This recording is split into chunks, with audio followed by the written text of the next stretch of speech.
စရာစတိုင်များ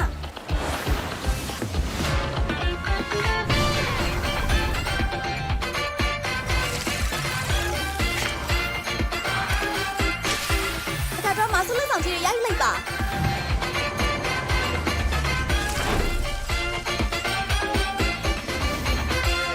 အနေဆုံးစိတ်များအကောင်းမှုဆုံးအကျိုးခစားခွင့်များ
Welcome to MCGG Rising Stars.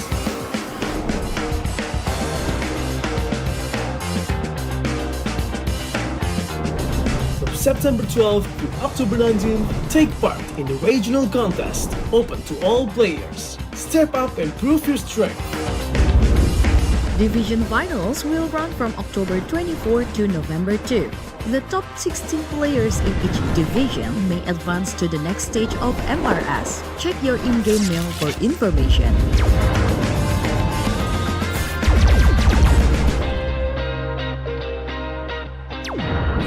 The S3 Finals group stage kicks off from November 8 to November 9. The top 6 players from each group will qualify for the S3 Finals semi-finals. The semi-finals will be held on November 15. The highly anticipated grand final arrives on November 16. The champion will earn a direct qualification for the first MCGG World Championship. The battle is on and the world is watching.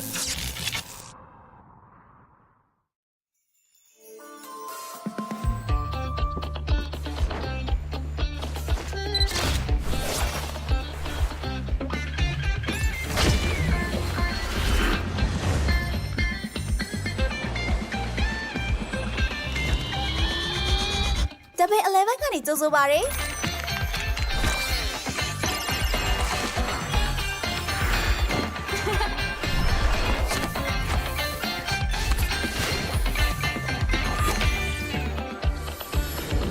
အားသစ်စရာစိမ်းတော့ဗျာအားသစ်စရာစတိုင်များ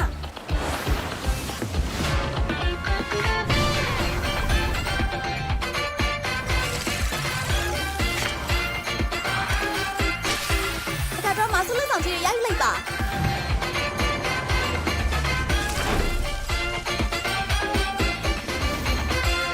အနေဆုံးစိတ်များအကောင်းမှုဆုံးအကျိုးခစားခွင့်များ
Welcome to MCGG Rising Stars.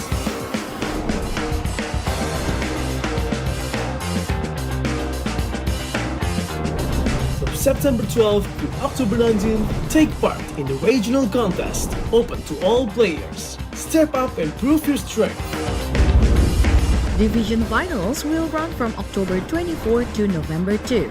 The top 16 players in each division may advance to the next stage of MRS. Check your in-game mail for information.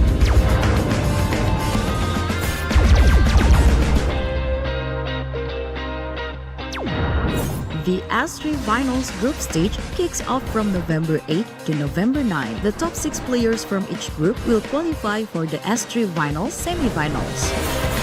The semi-finals will be held on November 15. The highly anticipated grand final arrives on November 16. The champion will earn a direct qualification for the first MCGG World Championship. The battle is on and the world is watching.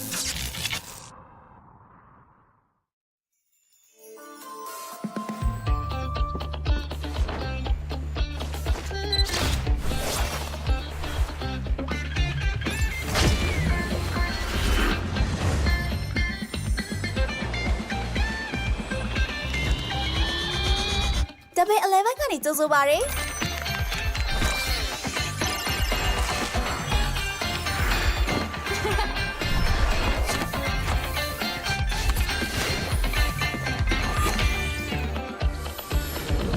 အားသစ်စရာစိမ်းလုံးပြအားသစ်စရာစတိုင်များ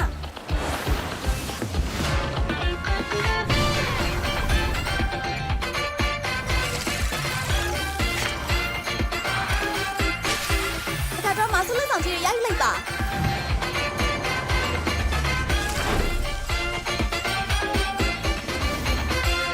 အနေဆုံးစိတ်မြအကောင်းမှုဆုံးအကျိုးခစားခွင့်များ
Welcome to MCGG Rising Stars.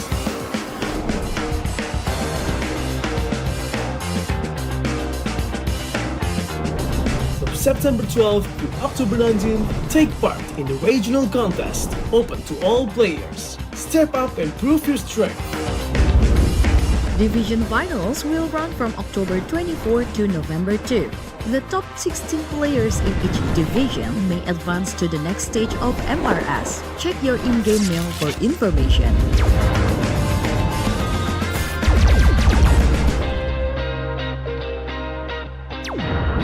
The S3 Finals group stage kicks off from November 8 to November 9. The top 6 players from each group will qualify for the S3 Finals semi-finals. The semi-finals will be held on November 15. The highly anticipated grand final arrives on November 16. The champion will earn a direct qualification for the first MCGG World Championship. The battle is on and the world is watching.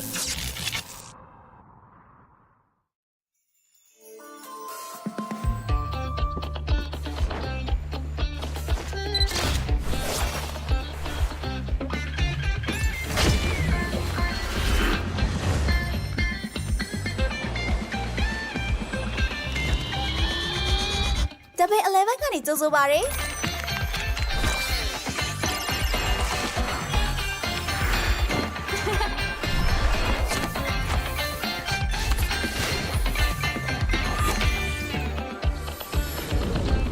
စရာစိမ်းလုံးဗျာအဲ့ဒါစရာစတိုင်များ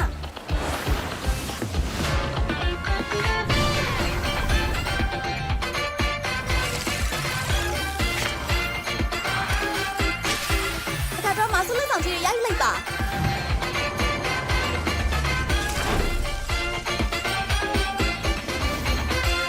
အနေဆုံးစိမ်းများအကောင်းဆုံးအကျိုးခစားခွင့်များ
Welcome to MCGG Rising Stars.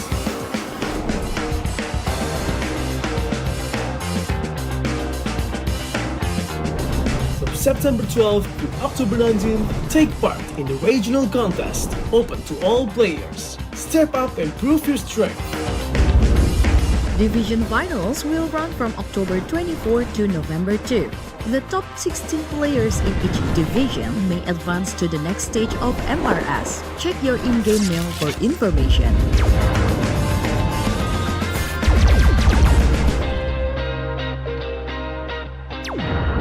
The S3 Finals group stage kicks off from November 8 to November 9. The top 6 players from each group will qualify for the S3 Finals semi-finals. The semi-finals will be held on November 15. The highly anticipated grand final arrives on November 16. The champion will earn a direct qualifications for the first MCGG World Championship. The battle is on and the world is watching.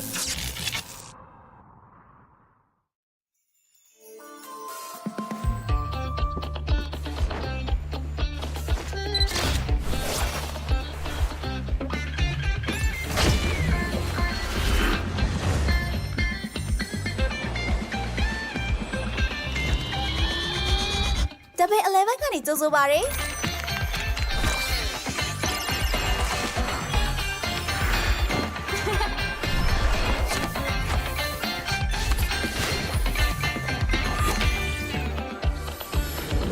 အားသစ်စရာစိမ်းလုံးဗျာအားသစ်စရာစတိုင်များ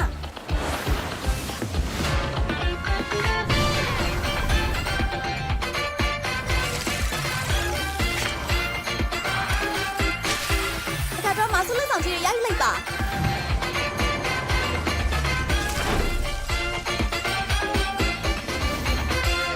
အနေဆုံးစိမ်းများအကောင်းဆုံးအကျိုးခစားခွင့်များ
Welcome to MCGG Rising Stars.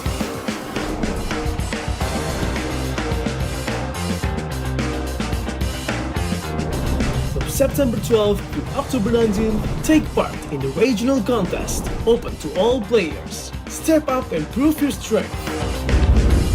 Division finals will run from October 24 to November 2. The top 16 players in each division may advance to the next stage of MRS. Check your in-game mail for information.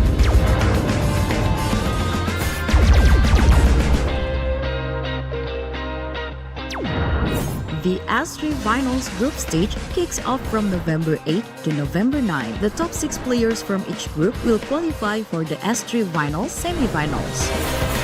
The semi-finals will be held on November 15. The highly anticipated grand final arrives on November 16. The champion will earn a direct qualifications for the first MCGG World Championship. The battle is on and the world is watching.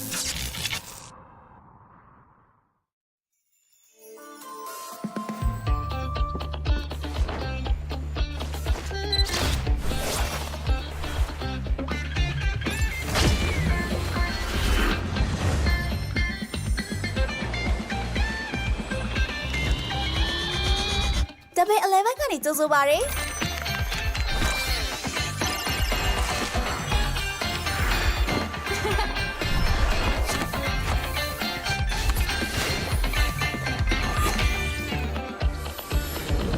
အားသစ်စရာစိမ်းလုံးပြအားသစ်စရာစတိုင်များ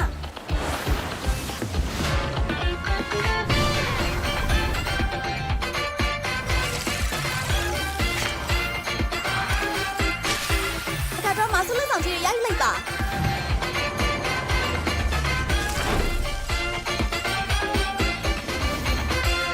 အနေဆုံးစိများအကောင်းဆုံးအကျိုးခစားခွင့်များ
Welcome to MCGG Rising Stars.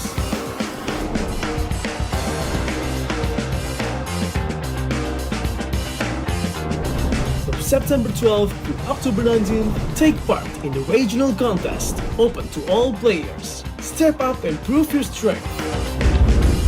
Division finals will run from October 24 to November 2.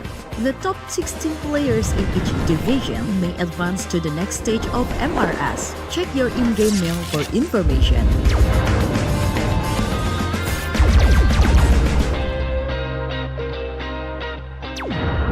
The S3 Finals group stage kicks off from November 8 to November 9. The top 6 players from each group will qualify for the S3 Finals semi-finals.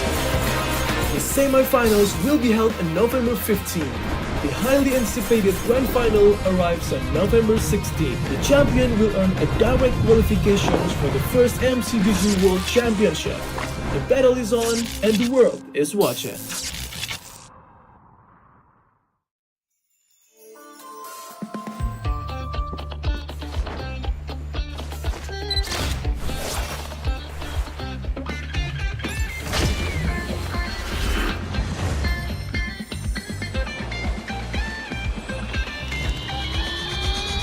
Double 11ကနေကြိုဆိုပါရစေ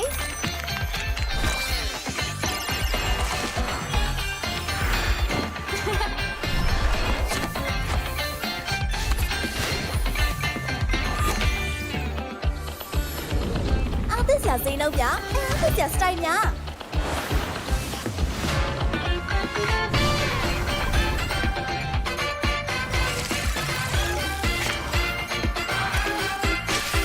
အခါတော့မဆူလက်ဆောင်ကြီးရိုက်လိုက်ပါ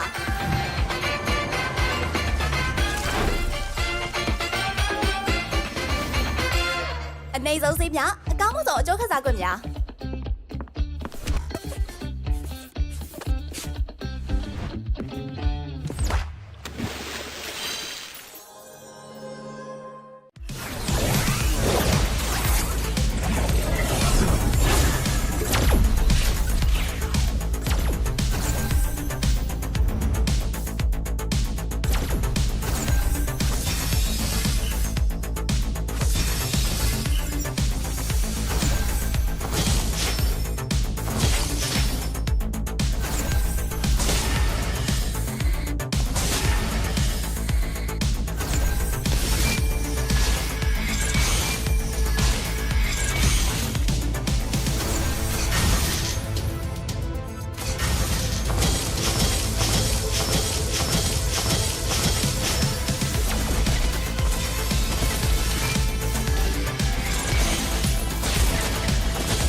Welcome to MCGG Rising Stars.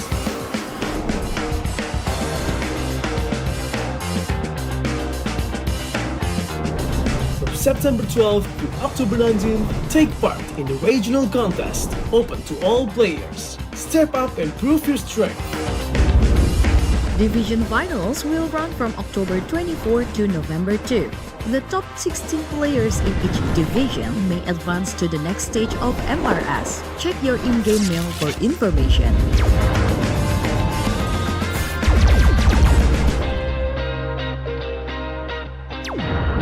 The S3 Finals group stage kicks off from November 8 to November 9. The top 6 players from each group will qualify for the S3 Finals semi-finals. The semi-finals will be held on November 15. The highly anticipated grand final arrives on November 16. The champion will earn a direct qualification for the first MCGG World Championship. The battle is on and the world is watching.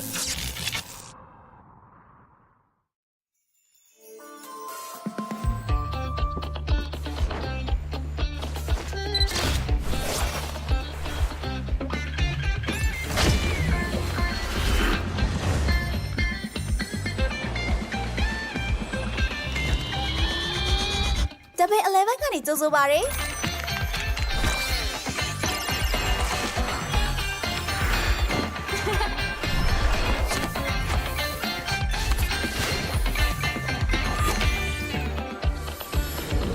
အားသစ်စရာစိမ်းလုံးဗျာအားသစ်စရာစတိုင်များ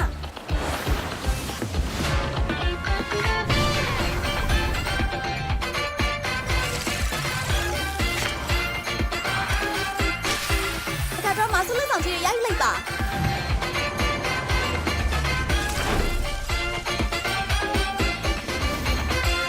အနေဆုံးစိမ်းများအကောင်းဆုံးအကျိုးခစားခွင့်များ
Welcome to MCGG Rising Stars.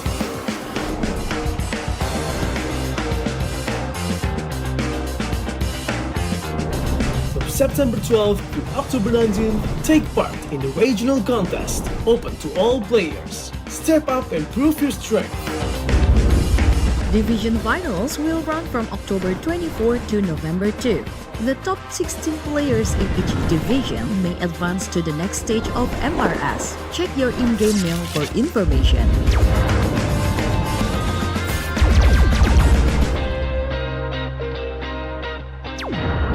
The S3 Finals group stage kicks off from November 8 to November 9. The top 6 players from each group will qualify for the S3 Finals semi-finals. The semi-finals will be held on November 15. The highly anticipated grand final arrives on November 16. The champion will earn a direct qualifications for the first MCGG World Championship. The battle is on and the world is watching.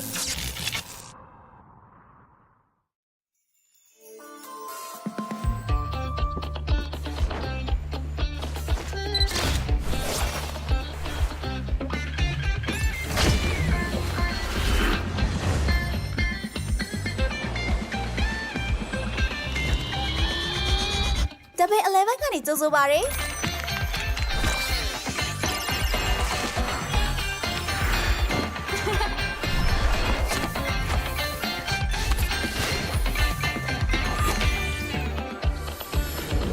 အားသစ်စရာစိမ်းတော့ဗျာအားသစ်စရာစတိုင်များ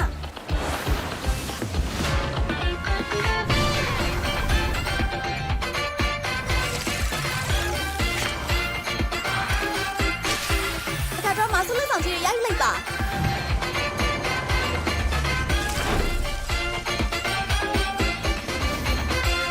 အနေဆုံးစိများအကောင်းဆုံးအကျိုးခစားခွင့်များ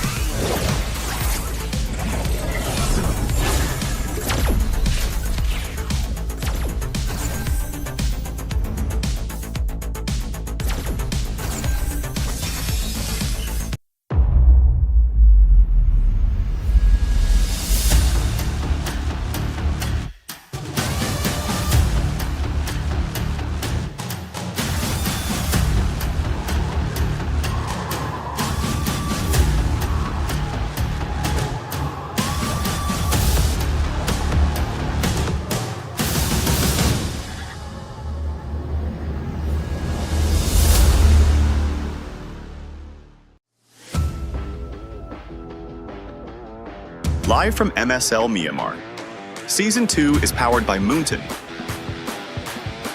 Official gaming phone by Infinix. Official beverage partner by VCode. Official ISP partner by AGB Communication. Authorized by Myanmar Esports Federation.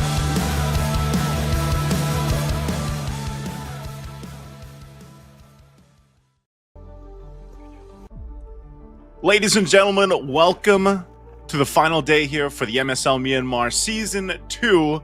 Last day, it's me, Naisu, joined here with Mirko. He was here yesterday with you guys, with Leo, and we're here to bring you the action, the last 2 series for the playoffs here. It's a best of 5 to kick it off today, the lower bracket final, and we'll see who moves forward into the grand final to face off, I feel like, a surprising team based on what I saw yesterday, man.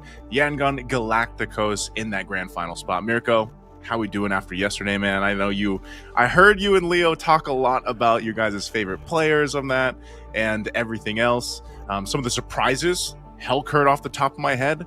How are we feeling after yesterday, man?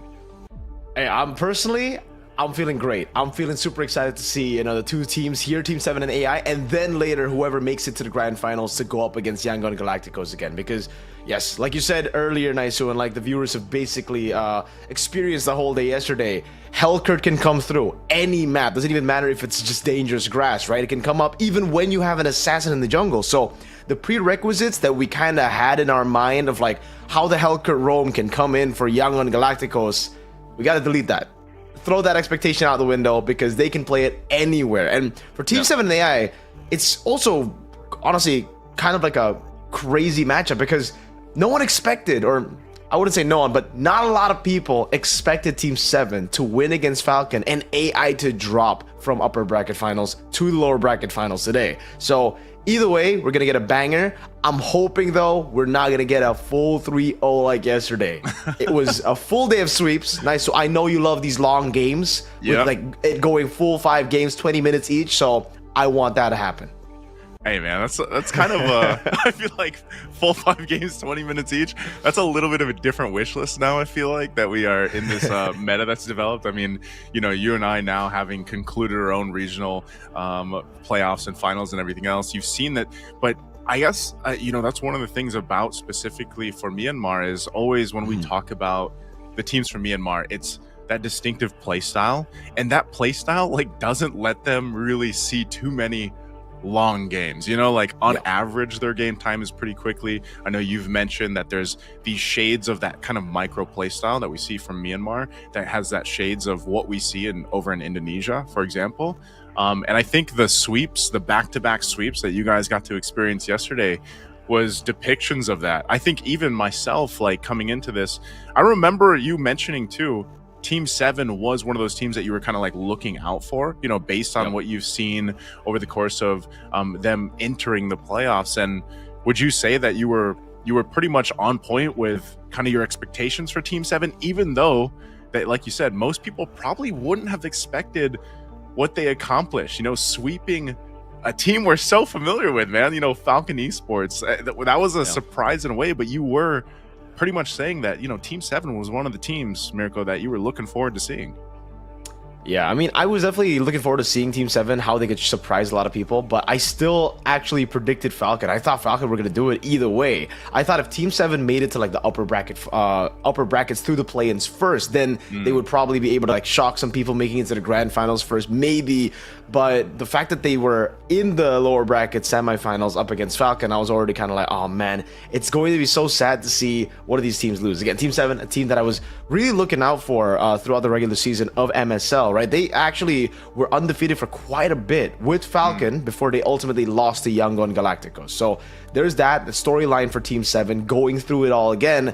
Can they make it to the grand finals to try to redeem themselves off of their only loss before before the second loss, but like their only loss pre-win streak or post-win streak? Yeah. So AI Esports, Team 7, this is already like a different style though, Naisu. Like Team 7 have a very odd style of MLBB where they like to play with 3 carries, 3 very greedy picks every single time. We saw 3 MMs yesterday to 3 carries with the jungle from Yisun-Chin turning to Hayabusa, but still with the Kimi Grangers. And for AI, it's kind of more of like a balanced comp from what we saw against Yangon Galacticos. They just want to go and stick with the fundamentals. So there is already going to be like a massive difference between Team 7 and AI Esports. I feel like one of the things you guys pointed out, and I know we'll see some of those stats later on, but you know, now we consider like the maps, you know, the maps that we get to see. And I think if we look at Team 7's sweep against Falcon Esports, you know, they played 2 dangerous grass maps. And isn't it dangerous grass that is that map? I mean, it's most likely dangerous grass is the most effective map, I would say, like draft wise that you have. I think most players and coaches they'd be the ones saying that too, like dangerous grass has the biggest effect. But you know, we saw how they played around dangerous grass. I'm wondering if they approach that first match that we get to see today playing against AI Esports, if that's really going to be kind of like the effect again. If they get dangerous grass, if they don't, how will they play? Because those lineups you're talking about, you know, usually we say like, okay, those are expensive lineups. They're kind of greedy in a way, you know, very specific heroes coming into play that need a lot of that economy or that gold buildup to actually be functional and work. You can really see that the teams who didn't take losses in the regular season ultimately became too complacent. They became too confident and they just never wanted to take that big step in forward to, again, innovate in the drafts, look for those big experimentations. And that's something that I think AI Esports and Team 7 will have to look out for. The thing is right now, Naisu, Team 7 are coming off of a 3-0 win, so momentum is with them. Meanwhile, for AI, I think AI has to just break that mold of going for traditional picks. That's why a lot of the ex-pros rated them so highly. Yeah, it's funny because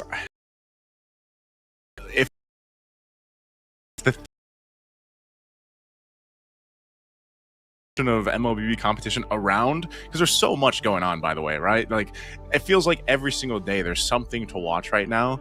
And, you know, even Japan's happening right now, by the way. I was going to say, I was just watching Japan, their qualifiers. Feel like I'm watching an anime, man, you know? Like, but it's great to see them also bring their own flavor of play, because even some of their picks are a little bit different. I mean, still see a lot of the similar jungle picks that we're probably going to see here too. But I think that was the thing is, if you look at kind of what's happening here in a lot of the playoffs going around right now in MLBB esports, teams that went in, let's say their regular season went a certain way, and then you kind of have these expectations into playoffs, like how are they gonna, you know, perform in the playoffs? You're seeing a lot of teams kind of get upset in a way, or like some surprises happen with some of the teams. Again, a lot of the talents out there, or even the players themselves, like you mentioned with Ken, putting out predictions out there, a lot of them have been wrong, man, you know? And I feel like even right now there's some more grand finals concluding, I think even over in Malaysia today. So there's been surprises all around. Part of that though is what do you think it is, man? Is it like was it the change of, well, it's not even technically a big change or anything. I know we had a patch, but is it just the fact that we've kind of shifted over into a different version of the meta, the pacing of the game, some of the picks? Like, what is that biggest kind of factor where some of these teams that struggled, let's say in the regular season, are now shining in the playoffs? I think it's just the improvement and them getting used to the meta, right? Initially, the meta, I mean, yes, even though we did get just a few changes in the meta, those changes have like drastic I would say drastic impact in towards like the way you play the game, just because of like just little things that initially when the patch came out you weren't able to abuse, right? Because it was still so new to you, it's kind of foreign to you. After playing a few games, after playing a month full of scrims, you get a better feel of what it feels like playing in dangerous grass, what better picks come out, like the Hellcat Roam, and then stuff that was only able to be utilized in the some matches and some maps like dangerous grass, like the Hellcat, become pretty good in other maps as well if you're able to play it right. So it's just them getting used to the current landscape of MLBB, plus the new patches just dropped that really, I would say, enhance the dangerous grass even more with the Hilda getting buffed. So small things like that add up. It's small learns here and there for everyone that's playing MLBB professionally, and I think that's why even though the patch is kind of minor, you still get that big value out of just, you know, again, adjusting towards it. What were you guys using for the is it CP for the chastised plate? Yes, sir. Pauldrons. Chastised pauldron. Chastised pauldrons. The CP over here. Speaking of the patch, of course, we're going to go ahead and take a look at this. So again, if you guys haven't been informed, there was a patch update. So Freya got revamped. I believe we haven't seen the Freya pop up just yet. Is it allowed to be played actually? I'm wondering if the Freya can even be played. No.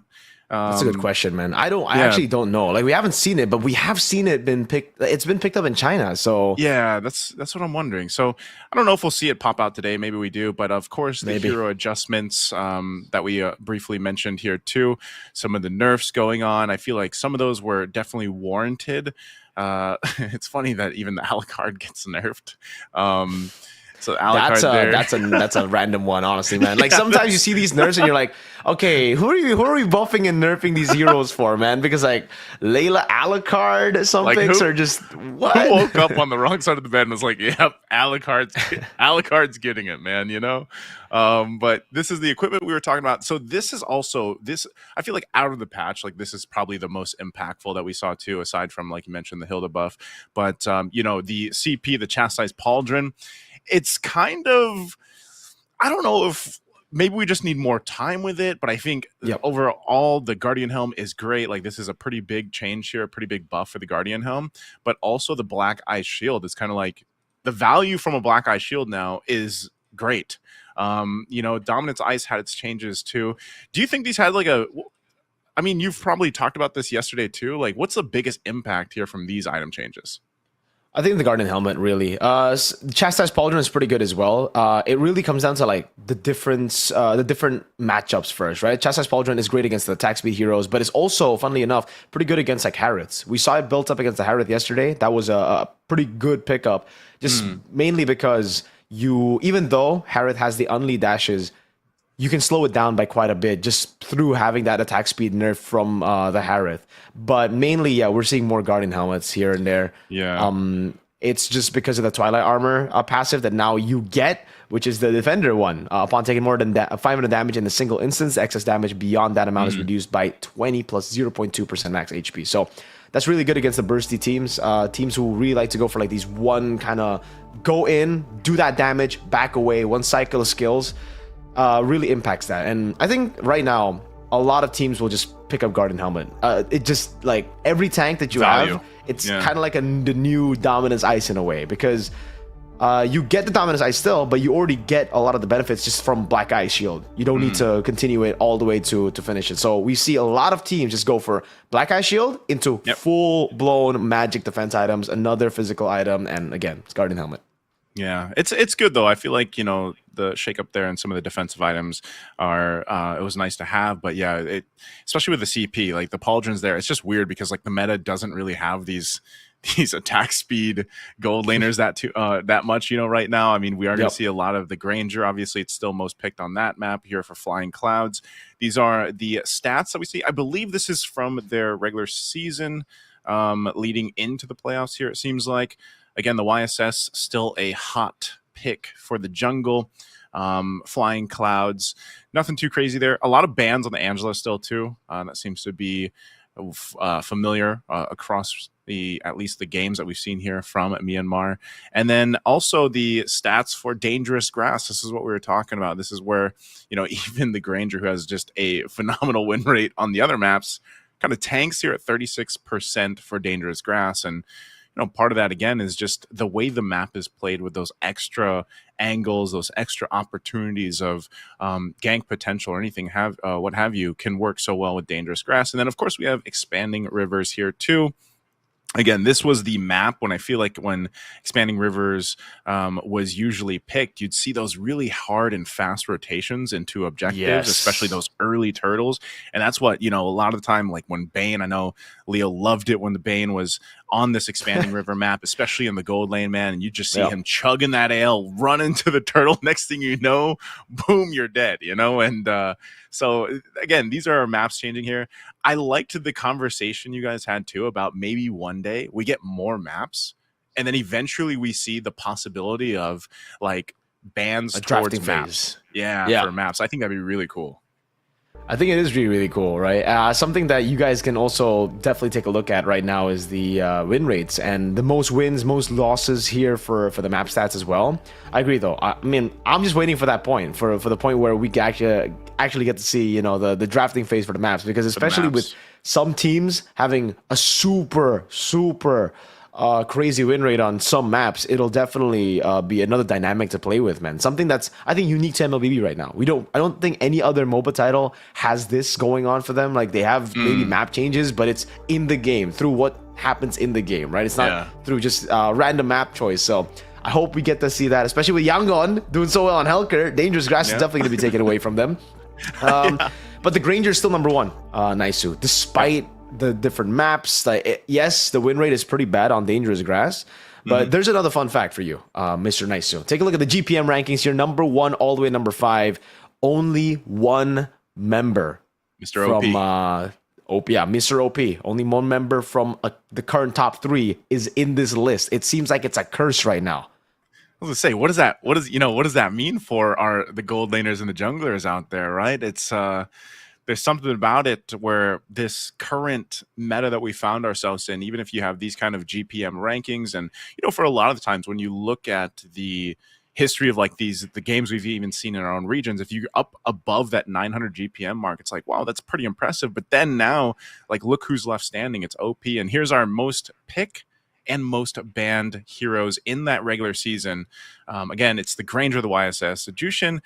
Very interesting that it's still picked up this much, but it just provides so much utility to a lot of different compositions. I'd like to see some of the change happen here, though, man, where we don't see too much of the Granger and YSS eventually. I don't know if we'll get there, you know, before the next big international tournament, which all the teams are fighting for that spot right now, that M7 spot. Maybe by the time we get there, we see a little bit of a difference, but it's one of the things. It's just Granger's so good, man. Granger and YSS both so good on multiple compositions that we see here. Let's go ahead and take a look at the lineup. This is a team lineup for Team 7.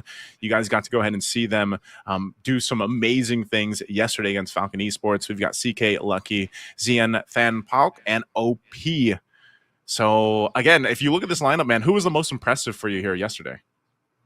Yesterday, honestly, like everybody was really impressive, but me and Leo, I think we both agreed that it was the lucky day yesterday. We got to see Lucky do an amazing job on every single assassin, and not just when they're doing well early game, even when they fall behind. The reason they were able to come back in game number 2 against Team Falcon was because of the boy, Lucky. And it's all skill, really. And his name might be Lucky, but it's all skill. But for AI Esports, it's Madzi, Yori, PX7, Black, and Alita. Some names you've seen, again, with the crazy experiences that they've had in international tournaments like PX7, X-Falcon, as well, X-Phoenix, one of the, I think, OGs, part of the OGs of the Burmese lineups. But then the rebuild for AI Esports this season to still stick with Alita, Black, and Madzi, just swapping out PS for Yori and swapping out their mid laner. I believe it was Oh My Jenny for PX7.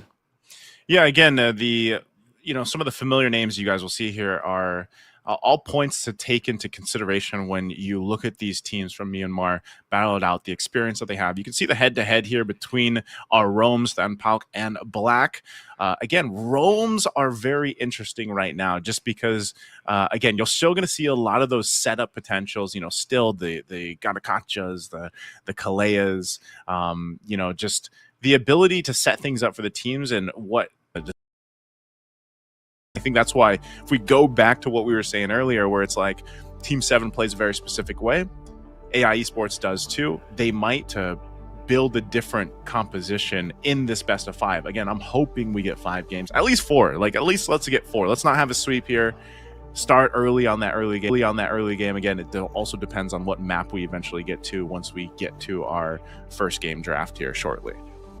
Yeah, what I didn't expect was the fact that we were able to actually see 2 comebacks. I thought, again, because it was so micro-based, that it will just really come down to like the first few neutral objectives. You get those, you get snowball, and then you continue to just win the game, right? That's what I thought was going to happen. Turns out, no, these teams actually do a really good job at playing towards their own strengths and playing towards their win conditions. Like they understand when their power spikes are supposed to hit. They know, mainly I think it was Yangon Galacticos and Team 7. So AI, they're one of the teams right now that obviously are coming into playoffs as a favorite, but it's actually way down on them. The pressure, it's not really that good for them. Like it hasn't really elevated their game, and it's actually nerfed them quite a bit, because with the pressure now on them, it seems like they just don't know how to stay composed in a lot of these high pressure situations. Like when they're winning, when it looks like the Lord Dance should be good for them, they just fumble. They use their skills randomly. They get baited way too easily, and then the game turns around. It really reminds me of a certain red team from Indonesia, Laisu.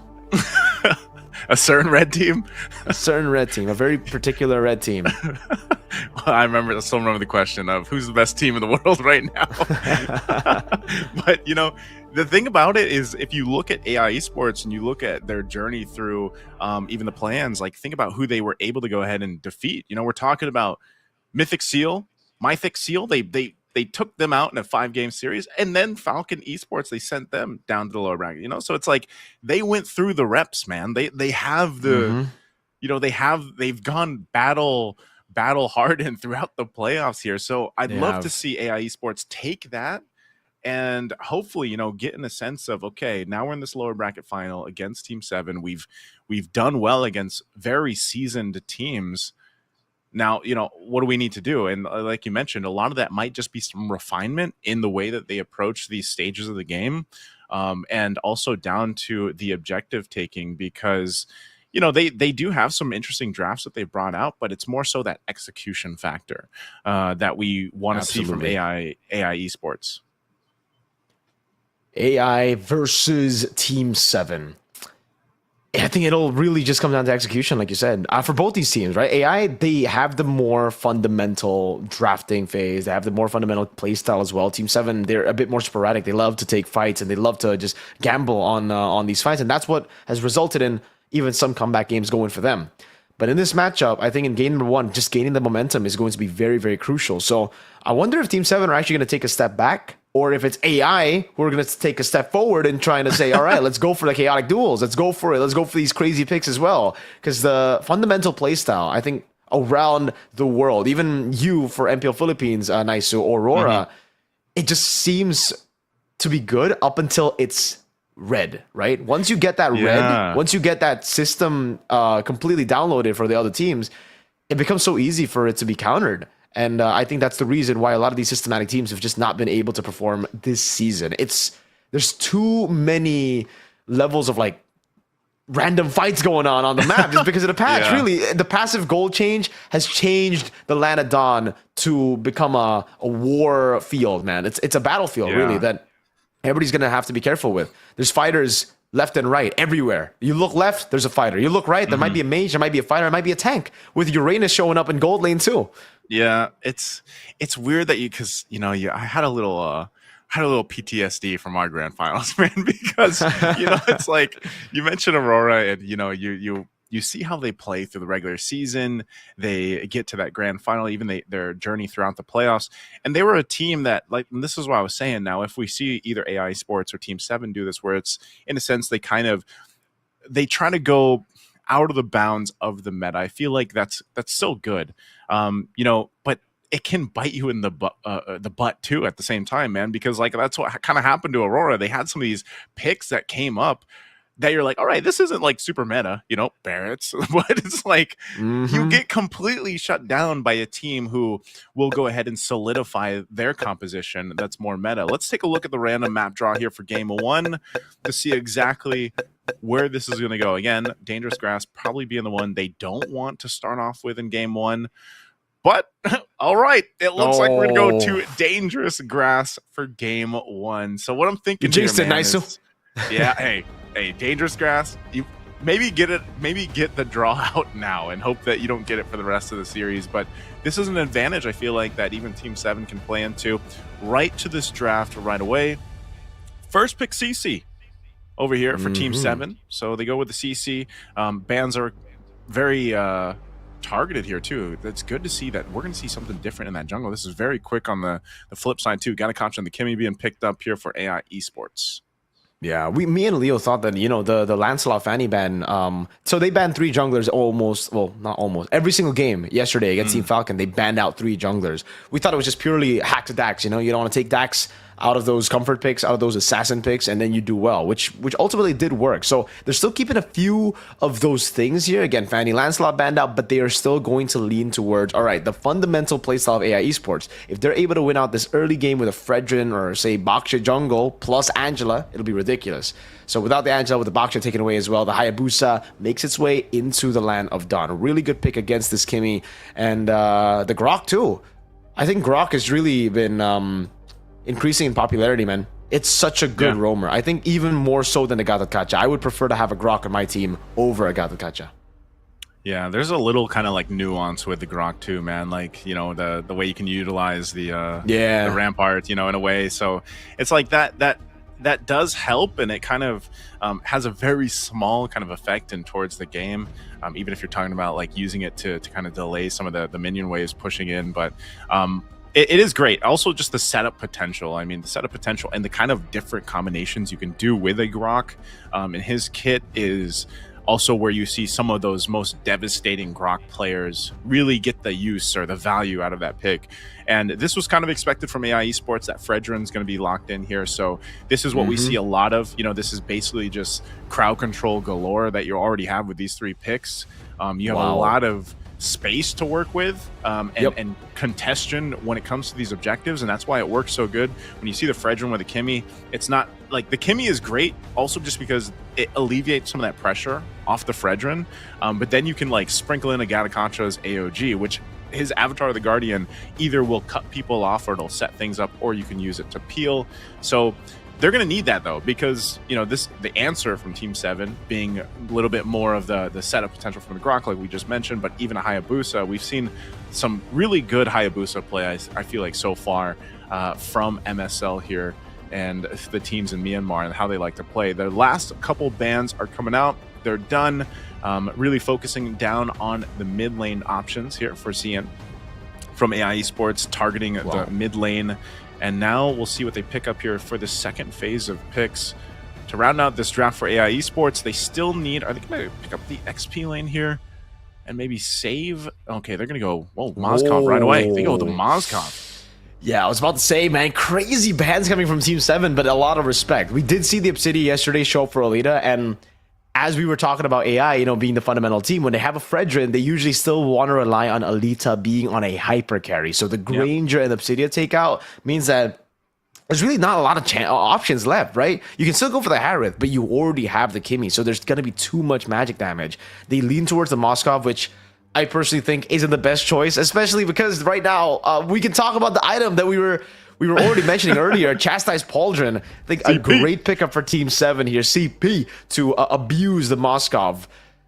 Already, the 3-item power spec heroes, like with the attack speed, it's not really that meta anymore. We don't even see Claude. Claude is probably the best choice when you still want to go for those attack speed heroes. But yeah, as you mentioned, it'll be the Lapu. Lapu that comes through here in XP, a fighter in the XP lane. And it really just is a dive count from Team 7. Already super different to what we saw from them yesterday. They went for a full greedy lineup, 3 marksmen. This time, they're sticking to basics, but I don't know. The basics here lack a bit of fundamentals. They do not have enough artillery. So it really just relies on them to win out early game. If they get those neutral objectives, if they get the big fights that they want, they'll have a proper snowball. But if they don't, AI Esports have a better mid to late game by a long shot. I think it's really interesting because, yeah, they like Team 7, I feel like, saw these first 3 picks, especially from AI Esports, was like, you know what, let's go ahead and bring it in some of our own utility, and that's where that Jushin pickup comes through. You already have some of that with the Grok there. Ooh, the Yu Zhang actually getting picked up here, last pick for AI Esports. So this just kind of adds to the effect, man. Like, we already have a ton of crowd control. Now we have crowd control, but it's also a threat. How many times have we seen a Yu Zhang come into play? And if you get that early advantage and you're able to go ahead and snowball even on a Yu Zhang, you're a big threat to the opposing team by just being in your Black Dragon form alone, you know, and that can have a big effect that gives more of that space over to the rest of this lineup from AI Esports. So actually, if I'm looking at Game 1's draft, I have to say that I really like what AI Esports did here. I think this is the biggest weak point. I feel like if we have to point something out, is potentially the Mozkov for Alita. Like, Alita's got to be able to go ahead and have a great laning phase, but then he's got to be taken care of, and maybe that crowd control is going to allow him to do that. And also, how is the CP going to affect him? You know, how is that Chastise Pauldron, this newer item from the patch, potentially going to affect the Mozkov and what we're used to seeing? So those are the questions here for AI Sports. Ladies and gentlemen, welcome to Game 1 in our lower bracket final here for MSL. Once again, both these teams looking to make their way to the grand final to face off against Yangon Galacticos to fight for that spot for M7. We'll find out who is going to take that first step into this best of 5 as we take a look at our junglers starting up. This is more of a little what we're used to seeing, I feel like. Fighting all for this early space already. Whoa, Black. He's going to be taking a lot of damage. PX7 still there, doing a lot of damage himself, but Lethal Wanderer hasn't been taken. Yori definitely going to be looking for the retry. Will be able to get that skill 1 retry in, but this gives Lucky the opportunity to go for the dive into the jungle, invading early, has the retribution advantage, and Yori, it's interesting to see that he's still standing here trying to contest for this. Retry not used, there you go. That's what we were waiting for. Lucky gets the retry, steals it away from Yori, and will delay a little bit of farming from AI Esports. Yeah, this matchup too that we have to look at, again, OP picking up that CC, going against the classic, I feel like, Mozkov in the gold lane for Alita. I feel like for the most part, Alita should be able to, you know, be okay in that lane. This is where we have to see if either of the teams decide to put any focus on that gold lane, like at all. You know, if they decide to go there and put any intention there, or they just duke it out and battle it out around these objectives, because that's what you're going to see. Kind of in this matchup where OP is just kind of forcing Alita to either back or be more on the defensive while he goes and freezes the lane and deals with it here. So we have to put our focus on these objectives first and how the teams play into this dangerous grass map. Again, the map that has probably the most effect. Oh, they might go for a play here. Yeah, an instant jump with the Bravest Fighter. Oh, Black gonna be all alone, isolated. Bravest Fighter coming down. That's first blood to CK. Quacha and the Retribution. Oh. Great Petrify from Madzi to stop the Retribution steal from coming in. But Madzi is gonna be picked up, thrown back again over to CK, who doesn't have Bravest Fighter. But Shan goes over the Crimson Beacon, lifts him up, and gets the kill for CK. A curtain call will lock PX7 down, but there's not enough from the rest of the team to follow that up. 2 kills traded in for a turtle. All right, bit of a trade there. Nothing too crazy, though. Still, they potentially could have got more if Team 7 ended up getting that turtle. It would have been great for them. But like you mentioned, a great Petrify over here from Yori. So a lot of that early action around the objectives is exactly what we expected. But now that you have to take in consideration the level 4s being available here, those ultimates available, potentially go for some setups if they can. Even scaling in on this Hayabusa would be great for CN if he's able to do it. If not, again, they can still play around the fact that they have got a lot of answers for the objective fights. I think we also have to look at where the placement of having the Grok, for example, is going to be playing a part in this dangerous grass, and that's why you're going to look at AI Esports, kind of take their time and how they approach things. Here's some talent predictions real quick. Wow. Oh, AOG, by the way. Look at these. Yeah. Oh, hold on, mid. The taunt over. Shan's going to be able to survive. That's a massive tectonic charge that finds PX7 onto the wall. The quad shot landing as well. Black can't get away. Already used the AOG to get in the fight. That's a double for CK. And yeah, Naisu, as you said earlier, the talent prediction, only one guy going for Team 7. And so far, honestly, the talent predictions for the Burmese talents has been pretty accurate. It's just wait, which one is Burmese Midnight? ST13. That's Burmese Midnight. That's Burmese Midnight. Okay. Oh, Madzi? You gonna get shadow killed? Okay. No shadow kill. They forced out the Black Dragon form before the turtle though, so that's already incredible value. But AI want to utilize that Black Dragon form, want to go straight for it. Lucky has Retribution. Black's trying to go for the zone already. Now Black gonna go in. That's a good taunt over. Oh, the Retribution was a bit late there, or a bit too early from Yori, but it's still not enough for AI to let go of it. Team 7 cannot get a hold of the turtle. Yeah, really good there though too, because you saw that they knew that Lucky was quite low. He was going to stay there around for that turtle, and then Black, it was him that stayed there. Oh, he's going to be in trouble now though. No tech charge. It should be a kill. That's a okay, that's just going to be Raging Slash. It's over to Black. Not much he can do, even with the help of the Traction Pulse. Yeah, even with that, but with 2 turtles under their belt, AI Esports, they'll keep things from getting too out of control here. Again, they want to scale up the best they can, eventually leaning towards that crowd control, and then later on, Alita on this Moskov. Looks like he's going to maybe need some help here. He might get forced off the turret, so this is going to be the turret going down on the top side as Lucky secures that. And yeah, so interesting that we look at this. Again, breaking down the items, the build paths here, you can already see it. First items being locked in. Dom Ice was rushed, though, so Danpok has that Dom Ice already. Decides to go there. What else are we going to see here? The Glowing Wand already locked in, too. For PX7. A couple of the first items here are already there, so working on the second items. Corrosive Scythe locked in here now for Alita. Again, I'm wondering when we see that CP come in. We're going to take a little bit of a break here. I want to say, yeah, going back to the talent predictions too, they're all going towards AI Esports, so based off how game 1's going, I feel like, you can't even take in this best of 5, you can't even just say, all right, AI Esports, if they have a slower start, let them cook, get to the point where they need to be. But I think also the talents, after they saw what AI Esports was able to do against the in a way, like powerhouse teams that we're used to seeing from Myanmar on the international stage, Mythic Seal and then Falcon Esports, I think maybe some of the talents too have been rather impressed and convinced of what potentially could happen here for AI Esports.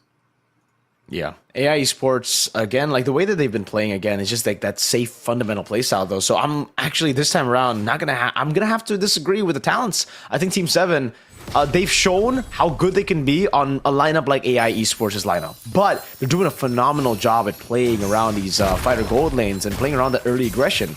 Usually a lot of teams, when we get into playoffs with this composition, they're just too scared. They're just too hesitant to make those kind of moves, to cut into the gold lane, get the turret, get a bit more of a lead and push it forward. But Team 7 have done an amazing job. Right now it's 5-0. They've done a really good job in the early game. It's just now they need to push even more to get that lead to, I think, 4 or 5K. If they get that, then they'll finally be in their comfort spot. For AI, though, like you said, it's all about weathering the storm right now. It's all about just taking it slow in the mid game. Team 7 want to get the objectives. I think for AI, give it over. It's fine. Yeah. They could potentially just give this turtle over. Looks like they want to contest it, though, anyway. I'm not sure if Elite is going to rotate, but they're going to break out into a fight. Fighting for this third turtle. It's going to reset, though. Oh, Yori's gone. Yeah. He's going to be deleted. That's an AOG Black. Whoa! I thought that was going to be defensive AOG. No, he uses it into words. Whoa. 3 members. Everybody dodges away, and he gets clapped.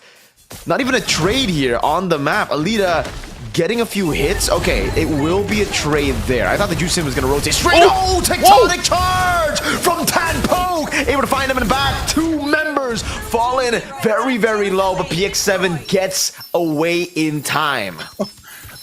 Mirko, you said it earlier, man. You know, weathering the storm was the plan for AI Esports. Well, Team 7 not going to give them a chance to weather it at all. You know, they're taking matters in their own hands. They're bringing the storm. And the storm right there is in the form of a tech charge right under that tier 1 turret. But yeah, I think even earlier down into that last turtle fight, a little bit of a misplay there because I was thinking the same thing. I thought Black would defensively AOG out, but he ends up, it looks like a missed call, and then he's caught by himself, you know, so that's unfortunate. So now, again, as the gold lead continues to build up here for Team 7, we're going to have to see where is AI Esports able to actually find a win. You know, where's that window of opportunity for them? Golden Staff was just picked up by Alita, so now he's got the Corrosive Scythe and the Golden Staff, but that's the thing too, is even if he has these items available to him, there hasn't been much space for him to actually fight, right? It's just dealing with this. I mean, look at the push happening down here, even at bot. They've got to control what Team 7 is doing. They're going to lose the tier 2 turret. Yeah, so it ends up being horrible value. I thought AI were actually going to try to force out that turret up top to trade it for the turret down below, but even if they did, it would have been a free tier 2. Now that they didn't, it's a free tier 2 that gets them to the threshold of 5,000 gold lead. This is the threshold of where usually in the game, with the neutral objective control, with the team fight control that you have, it's kind of over for the scaling team, right? This is usually where we say, all right, this is why the fighter golds are doing really, really well now. You're able to develop such a big lead early, and you can just ride on that wave all the way to the end. 10 seconds for the next neutral objective, which is going to be a big lord. So AI needs to buckle up right now. They cannot let the storm take control, man, because if Team 7 get this lord, get a few more turrets, I think it might just be game. AI are going to have to just turtle in their base, getting their lanes frozen, getting suffocated, no farm OP, going out to Black to get him half HP already. That's another pickup, and Black has to use the AOG defensively here, and will do. Tech charge landing on Yori. That's Yori in the back line going, you know, bursting through PX7, and it gets a double as well, as Black will surely fall to the shurikens, but the rest of the team couldn't hold on to the 4 members of Team 7. Oh man, Alita, he saw the storm coming from Team 7. He's like, oh, I'll see you guys later. Stayed up top. Didn't even, well, he will eventually get that tier 1. Oof. Oh, okay. Man. He threw the SOD out, so I'm not sure if it actually hit anyone. It looked like on the map that it just kind of went through, but we do have a bit of a pause here. But yeah, so that tier 1 turret should go down, but the storm came swinging right over AI Esports, and you know that Jushin pick, man, that second phase Jushin pick, when that was locked in, you can see how much of a nuisance it is to try to deal with this and trying to get away if you're AI Esports, because even Black, like, again, as one of the weak points of a God of Conscience, like you're just walking, you know, unless you're in airtime with your AOG, unless you're the avatar, you're just walking. And the Jushin will just go ahead and keep that lantern flare above you and keep dragging you back to eventually force you to use your most valuable skill other than the Unbreakable. And once that AOG is gone, you know, it's a big piece of the value of that composition that AI Esports needs. But even if we had that, even if they had that, they just got collapsed down. And this is always what we see with the Mozkovs, right? Like, you aren't going to be a part of that fight because your whole job is to go ahead and put some side lane pressure, at least trying to get something for AI esports. And so Alita wanted to get that turret down, and then hopefully, you know, I'm sure that the game plan was to not get demolished, have 4 members die, and Alita could eventually join the fight if it looked like there was a window open for that first Lord take. But when your team gets completely obliterated, there's not much more you can do. So Alita just has to go get the turret, resets at the base, and then they'll have to prep up for this Lord that'll eventually be pushing in. Because even if the SOD did land, it's not like Alita's gonna, you know, join that. He's not going to take it. Turn things around, right? I think it's just an attempted steal on Lord. That would have been great. But I think even if that happened, if that was, you know, by a miracle that happened, okay, they're going to secure this Lord. It's the AI esports is struggling on so many different fronts here. That they really haven't been able to utilize the idea or the concept of this composition. Oh, Alita. They can just brute force their way into fights like that. Again, it only pushes your point even further, right? Like, it's going to be so difficult for Alita to even get farm now. You get the Lord, that means you're going to be stuck in your base, right? The tier 2s are all going to be falling. Holy Shield will start falling as well. So I think right now, Team 7, all they need to do is just push in mid constantly after getting this, like, after getting the tier 2, last one up top. They're not going to be able to take a base turret, I don't think, with this composition, right? They really lack in siege. It'll have to be like AI members getting too overextended, dying here and there for this to actually be a turret take. Good barrier there. Oh, wait a second. A great barrier to bait out the Holy Shield. The Black Dragon Farm comes in. They have good clear already. CK pops in. Brave Spider will be looking for the stun, but it will be a good defense. Still, despite that, oh man, I am not expecting the damage from Team 7 to be that big on Black. Hey, you know, Black is supposed to be a tank, but he's feeling it, man. They do hold on to the base turrets. I'm not sure if Lucky's going to push for more. Oh, okay, CK jumping in a little bit. They might pressure this tech charge.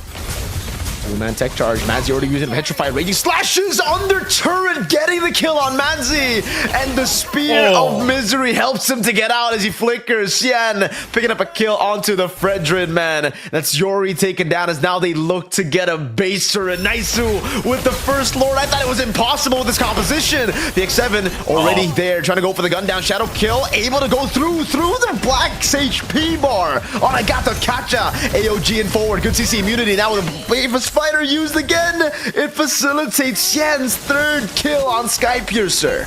Oh, the reset though, unfortunately, because of that, they do get 2 base turrets. They give them a little bit of the recall action there. They say, we'll be back after this. They won't be able to end the game. I was thinking it'd be the under 12-minute mark for a game win there, but AI Esports throwing bodies at this to try to stay in the game is essentially what they did. Black having a very hard time here. Maybe wishing that, you know, this Gatakacha was a different pick for him. We take a look at the replay. Tech charge finds 2, knocks him up. You got to jump forward in this. Again, CK just a monster in this game. 8-0-6 on this Lapu Lapu. It's really tough to, if you're AI Esports and you're being set up under your base turrets like that, and you're now facing down a 10,000 gold deficit. You know, you gotta start thinking, what are we gonna do here? What do we have up our sleeves to turn this around? We take a look at the items, and you know, that's the thing. You've got the Trinity set of items that we were talking about with the standard of Mozkovs, but still you're seeing it's not really coming to fruition here. You know, it's not really working, and there isn't even a CP on the other side. There is no chastised pauldrons even over there, because again, Team 7 really doesn't need it. Alita's not much of a threat at all based off this, but they're going to go ahead and zone in towards this Lord. Is this really what they want to do here? AI might get caught out. They got to try something, man, with the base turret already taken up top. Oh my lord. That was so close. That spear almost got him down, but the AOG now will be used defensively. Yori holding in the front so well. Alita will only be able to crack open 1 turret, has to recall just for safety. If it gets picked off, the game's over. But the Lord still got taken by Team 7. Naisu, this is looking really good for the end for Team 7 right now. Oh man, if that would have happened where the SOD did happen to get the Lord, that would have bought a little more time. Now, every time we look at this, for in terms of a game-to-game scenario. A team that is down 10,000 gold, you have to kind of look at, okay, what is the actual chance of turning a game around with this kind of deficit? Now, you need a couple miracles to happen. You need a couple missteps to happen that the other team is going to have to do. Team 7 so far has not shown too much of that. So now AI Esports is going to be on the defense here with this Lord pushing in the base, losing this bottom turret. CK jumps in. Brute forcing their way into the siege right now with the help of the Lord already. Black Dragon form used up already. AOG defensively, big tech charge on 3. Lucky in the back, finding the quad shadow into the shadow kill. Alita will be able to survive with a win of nature, but he keeps his 0-0-0 KDA in game 1 as Team 7 seal the victory. And that, unfortunately, is maybe a picture of our standard gold laners, maybe aside from Grangers. That is the current situation of the gold lane right now, and why we see so many gold laners. What do you picking do, up just different heroes, man? Because what do? You 0-0-0 on a Moskov.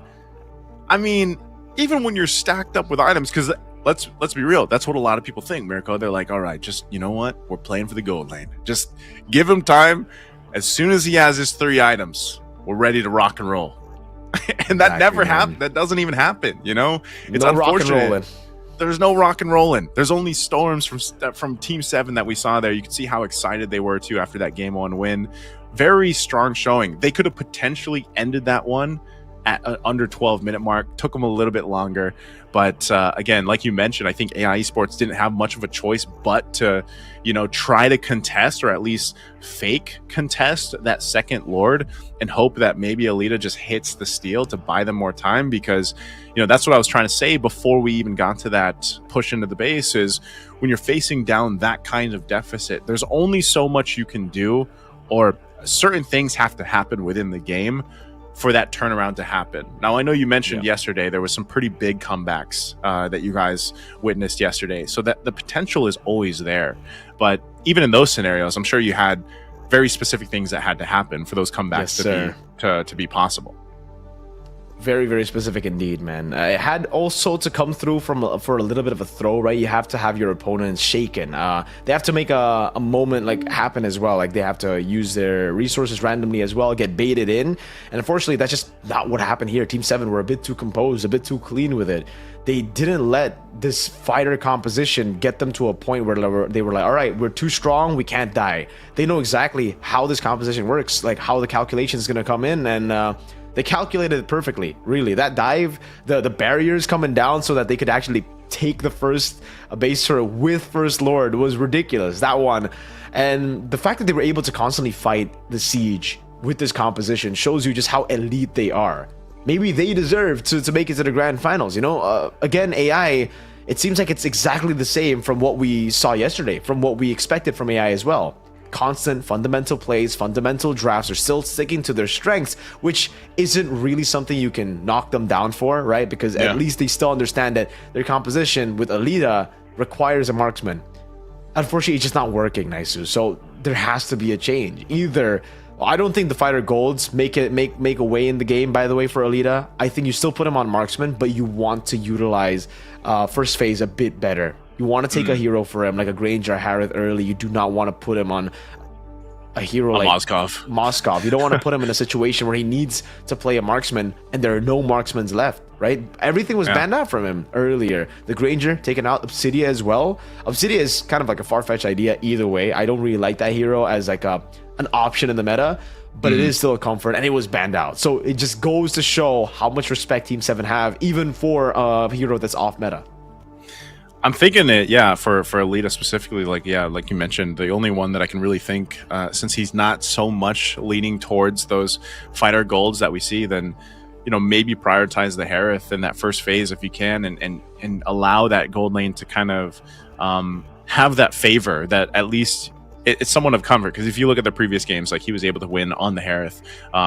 He even had a game win on the Wan, but I think even in this case, like Wan would be very difficult to make it work currently, where we currently are in the meta. This is the MVP for game 1. That's going to be CK on that Lapu, like I mentioned, absolute monster, 8-0-10. Just phenomenal because, you know, it's kind of crazy that he was able to soak up all those kills, but look at all the damage he's able to soak up. And again, this is why we see Lapu Lapu so much in the current meta. Just one of those heroes that, you know, early on, you get yourself that little bit of a Fury Hammer if you want. If you get that lead, that gives you enough damage with his kit that keeps you going. Even the emblem setup, you know, having that Festival of Blood and that Brave Smite keeps you healthy. Like, even if you're just dueling it out against 3 guys on a Lapu Lapu, you're going to be great. But then you build them into this kind of defensive, you know, in a way, like a little bit of a hybrid here, where he's got the Blade Armored Domites and the Oracle. This guy is not dying. Like, if you want to kill CK, you have to commit so much from this lineup from AI Esports. And then that was just one problem. Like I said, there were so many things that AI Esports had to deal with when it came to actually winning the team fights or turning things around. And it was just a really good showing of the synergy that comes with Team 7's lineup here. And like I said, the amount of utility that they got just between a Grok and a Jushin really allowed them to control the early portion of the game, especially those objectives. You know, how many times did we see a tech charge from Than Pauk land on multiple members when they needed to? It was like one of those things where it's like, you know, if we want to pick someone to kill, we basically can make it happen on a whim. And that's what Grok allows you to do. Like, especially with the flicker combo, or even without it, like just having that rampart kind of pop up behind you if you're the opposing team against a Grok, it's like, oh God, like you almost see it in slow motion. You know, you already know it's coming. And sometimes they'll fake you out too. Like sometimes it's just a rampart, but there's no follow-up. So then sometimes you'll see them, you know, like kind of hesitate on that a little bit. But I think Than Pauk really set things up around the turrets, around the objectives. So it's a weird feeling to be in if you're the opposing team, to be like, we're not even safe under the turrets. Yeah, definitely, man. The attack speed items, we didn't even see the chastised pauldron. Again, yeah, like it just shows you how irrelevant the pick is right now for the itemization. Maybe if you get to the late game and if the Moskov is actually a threat, you get to see the chastised pauldron. But yeah, right now, doesn't look like the chastised pauldron is even going to be built up because of how strong you are early game. There's no real need for you to. Do you think it would have been though? Like, do you think there would have been a point where you build the chastised pauldron? Like if they didn't have that kind of lead? Honestly, this game, I don't think so. I think either way, they just stick to like whatever they have, like their normal builds, because they'll be able to outdamage the Moskov. They already have a Vengeance as well. They have already enough CC, because the Moskov, yeah, it was just too vulnerable. Really, there was no way for the Moskov to actually become a threat in this game. Even if you get full items, you're not shredding down 3 marksmen, a Jushin with that much sustain, and a Grok that can all CC you or all burst you down before you even deal damage. So yeah, it was just a really, really tough game for the Moskov. Again, also the reason why Naisu, Leo are just not fans of the attack speed items, man. I think it was already kind of crazy, the fact that Marco was able to utilize the Moskov in the new meta, and he did so well with it. I was like, all right, that might be just a Marco thing, and it seems like it's the case here. Yeah, the team as well. They played this composition quite bad, if I'm being honest, Naisu. They didn't try to trade around the map. The first 2 turtles that they got, that should have been already kind of like a good sign, saying like, all right, we got 2 turtles. This is more than we should have by this point of the game, by the way. But they just never accepted like wins. They just always wanted to get more and more and more, and it ended up being their demise. They kept on going for more, and it looked so stable up until it didn't. Up until the storm was brought to them. You saw that tech charge landing. You saw the constant defensive AOGs having to be used up by AI as well. And then the quad shadow, man, that damage. Ridiculous stuff from Lucky.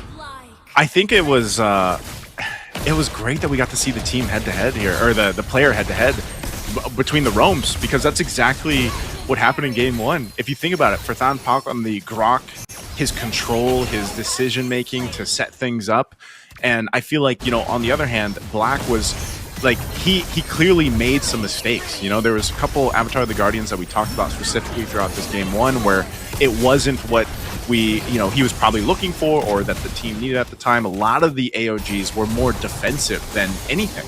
And so if you look at the value of a Gamikacha and you're more defensively Avatar of the Guardian, it's not really going to kind of complement this lineup that they had. Now, yes, they have a Kimmy, they had a Fredrin where they can go ahead and utilize some of those crowd controls from those heroes too, but still, it was a good kind of story leading into game one where it's like the roams here, man. The roams decided, I feel like, the pacing of game one specifically. Generally, they do that, but right as soon as that Grok had that tech charge, Fan Pak was able to set things up. And we didn't necessarily get to see that from Black. He did not have a good game at all, man. Like, it was not fun for him to be playing this game as he died multiple times. Maybe early on he was trying to set things up. He did a couple good like unbreakable taunts and breaks to stop them from potentially getting the turtle. And that's why it was so important, like you mentioned, once you were able to do that, what we wanted to see from AI Esports' lineup is to capitalize on that kind of advantage that they would have had in the early game to hopefully give them a better late game. But it just never happened, and they kind of, like, it's like that thing, it's like that window of opportunity is there and they kind of just watched it go by, and they didn't hop on that train, basically. And so again, it's only game one. It's a best of 5, so they can kind of adjust from that. We'll have to see exactly what they do, because if you break it down, like, that was a very rough game for AI Esports. You're talking about a 10,000 gold lead that Team 7 had. Stomp. It was a stompy stomp. I know that's what you like to call it, the stompy stomp for game one, man. Stomp. And it's hard. It's hard to be in that position. I think in the current meta, teams are very punished if you aren't able to control these objective takes in a way. But then if you slip too far behind and your lineup has a glaring weakness, like we mentioned when the draft was finished, like, it's almost trying to go against the odds entirely, man, to turn that around. It is. It's incredibly difficult to come back from a lead anyways, right? Just in the meta, it's just tough to do it. The fact that you have to do it against a fighter goal, against a composition that just does so well at understanding their strengths and understanding when to dive, when to go back, when to make these calculated moves, and when to take those risks. Again, when you're just forced on picks that are just not meta, and you're going up against picks that are meta, plus the users who know exactly what to do, it's just so tough, man. So AI, I mean, I think at this point they need a big break. They need a big break to understand what they need to do to beat Team 7, because it almost looks like right now it's going to be a back-to-back loss to getting eliminated, despite the fact that Ken, Justin, Zippy all predicted them to win MSL Season 2. Maybe it was maybe we're seeing a bit of an effect of what you mentioned earlier, man. Like the sweep yesterday against Yangon Galacticos, very quick games aside from the last one. If I remember right, it was almost nearly 20 minutes. Maybe it's that, they need to, like, kind of shake that off, because if we're talking about momentum based, Team 7 clearly has that momentum going into this matchup. They showed it in game one alone. So for AI Esports, I think number one, if we really look at it where everything starts, you get a different map. We'll see that from the draw here in just a bit, but I don't know if it looks like they've been winning on flying clouds. So maybe if they get the luck of the draw, they get some flying clouds, they can go ahead and build a lineup around that. Because I don't know, when you guys look at flying clouds over, especially in Indonesia, a region that, again, very similar to Myanmar, who loves to fight, micro and everything else, the focus. How do you feel about flying clouds, man? Like, I call it Mr. Clouds, but because it's just like, it's one of those maps that it's more of like this kind of I don't know, I almost consider flying clouds like a party trick, right? But, like, there is value there. It's like, okay, you got the flying clouds. We've seen multiple players get punished by flying clouds too, by the way. But do you think there's much value in there? Is it just towards defense? Like, does that allow some of the teams that are facing big deficits, let's say even 5,000 gold behind, is flying clouds that valuable for teams to utilize? I think it's actually even better for the fighter gold, Naisu, because you just get to lane quicker, right? You can rotate, you can go recall, get that tempo, and then rotate even further and get more value. So I think it'll actually be more of a benefit to Team 7. Maybe it could also be a benefit to teams who, like, want to come back, want to try to, like, get in lane quicker because they lose out in lane, like the Moscovs.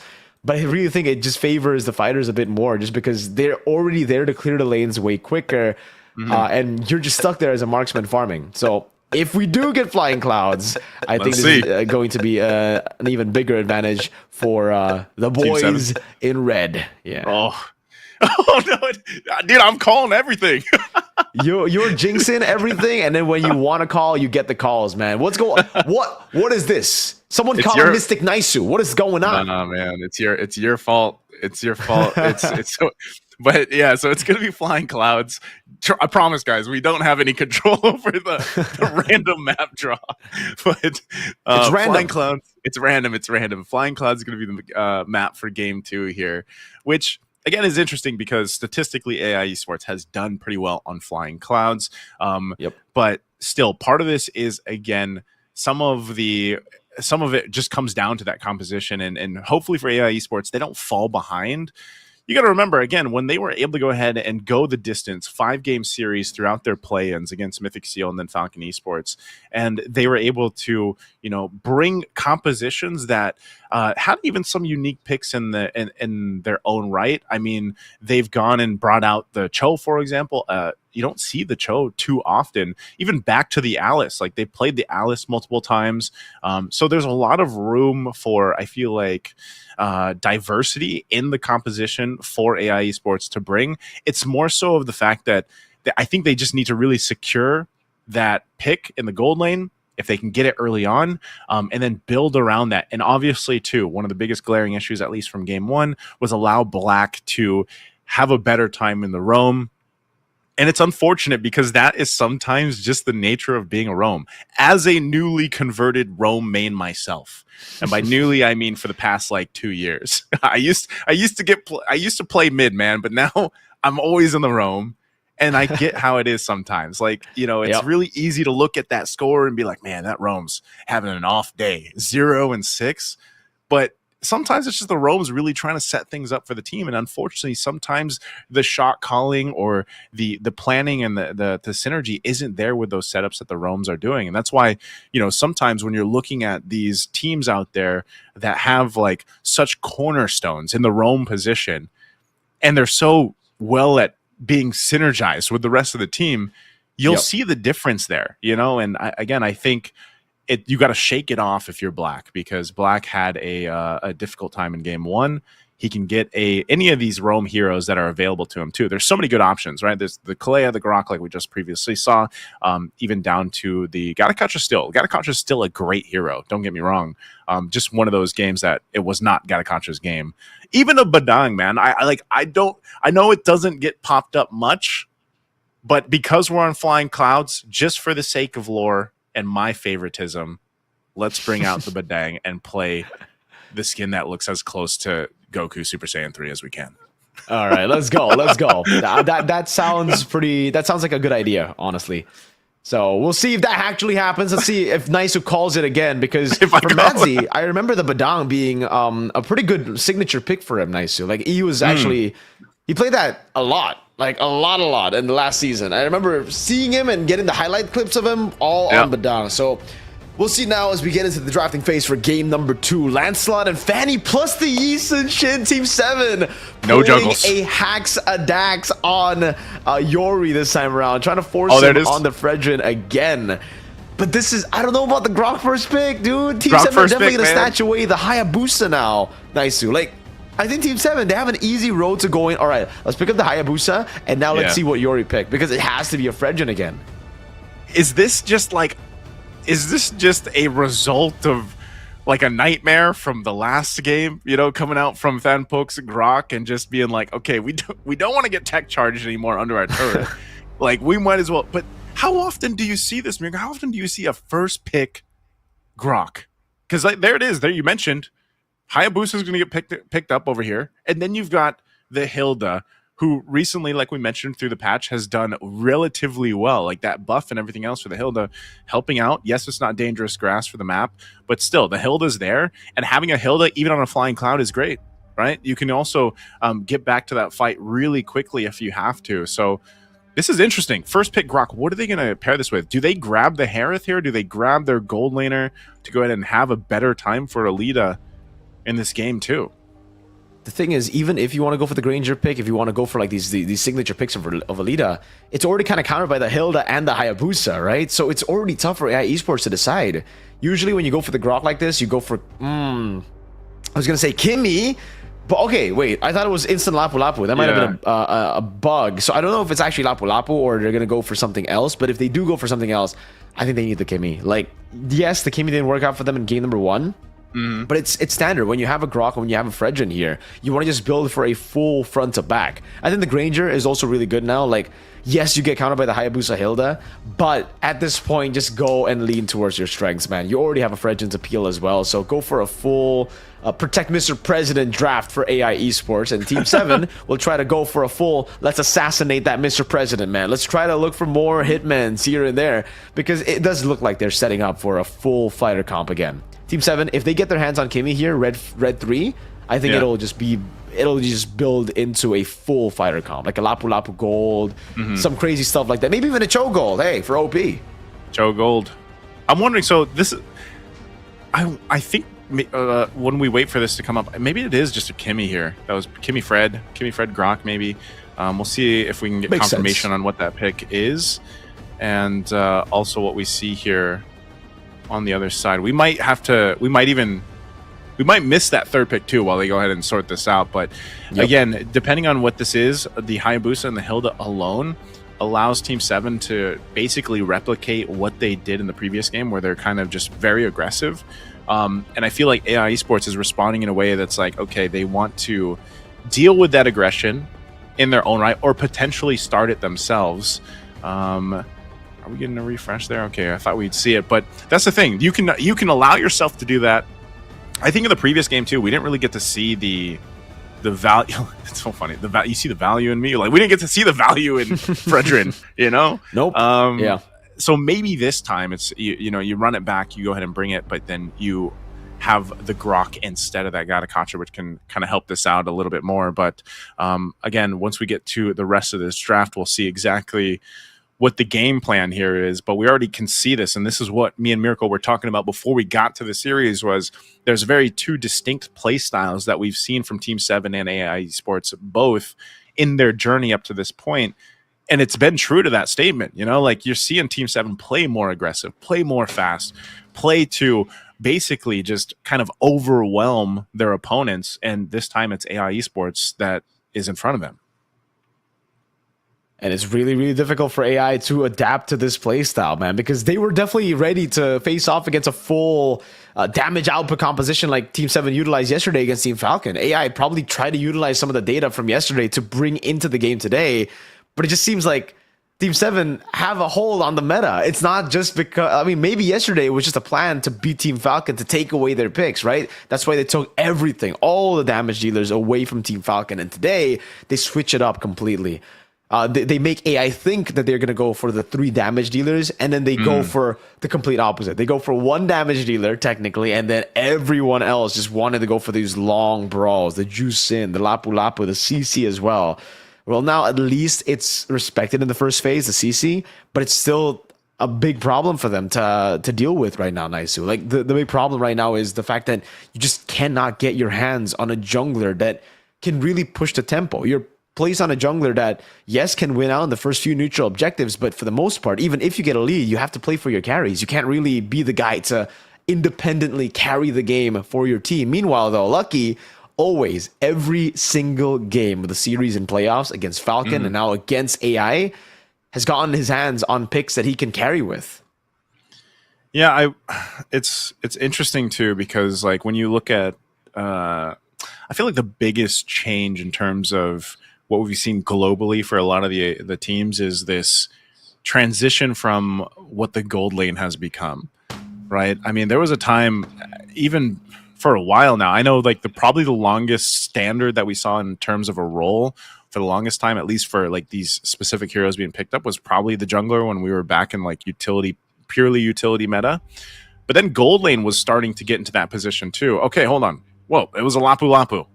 Okay. Wait, so Lapu Lapu. So, which again, this could even be relative to what I'm getting to the point of is gold lane has changed quite a bit just in the last couple months because of the patch and everything that's happened there.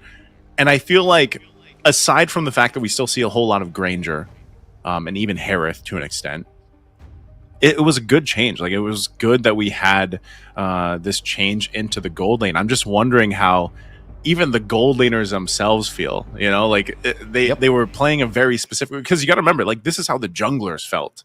And, you know, I remember in some of the recent interviews and stuff we've had with some of the most decorated junglers out there, specifically even back in with what Carl Teasy was mentioning in his interview with Wolf, was, you know, he had a time where, yeah, that jungle was built a very specific way. You have to kind of master it, learn it down to a T, and then, you know, just at the whim of the meta, you might have to change it. That happened to the junglers for, you know, some time a couple months ago, and now you have this nice little balance between shades of utility jungle, shades of the assassin jungle meta.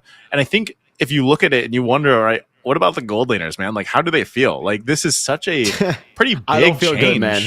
Yeah, I know you're a gold laner, so that's why I'm leading you into this question, because it's like, how do the gold laners feel, right? Or all the players out there that are technically gold laners. Yeah, you played this way for so long, picking your favorite gold lane marksman into the gold lane, but now here you are with this meta shift where it's like, dude, I can't even, like, if I pick a traditional marksman other than maybe Granger, because I don't know if we can consider Harith a marksman, right? No, dude's dashing around with magic, but it's like, how do these gold laners feel? You know, especially these pro players that have spent so much time playing in that lane, and now you have this big shift in that gold lane meta. You know, how do you feel about it, Mirko?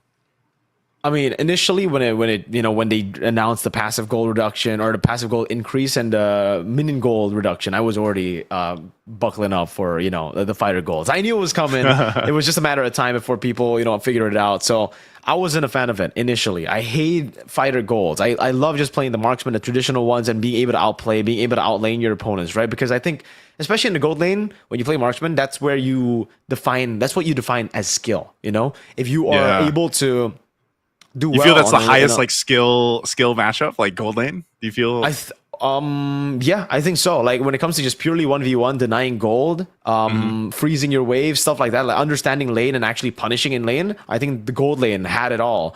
But because of the fighter gold lane, it becomes more of like a secondary XP lane, right? Over an actual lane that's different from the rest of the team. So I think, I mean, I've adjusted to it. It's still okay. Like, it's fun. But I'm not a fan of it still. Like, I would much rather have the whole patch get reverted, and for us to actually still play normal MLBB just with the new maps. I felt like the new maps alone should be enough of a change for us to actually enjoy the game, you know? The change in the passive gold, I think, really killed the momentum of a lot of players. Kelra, mainly, where, you know, these marksmen who just do really well on orthodox picks, even like the Harith, that just doesn't find as much success when, again, you're up against the fighter golds, when you're up against a lead as big as you saw earlier in game number 1. Coming into this, though, I really think Team 7 should pick up the Harith. If it is a Grok, Lapu Lapu, Fredrin on AI Esports' side, I think Team 7, they have a really good composition already with the Hayabusa and Hilda. They just need a bit more to push it forward. Go for the Harith now. Okay, we are going to be getting back. Oh, they go for the Granger instead. And wait, is there no Fredrin? Where's the Fredrin? Oh, we got 2 PX7s. Okay, Fredrin, the Kimmy gets completely ignored, by the way. Double and they Kimmy. Do go Cho Gold. Oh my god, Alita forced on the Cho Gold. They've taken away all of his picks, Naisu. That Granger deny again from Team 7, something they utilized against Team Falcon. Okay, so I was a little shook. There's a Kimmy, there's a gold Cho, right? Is that the gold Cho? Gold Cho. Gold Cho, yeah, okay. So we saw this previously in their matches before, wait, like no, you mentioned. No. Wait, is it? Yeah, I should be a gold Cho unless they pull a crazy one and put Lapu in gold. Well, yeah. That's why I was wondering if that's going to be a switch, but I know we had an extra PX7 there too, but we'll see exactly what it was. Again, it was very, very quick to pop up, but yeah, I think that's the thing is like you if it is a gold lane Lapu or Cho, it still is relevant to basically what I was saying here. Like, this gold lane has changed tremendously. It's an experimental lane. Yeah, just in the matter of months, really. And, you know, looking at to it, like, I feel like not everybody can win, right? Like when the metas are shifting and everything else, you always are going to have one of those roles that one of the roles or a group of heroes that are not going to be winning there. And that's why it was so funny, because literally in our grand finals, like over in MPL Philippines, all you saw in the gold lane for that grand final was Granger Harith, Granger Harith, Granger Harith, Granger Harith, Yep. Okay, here we go. Okay, so all right, here's the update. So it is that Fredrin, there's the Kimmy. Alita is going to be on, so I don't think they're changing. So Alita is going to be on the gold lane Cho. Okay. And then we have that Granger, Hilda, Khalid for the Roam over here, the Hayabusa, and then Cian is on the skin portraits, man. Is this the who? Valentina? Who are you on? Cian? Cian? Yeah, Valentina. That looks like a Valentina. I was gonna say that's Valentina, right? I'm trying to think what skin that is, but yeah, I think that's a Valentina there. Interesting. So interesting compositions here. So even with the Valentina, you can kind of have your pickings of some of the ultimates you can grab here, I feel like. Yeah, I think the big ult to take is definitely the tech charge here, to play around, especially considering that you already have the Granger, a super carry there. You just want to play for peel. So Team 7 rocking this full prio mid with Valentina and Khalid with the Granger in gold. They've basically taken the early game with this composition, but also they've denied that win condition away from Alita, not giving him the Granger.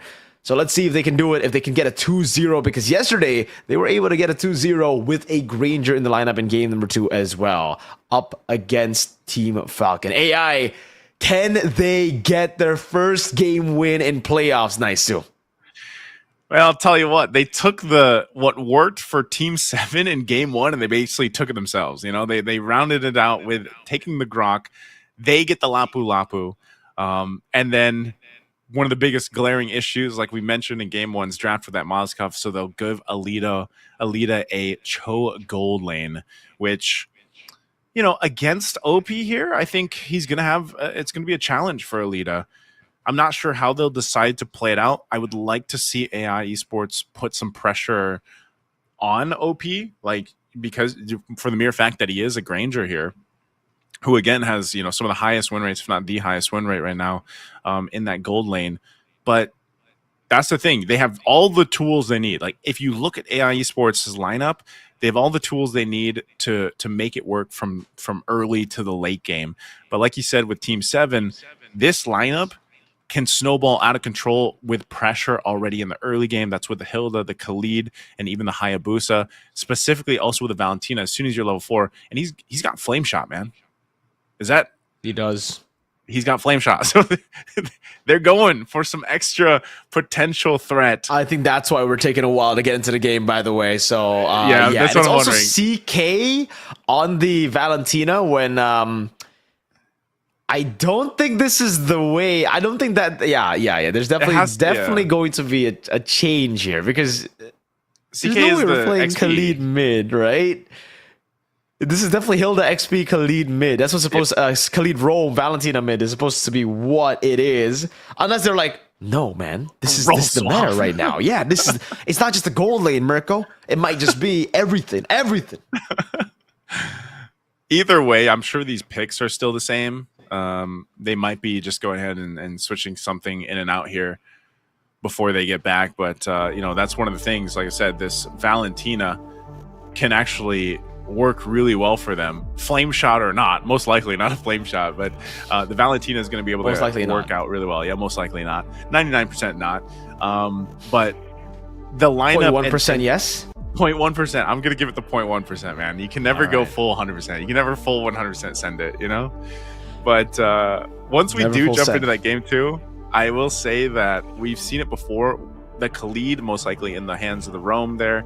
We've seen Khalids be a nuisance early on, especially if they decide to go with even like if they just get an early Fury Hammer. Sometimes we've seen some Roams do that, where they get this early Fury Hammer on their Roam Khalids, and they're able to go ahead and put enough pressure out with that early damage. Like there's a lot that can work out here, and like I said with Valentina, there's a lot of ultimates that are going to be very valuable to take, the tech charge being one of them. So I like both lineups. they're so true to what we were saying though earlier, man. It's that play style that we're going to see here from both sides. And I just hope for AI Esports to get that first win through the playoffs here, that they can make this work, because they do. Generally, it's a good lineup. Even a Cho Gold, technically right now in the current meta, like Cho Gold can still be very valuable. And if you can get, I'd say at least Alita needs like maybe just one visit up top, like one visit to the gold lane, like just give that one chance to not get, you know, to not deal with that Granger getting a advantage over you. And I think Alita will be okay. Way better than what we saw in game one, at least on the Moskov. Yeah, I think you need a rotation up top to deny the gold crab away from the Granger, but then after that, it's all about the Cho rotating around, right? So you deny the gold crab away from the Granger, let the Cho roam freely over for Turtle 1 if possible as well, if he gets a cut early to get level 4, and then it's all about brawl and 5v5, man. The Granger's going to be doing the same thing, by the way. I think the Granger here in this game, OP, definitely going to be thinking about going Sky Piercer first item, not even finishing up boots, so getting like the small boots into full Sky Piercer is usually what Grangers do nowadays. And then you fight Turtle 1, you get some of the kills. If you can, that's massive. If you don't, then it's fine, you know, because you can still stay in lane, get the gold from the wave itself, get the gold from the turret. It really depends on what the call is for the team. If they win out early in the mid, I think going for the call on Turtle makes sense here. You want to just take away the steam from AI, especially considering their composition is technically almost built purely for Turtle 1, right? They have a Kimmy, which is a bit more late game interest later, but with the Cho Gold, with the Lapu Lapu and Fredrin, if you don't get the first neutral objective, this is looking like a cooked lineup, man. This is looking like a 2-0 for Team 7 if they don't. So already some very specific conditions have to be met for AI if they want to stay in this series. If they want to stay in MSL. If they want to stay in MSL, they have to figure something out here on either side. Team 7, I think they're still playing with like I said, a little form of risk if they can with this kind of lineup. But I think Team 7 is willing to take these risks, man, you know, and so it's up to AI Esports to utilize what they have. So here we go, jumping into game 2. Once again, this best of 5, the lower bracket final here between AI Esports and Team 7. A very strong game 1, a stompy stomp from Team 7 in game 1. We'll see. Whoa, okay. So hold on. What do we have? They want here? the 4v4, man. Oh, do they want early to on go already? for it? Oh, yeah. Forcing a flicker out from Madzi. That's a lot of value. Tan gonna go for the steal. Does he get it? I don't think so. I think Yori was able to secure it. Has gone for the concussive blast, by the way, but it will not stop Lucky from invading the green camp and taking it away with the help of CK as well. Wait, orange buff. Yori has to respect it. Man, this is a bit too much respect given over by AI, man. They need to try to brute force the orange buff. Tanpoke is trying his best to walk in again, but already it's a win for T7. It's a win for Team 7. Okay, so I was going to say, I don't think those emblems were right either, but we do go back to just how aggressive Team 7 wants to play with this lineup. You already saw it in the early minute of the game, and that's kind of what we're going to expect here too. As they burn out even a flicker early from Madzi, I wouldn't be surprised if they still try to put pressure here, and Black's going to have to respond to that. So already Team 7 showing how kind of they want to approach game 2, very aggressive. If they can get an advantage before the first turtle, that's great for their lineup. But again, hold on. Shadow kill coming down. Yori, Appraiser's Wrath will do a lot of damage, getting him back to safety against Tanpoke. But he's not healthy enough to continue on to contest neutral objectives. So already, I would say again, a little dub for Team 7 here. They can play it slow. You're gonna play it. So look at Xian's got the tech charge himself. Black doesn't even have his own. That's gotta feel bad when you see the opposing Valentina with your own ultimate, but they'll slow it down. Turtle's not gonna be committed just yet. Madzi half health, but this will be a fight, the 4v4. Potentially for the first objective, AI Esports does have control, half health on this turtle. They're gonna go. Raven's Fighter, but the Tectonic Charge stolen away. Will be able to go for the stun over to Yori, but Shan is in a tough spot already. Black deciding to save that tech charge. And luckily for AI, they still get the job done with this composition. They needed that neutral objective early, and they got it. Yeah, I was gonna say, you mentioned this lineup is built for that, so they end up getting that objective. Ooh, nice rampart there. Then Pook. Shen, good body block. Turret doing a good job as well, body blocking for that, but Lucky wants to continue to push on the pace here. We'll bait out the bravest fighter, but that's about it. It's whoa. Lucky going back for a last hit on Shuriken. He's just showing himself there. There's a code for you guys, by the way, too. Feel free for our viewers out there to go ahead and use that code. Try to get it before everybody else does. Thank you guys for, of course, also being patient with us as we get through our games here. And now, again, game 2 going to this. It looks like AI Esports, based off what's happening here in the past 2 minutes, they'll be the ones to now start to transition to put some pressure on this side. Team 7, there's a kick. Okay. Oh, great traction pulse as well. 4-man Raging Sandstorm tech charge landing on all of them, but there's just not enough damage. OP doing quite a bit with the Rhapsody, but not enough. Whoa, Madzi goes in, tech charge back over by Black, and OP falls. First blood to AI. And Madzi with the emotes, the recall there. Again, OP putting himself in a position. Oh no, Madzi. Oh no.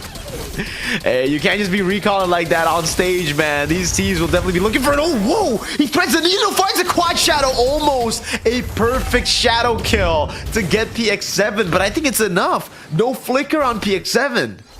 So close, 1 HP away, but yeah, Karma will get you on this, on the grandest of stages right now. Got to keep it under control here for AI Esports. We're going to be looking at the instant replay. Once again, Infinix, the Note 50 Pro. This was the setup, you know, it was a good initiation. Xian using his own tech charge there, but then OP gets punished. Now, second turtle for the grabs here. AI Esports has control. Can CK do anything here? Set it up. Oh man, that's a tech charge over, but Yuri still wins it out of the back line though. PX7 with no flicker gets deleted. It's Tan who gets to get traded back for Team 7. OP going for the double lane now. Good stun over to Shen now. Oh man, everything thrown at Shen to take him down as CK will go for a little bit of poke over to Madzi. But look at Alita, even on the fighter golds, continuously just staying up top farming and getting structures. Way better here for Alita, like we mentioned. In comparison to game 1. Oh, he's going to go for a 1v1? Okay, no, he's not going to go for the kick, even though he has it. Maybe if he had the flicker, he'd go for that kind of play, but he does just go ahead and back off here. So OP is going to be fine.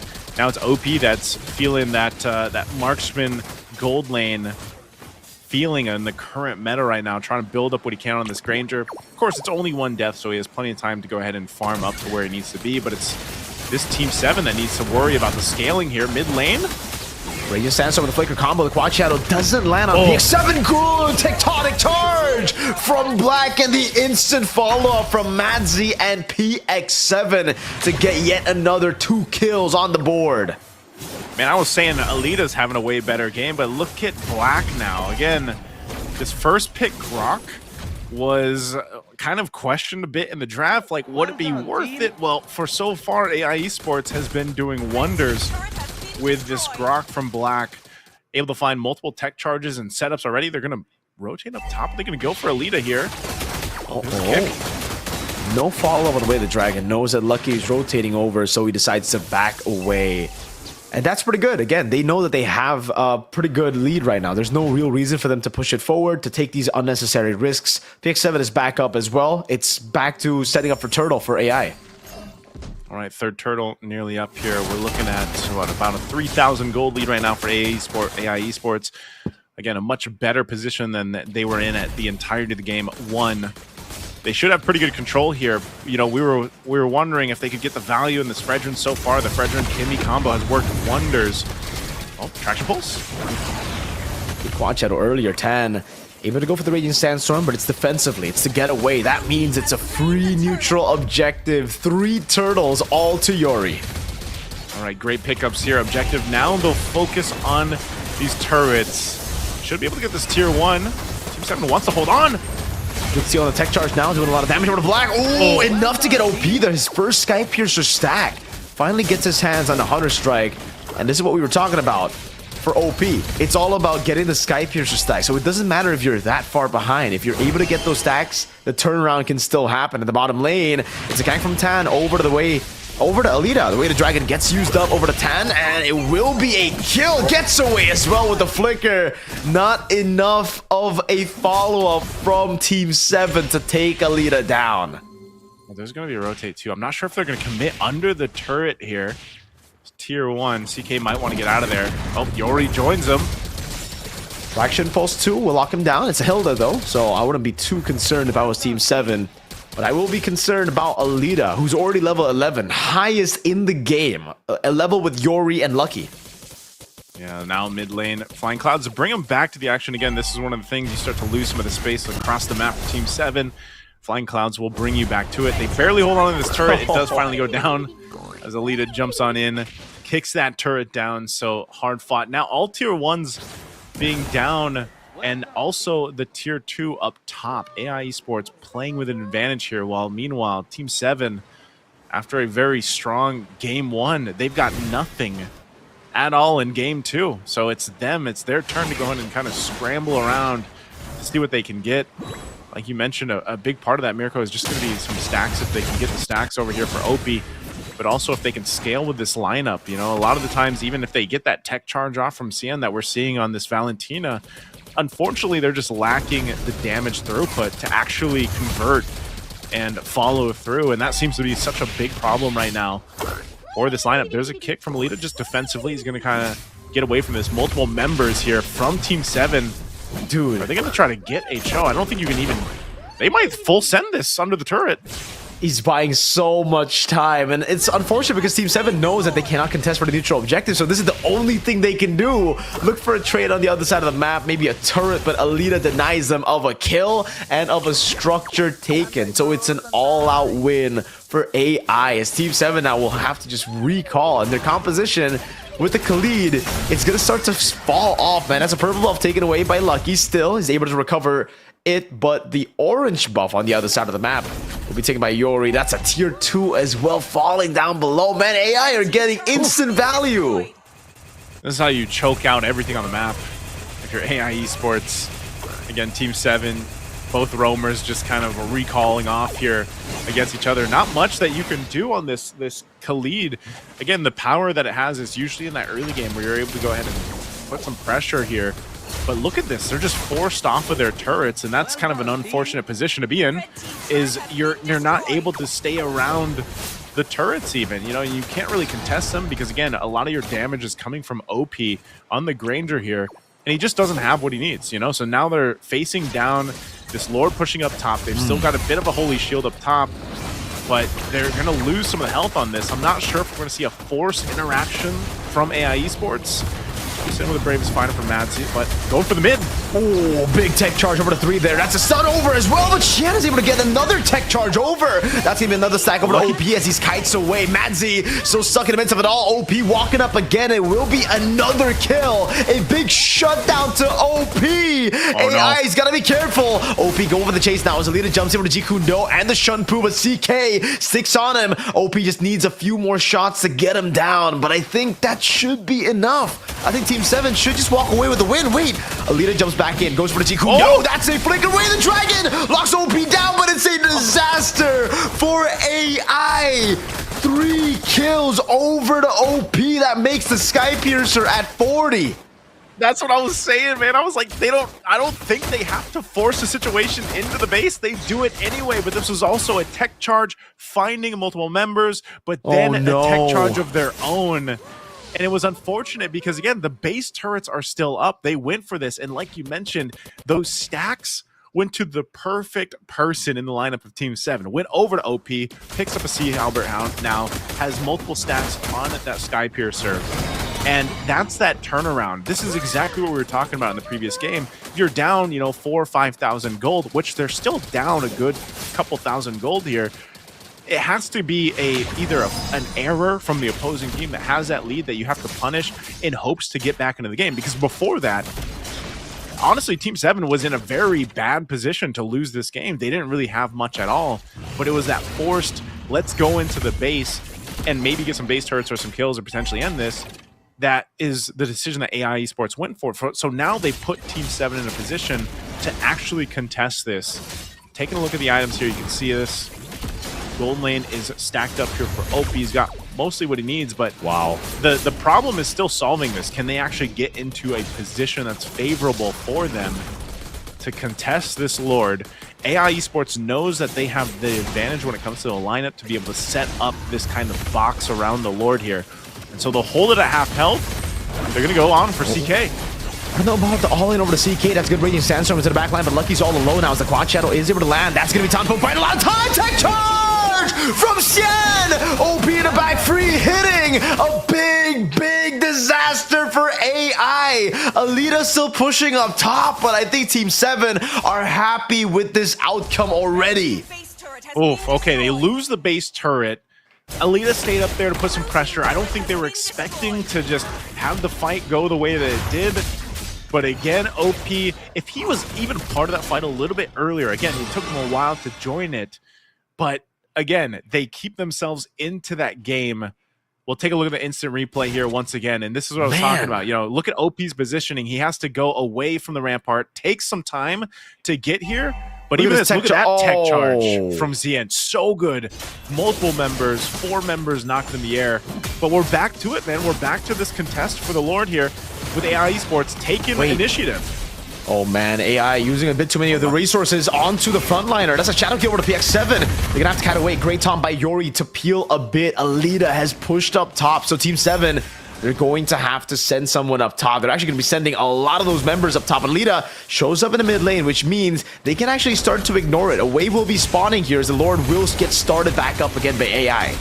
Oh, they know Lucky's up there dealing with the waves, so they're going to press on this Lord and try to get it here. CK, though. Way the Dragon, that's going to be another tech charge over by Shen. Goes in for the taunt, goes in for the Terrify. OP! But in the Needle, able to find 1 kill, now jumps in forward over to Yori. That's a good Radiant Sandstorm, another kill over. VX7 getting the Sky Piercer. Oh, it's Lucky with a Shadow kill, and OP is untouchable in the back. Gets a double, a 2 for 2 right now. But Team 7 still have their jungler, but a wave is coming in, crashing into their base up top. Oh man, the biggest advantage right now for AI Esports is that base turret that Alita did work on to get it down, because it's Team 7. Even after they have these wins, they still have to manage the waves that's pushing up top.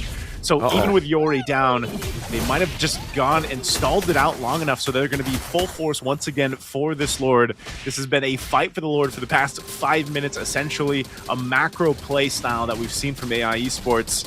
They'll start this up. Yori will be up in a second here, and then we're back to it. Goes for a bit of a reset.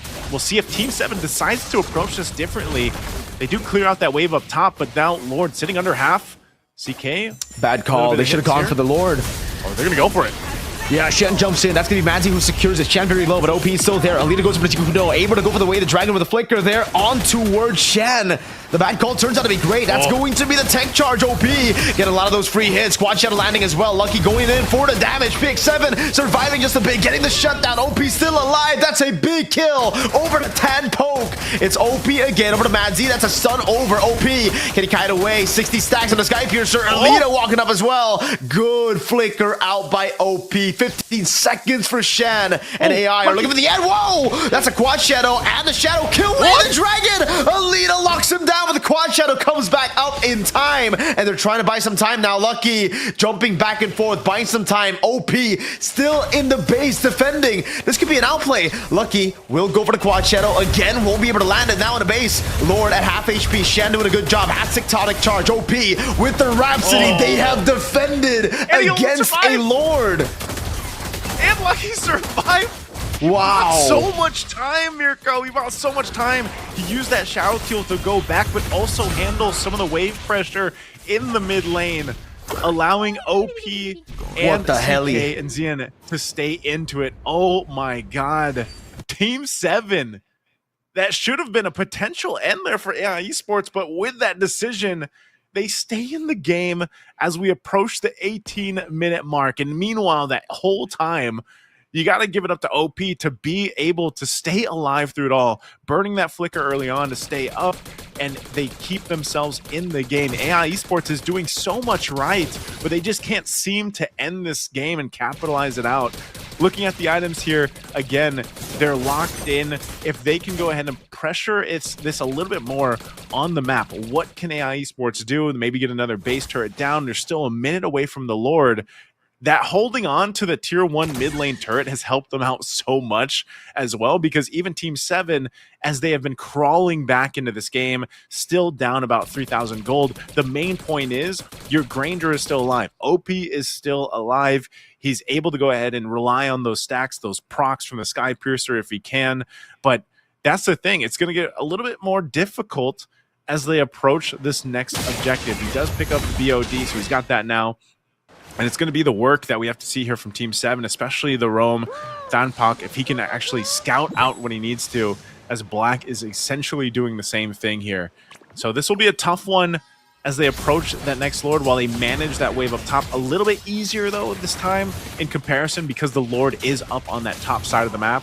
But we might see Alita now look to work and put pressure here on the bottom map to open up the base a little bit more of Team 7. For sure, he definitely needs to do that right now, right? Like, that's the only thing for AI that's going right. Even around the Lord dances, by the way, AI have just been very, very indecisive. The fact that so many times it could have been a steal, it's just lucky was not on the at the right place at the right time, means that they are getting out macros still by Alita, and it's all because of Alita constantly shoving in the bottom lane. Lord dance happening here, Naisu, and it looks like Team 7 have the proper waves to actually set up for this. Yep, they are. Alita's still waiting on that side of the jungle. That wave's pretty much even it on the bottom side, so neither team going to commit to the Lord just yet. I think Team 7 has been really happy, though, with the fact that they've essentially bought themselves plenty of time, nearly 5 minutes plus, to get themselves back in an even fighting position. But it's still, again, it's a macro play that they have to go against here. Black, wait. Whoa! Immortality down already for Black. That's a tech charge over. Black able to flicker out. OP looking for the Rhapsody and the Death Sonata to take him down. Black has to recall. Bites a Heptaseas. Town going to be taunted up now as that's going to be attraction pulls. Almost landing unlucky. CK forced to recall. Having to go into the bottom lane to clear it out. And he should be able to do it here in time. But Team 7 have to deal with the wave in the bottom lane and the top lane. It is going to be OP sent up top with the bottom lane sent CK to deal with it. Rose gold already. Lord still. Okay, finally resetted by AI. Yeah, it's going to go for the reset. Black went back to the base too to heal back up, but he does have his flicker down. Lord being held around this half health. They know they can still potentially push this. Team 7, they're going to have to be the decisive ones. How are they going to play this? They back off the Lord. Finally, Raging Sandstorm. Yori's very real. Tech charge again on 3! That's a tech charge from Black as well. That's going to be Xian taken down by the Sky Piercers. PX7 makes his way inside. OP in the back line going to be stunned up by Manzi with a flinker in. But OP's catting really well. Has the Rose Gold Meteor. Gets the Godlike. Goes 70 stacks on the Sky Piercer. Lucky! What an assassination to shut PX7 down. OP gets the immortality. And somehow Team 7 have weathered the storm of AI. Team 7 fought for this Lord, fought for an objective, and they might just get it here. There's not much Alita and Black can do, and they'll fight for this Lord, securing it up. OP again, not even burning the flicker with the pressure of Mansi in his face, stays alive. He'll get rid of his immortality. He bought it just for the sake of having it in the last fight after that Rose Gold as well. Again, the positioning of OP. There's a reason this guy is on the GPM rankings right now. Again, he's coming in clutch for Team 7. This was a fight that was started up in that mid lane. Xian using the tech charge again. But again, it's the space. It's the positioning of OP, and even Lucky putting pressure on that backside with this Hayabusa that is working so well for them. And so now it's shifted, man. This is a massive Lord take, an evolved one, that's now in the favor of Team 7. They've been so starved of map space and pressure until now. So this is their chance to go ahead and push it down, push some of these tier 1, tier 2 turrets down of AI Esports. Not to say that AI Esports is not in a position to contest or potentially get control back in their favor, but it's definitely shifted over momentum-wise to Team 7's lineup here. They're going to clear out this Lord if they can. They lose the tier 2 turrets. Alita's going to actually be forced out here. You're seeing the damage now from these Death Sonatas, even the Rhapsodies here. Nancy has to pop the Bravest Fighter. They still hold on to that Lord. These waves are pushing on in. Lucky jumps in. He baits out the nature. Alita unable to get away the dragon in time. Yori taken to a quarter of HP. Traction Pulse lands, but it's only onto the Lord right now as it goes for the charge onto the bottom lane. CK looking for it. That's going to be Shen with a Tectonic Charge. That's Manzi jumping with the Raven Spider, but OP is still untouched in the back line. Good way the Dragon Appeal in the back as Lucky goes in, buys the Immortality in time. It's a leader with Jiku. No, Lucky's still able to survive. Double for OP. Goes and dashes forward. Shan gets the shutdown now, and Team 7 are looking for match point. BX7 buys the Immortality in time, is able to flick around from Shan. CK gonna go for the chase as well. They still have a wait OP with an aggressive flicker in, but won't be able to find the kill. Tan also gets the Immortality, but he's down. That's a wave in the mid lane, still quite healthy. Going in again. Traction Pulse from PX7. Shan looking for the play again. Goes for the Terrify. Manzi having to go for the Bravest Spider. Does not have the flicker to combo it together. OP still there. Stun landing. Good sustain from Manzi. CK goes for the damage. Shan over with the Terrify. Buys it with a crown in time and pops it off. OP looking for it. He gets the Immortality down. The wave just there. OP living with a sliver of health as Shan slashes PX7 down. Will lose his Immortality. Black is up again, but Team 7 secure match point. Oh my god, you can see the reaction here from Team 7. Again, now sitting at match point. The work that they put in. Oh my goodness, Mirko, take a breath because that last exchange was insanely long. Started with the push with the Evolved Lord into the base. And again, the highlight there was the positioning from OP and the way the rest of the team played that and allowed OP to have that space, man. I mean, it started with Lucky even just jumping in to get the Wind of Nature out so that it wasn't a possibility to use. And then the way that they walked in with that Lord push and juggled around the minions again, even when they had to deal with, okay, we have stacked up OP, but we don't have the minions just yet to end it. They had to take and focus on the mid lane and then join there. A valiant effort from AI Esports, though. It almost looked like they would have been able to defend that, but it was just unfortunate that, again, they weren't able to solve OP, the biggest problem, and the stacks he was able to build. Again, we were having that whole discussion about gold laners right now, and OP, his positioning, his micro, man, allowed them, the fact that he didn't die and didn't lose those stacks and held on to those, crazy. The amount of concentration and work that goes into that in the current meta right now is so damn difficult, and OP was able to do that multiple times throughout this game. Bro, he ended up with 80 stacks. This guy started the game off 0 and 2. Just for you guys to understand how impressive this game was for OP, how impressive of a comeback it was for Team 7. This was a Granger that was taken out of lane so early. This was a Granger that was 0 and 2, already pinned down, basically. But he got away from that pin. He got one kill. It all started from there, Naisu. And that's where we already started talking, you know, saying, hey, that one stack can build up to a lot. And then they kept on going. That big throw in the base, man, giving him 3 more stacks, making it 40. And then, dude, you only took 2 deaths. Like, if you delete the first, what, 5-6 minutes of the game where he suffered the 2 deaths, he was untouchable ever after that point. Completely untouchable. An amazing performance from OP, man. And in-game MVP, definitely for him here, 10-2-5. If it was possible to get 100 stacks on Skypiercer, he did it, Naisu. He didn't die after the first 2 deaths. Yeah, it's crazy, man. I love that he has a Filipino flag, too. Maybe he was channeling in, you know. But here's the thing, like, again, we're not even just, it's not that, like, it's no glaze at all. The fact that OP was able to do this against this lineup, you got to remember, you're a Granger with basically Flicker, right? You're against a Grok, a Kimmy, a Fredrin, a Lapu, and a Cho. All 5 of those heroes are big threats to a Granger or just a marksman in general. And it was so difficult for AI Esports to get OP, even having all those tools. And it would have been, like, the thing is what we're really showcasing here is breaking this down is the fact that, again, the stacks that Skypiercer are such a big value for the Granger in the current meta, but also against this kind of lineup that's very durable and tanky. Wow. And the fact that you can, if he would have died once and those stacks, you know, get reduced in half, like, that is basically such a big loss for OP in this case, but it didn't happen.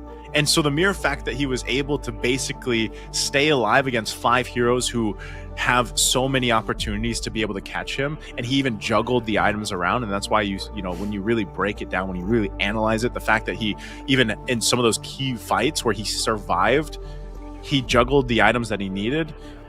It was a phenomenal game too, man. It was a showcase for OP, and you know what? He's defying the GPM ranking curse right now, man. I gotta say, you know, put that guy at number 1 right now. What a game too here. As we look at the highlights here, you're gonna see exactly what we're talking about for us through this game. Again, man, it was just one of those things, you know, where for Team 7, it was, they had to like basically buckle in, because this was the early game. This is what they dealt with all game long, you know, and it was a lot from Vlad on that Brock early on, you know, putting pressure here, and Xian on this Valentina basically turned into their own Brock. Like I'm pretty sure at least 99% of the ultimates were tech charges as well, if not all of them. But he also was able to find so much value of his own tech charge, which then allowed this kind of change of momentum. And this is really where it started to build up kind of hook here for Team 7. And again, it was the targeting, right? Like Alita doing a good job at dismantling the back, but you can't just have a pure front to back here when OP just gets all these stacks for free. PX7 was on a Sky Piercer as well, but it's different, you know? The Kimmy is not as easy to kite away with as a Granger who has so much more range and so much more pressure. You can see PX7 desperately trying to get into the back line, trying to get onto OP. You can see everyone, really, even Madzi having to use the flicker, but it's never coordinated together nice. So in Alita, I gotta say, he did an amazing job this game, clearing up, going for far lane, but this is not the Cho goal that you would expect in this game. The type of Cho goal you would expect in this kind of game would be the Cho goal that actually goes in together with Madzi to try to get OP. They need to layer their CC together, because there's no way Madzi and Black is enough to take them down. They need a bit more damage. They need a bit more of that gap closer. And that's what the Cho Gold was picked for, I feel, right? Like, why would you pick it up if it wasn't for jumping on the Granger? It took a bit too long for them to realize that. And by the time they realized it, Evolved Lord was taken out. OP tried to, I mean, they tried to go on OP, but he had all the gold to swap from Rose Gold to Immortality to everything, man. It was, this was a showcase of just how good Gold Lane can still be, but in a certain specific scenario where you're capable of showcasing your own individual mechanics, but at the same time, you got to remember again, like, how much work it was here for OP to, you know, stay so focused in, so locked in to be able to get this position that he was on the Granger. And, you know, unfortunately, that's kind of the downside right now of Gold Lane is there's only specific heroes. Like, I don't even know if this wasn't the Granger running around with, you know, running around with this Sky Piercer, like, if it would have been different if it wasn't a Granger. Like, what if this was a different marksman even? You know, if it was a Moskov, I don't think you would have been anywhere near close to being able to do the same thing, or even a Harith. You know, it would have been definitely not. That Sky Piercer was so crucial, and maintaining those stacks were so crucial in OP's Granger here. So again, a phenomenal showcase of what's still possible and why, you know, Granger is that winningest, still the winningest Gold Lane hero right now that still fits into there, and the standing, one of the standing marksmen that still fits in our current meta in that Gold Lane. And, you know, even if you look at what Alita was able to do, Alita, I feel like he played that primarily correct. You know, he was a Gold Lane Cho. He was able to put pressure across the map. It was like he was like a Moskov without the spear, basically. It was like a, you know, he still did the same thing that he was trying to do in the Moskov, but he was doing it on the Cho, and he was having more success on the Cho, actually knocking down those turrets. So I don't know what that means that we'll see for Alita going into Game 3 when we eventually get there, but we'll have to see, because AI Esports is going to have to go to the drawing board here to not potentially be swept here in this lower bracket final. But we are going to be taking a short break here, ladies and gentlemen, so sit tight with us, grab your snacks, get some refreshments as well, and we'll be back here after the short break for Game 3.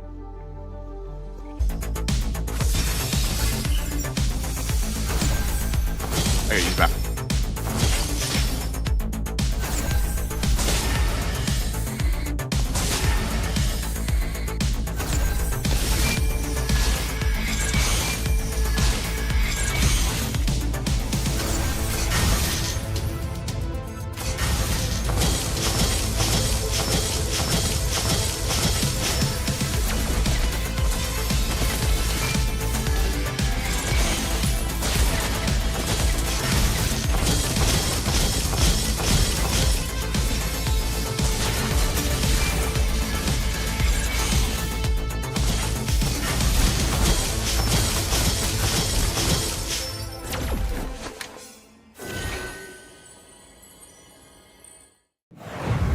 Welcome to MCGG Rising Stars.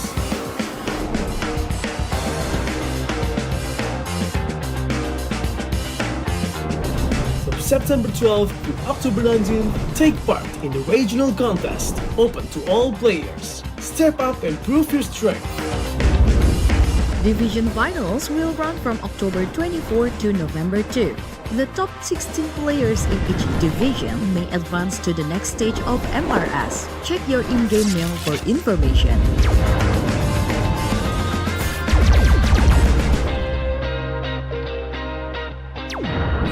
The S3 Finals group stage kicks off from November 8 to November 9. The top 6 players from each group will qualify for the S3 Finals semi-finals.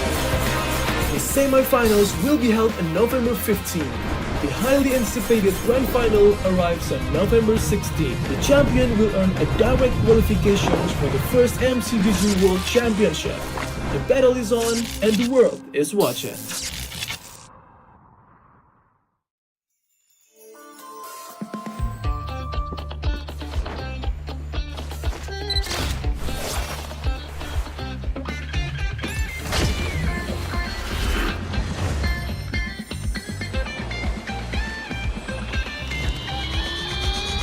Dabei 11 ကနေကြိုဆိုပါရစေ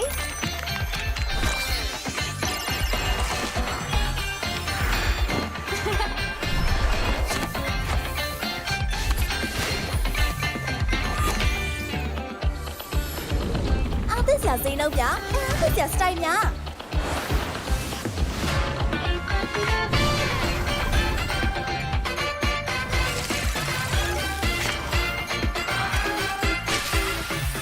ဆူလက်ဆောင်ကြီးရိုက်လိုက်ပါ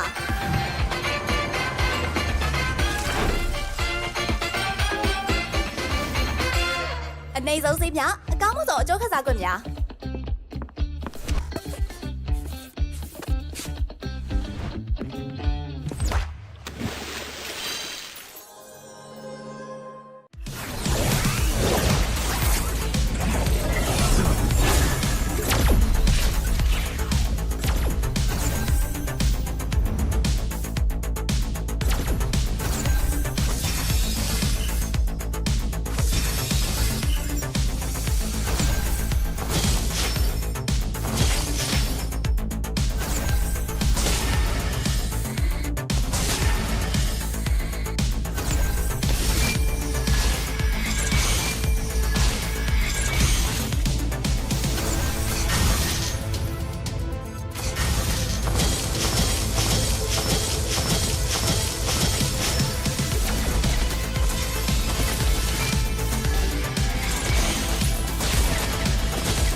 Welcome to MCGG Rising Stars.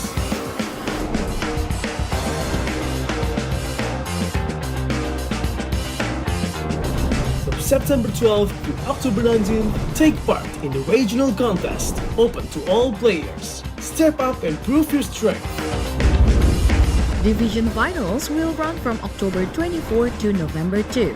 The top 16 players in each division may advance to the next stage of MRS. Check your in-game mail for information.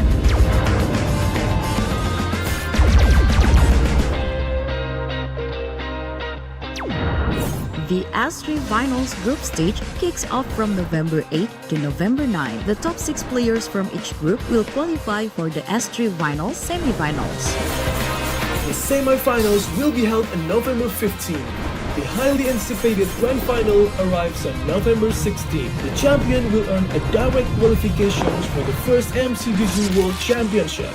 The battle is on and the world is watching.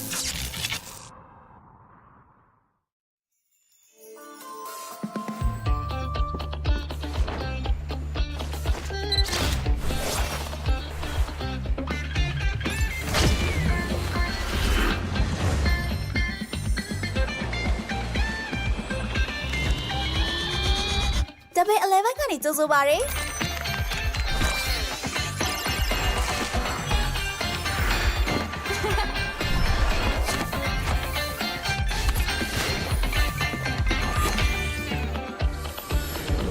အားသစ်စရာစိန်တော့ဗျာအားသစ်စရာစတိုင်များ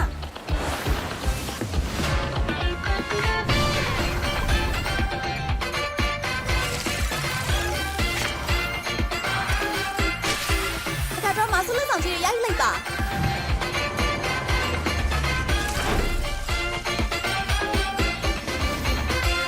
အနေဆုံးစေးမြအကောင်းဆုံးအကျိုးခစားခွင့်များ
Welcome to MCGG Rising Stars.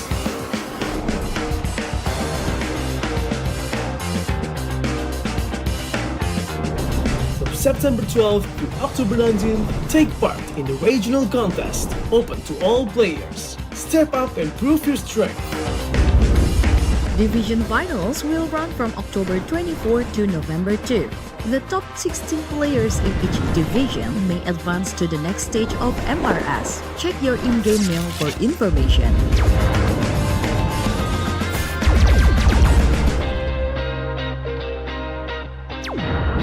The S3 Finals group stage kicks off from November 8 to November 9. The top 6 players from each group will qualify for the S3 Finals semi-finals. The semi-finals will be held on November 15. The highly anticipated grand final arrives on November 16. The champion will earn a direct qualifications for the first MCGG World Championship. The battle is on and the world is watching.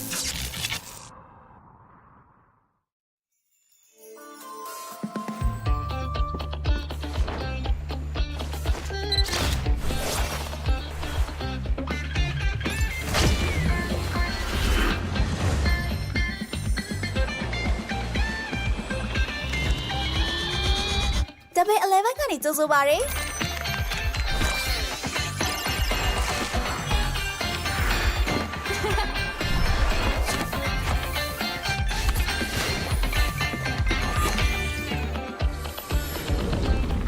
ဈေးနှုန်းပြအဲ့ဒါစတိုင်များ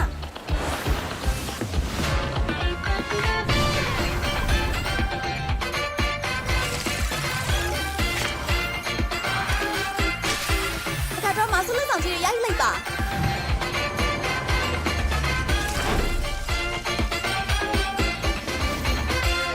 အနေဆုံးဈေးပြအကောင်းဆုံးအကျိုးခစားခွင့်များ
Ladies and gentlemen, welcome back here after the break. Thanks for being patient with us while we get things situated and smoothed out. Once again, I'm Naisu, joined here with Mirko, and we're here for MSL Myanmar's Season 2, their Super League. It's the qualifiers up to M7. We're here in the lower bracket final, currently right now, between AI Esports and Team 7. And Team 7 just had a crazy comeback. After a dominant Game 1, they were losing Game 2.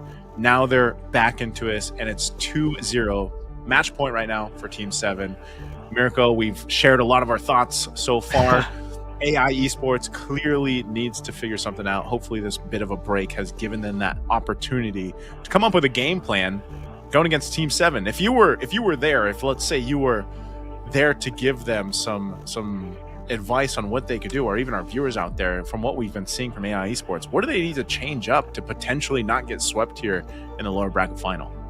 It's pretty like cliche, but really at this point, reset, dude. Like the fact that you just got a comeback like that in game number 2, you need that advice. You need to just reset. I don't know, it's way easier said than done, right? I would say reset, but can they reset is the big question right now, because the way that comeback fell through or it came through for Team 7, it was just unexpected. It was just so they just played it better, and that usually causes a big tilt to happen, Naisu, between the games, right? So they've had a few minutes right now to actually like settle down, get composed, get back to like their normal, all right, chill feeling. But I don't think it's gonna be enough, really.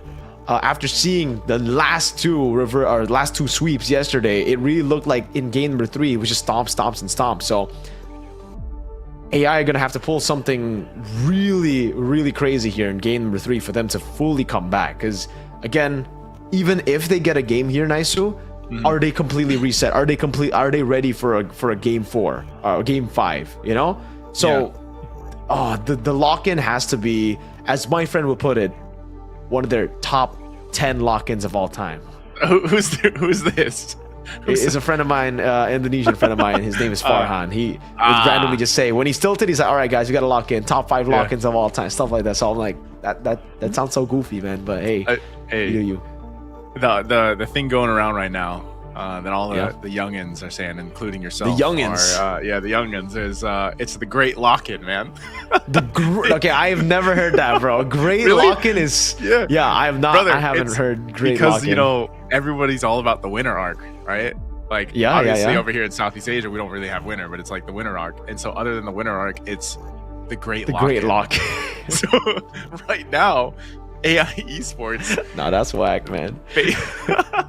They have to lock in. All right, the great lock-in, or the top 10 lock-ins of all time, is exactly what they have to do though to stay in the series, man.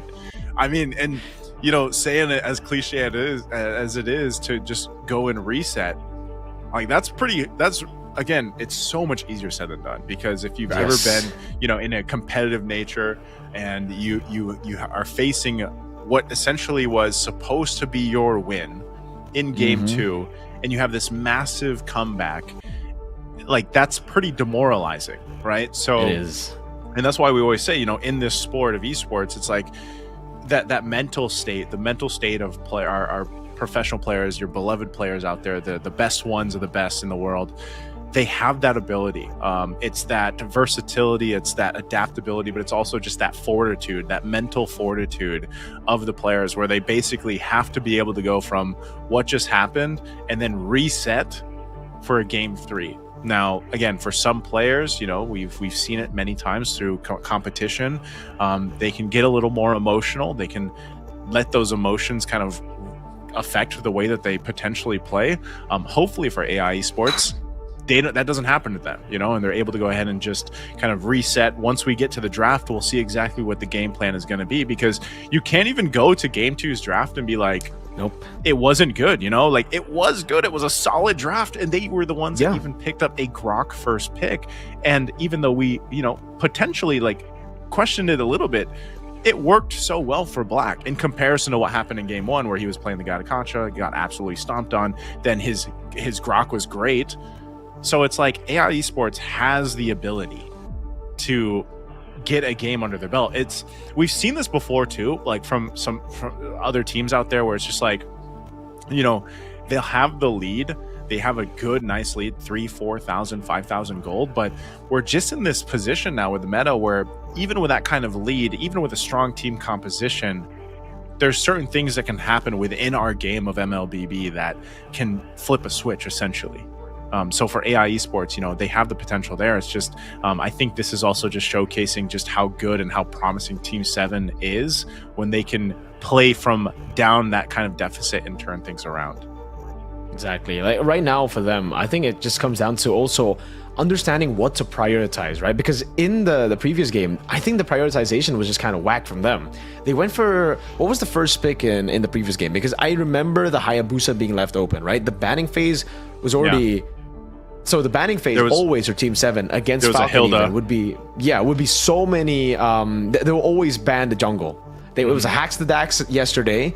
In game number 1, it was only Lance and Fanny, but this game it was Lance, Fanny plus Yi Sun Shin. So there was only one more assassin up for grabs. There's only one more viable assassin up for grabs, and it's the Hayabusa. You need to take that away from Lucky. You can't just be giving that to Lucky and then going for the Fredrin pickup, right? Like, you don't get as much value as the enemy team here, just because it's pure comfort. Like someone in the chat just mentioned, you need to take Team 7's heroes away. And sometimes you have to do it through deny picking, right? That's what Team 7 have been doing so much better compared to any other team here in the MSL MM Season 2 playoffs. It's the fact that they're able to take away heroes on top of being able to ban them. So you see the first 3 bans, the Assassin Jungle ban, and then you come into the second phase or with also your pick getting taken away, because the Granger earlier was a pickup that was for sure in the minds of AI. They had that set up. They had a pure front to back with just the Granger being the final piece of the puzzle. But guess what?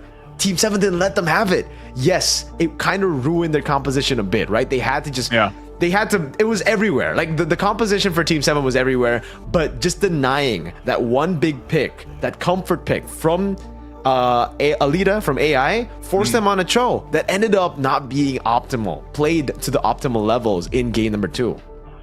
And so that's why it comes down to, I know we have basically our dear analyst friends, our true analyst friends out there that love to, like Wolf always likes to say, can I just nerd out for a little bit? Him,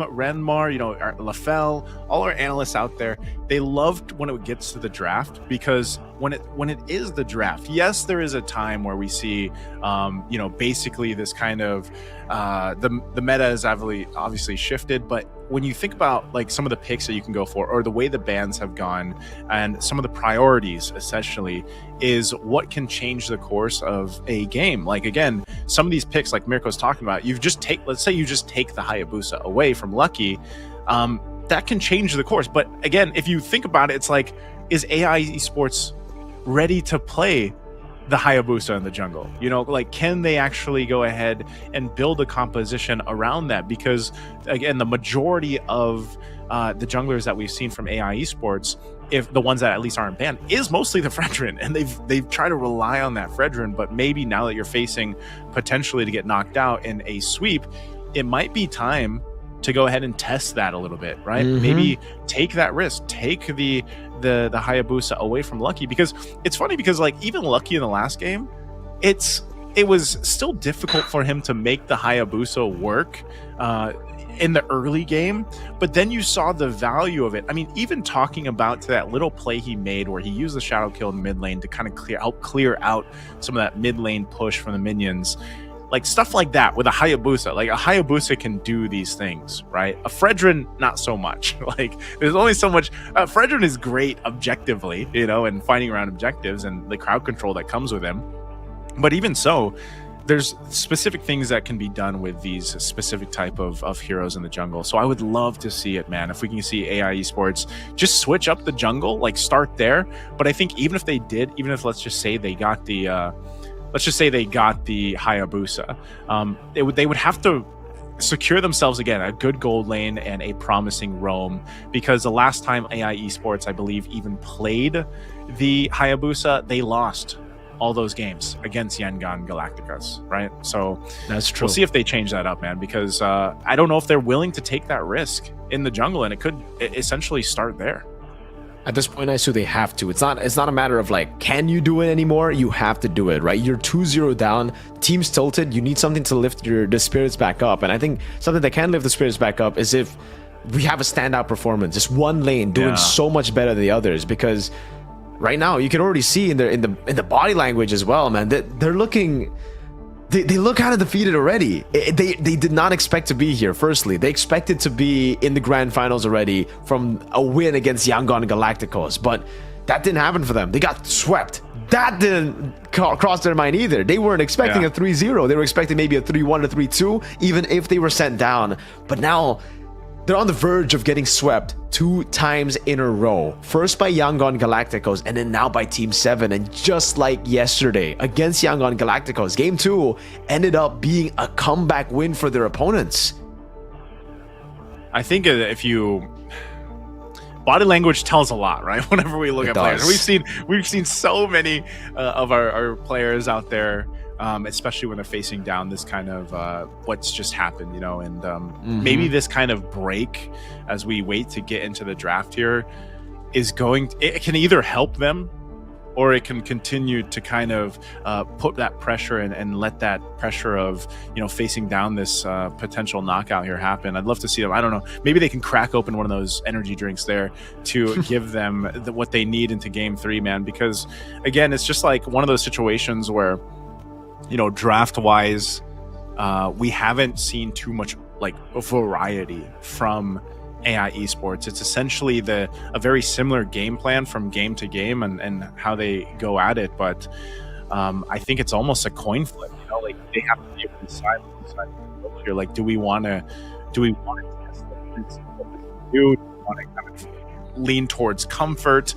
That seems to always be a question with a lot of our competitive teams out there for MLBB. It's like, you know, the question of, do we lean towards comfort, or do we try to be a little more outside of the box? Like, and you know, I don't know what you think here, Mirko, but usually teams that are used to playing into their comfort, it can work for them, but a lot of times sometimes it's better to go outside of the box here. So we'll see exactly what that's going to be here as we go into the draft here for Game 3. AI Esports over on that blue side, it's probably going to be the same thing, right? This is going to be focusing on those jungle bans, but maybe this is the opportunity where AI Esports can go ahead. I don't know, is this actually... No, so that's switching around. OP looks like, yeah, Team 7's actually on the blue side here right now, so they'll get first pick. I think we're just going to have that switched around. I'm assuming that's correct, that we have Team 7 on the blue, AI on the red, alongside with the player names here. So bans are looking to be the same, though, at least for this first phase. Yes. Fanny Lance, again, the CC is going to be banned out this time around, though, so it won't be... It's actually... Wait, is this the opposite? What's going on here? That's what I'm saying. Yeah. Should be... There you go. That makes sense now. That makes a lot of sense. I was going to say... Okay, so yeah, it's the Lance and the Fanny ban for Team 7. Now, do they ban the Yi Sun Shin as they first pick Hayabusa again, right? Just force AI Esports into an uncomfortable spot again. Force them to play the Fredrin 3 games in a row, but they banned the Fredrin. Wait, Oh no, They banned the AI Fredrin? are forced to ban the Baksha now, no? Like the Baksha pick for Team 7, I think is definitely what they're take the looking Haya? for. Is it?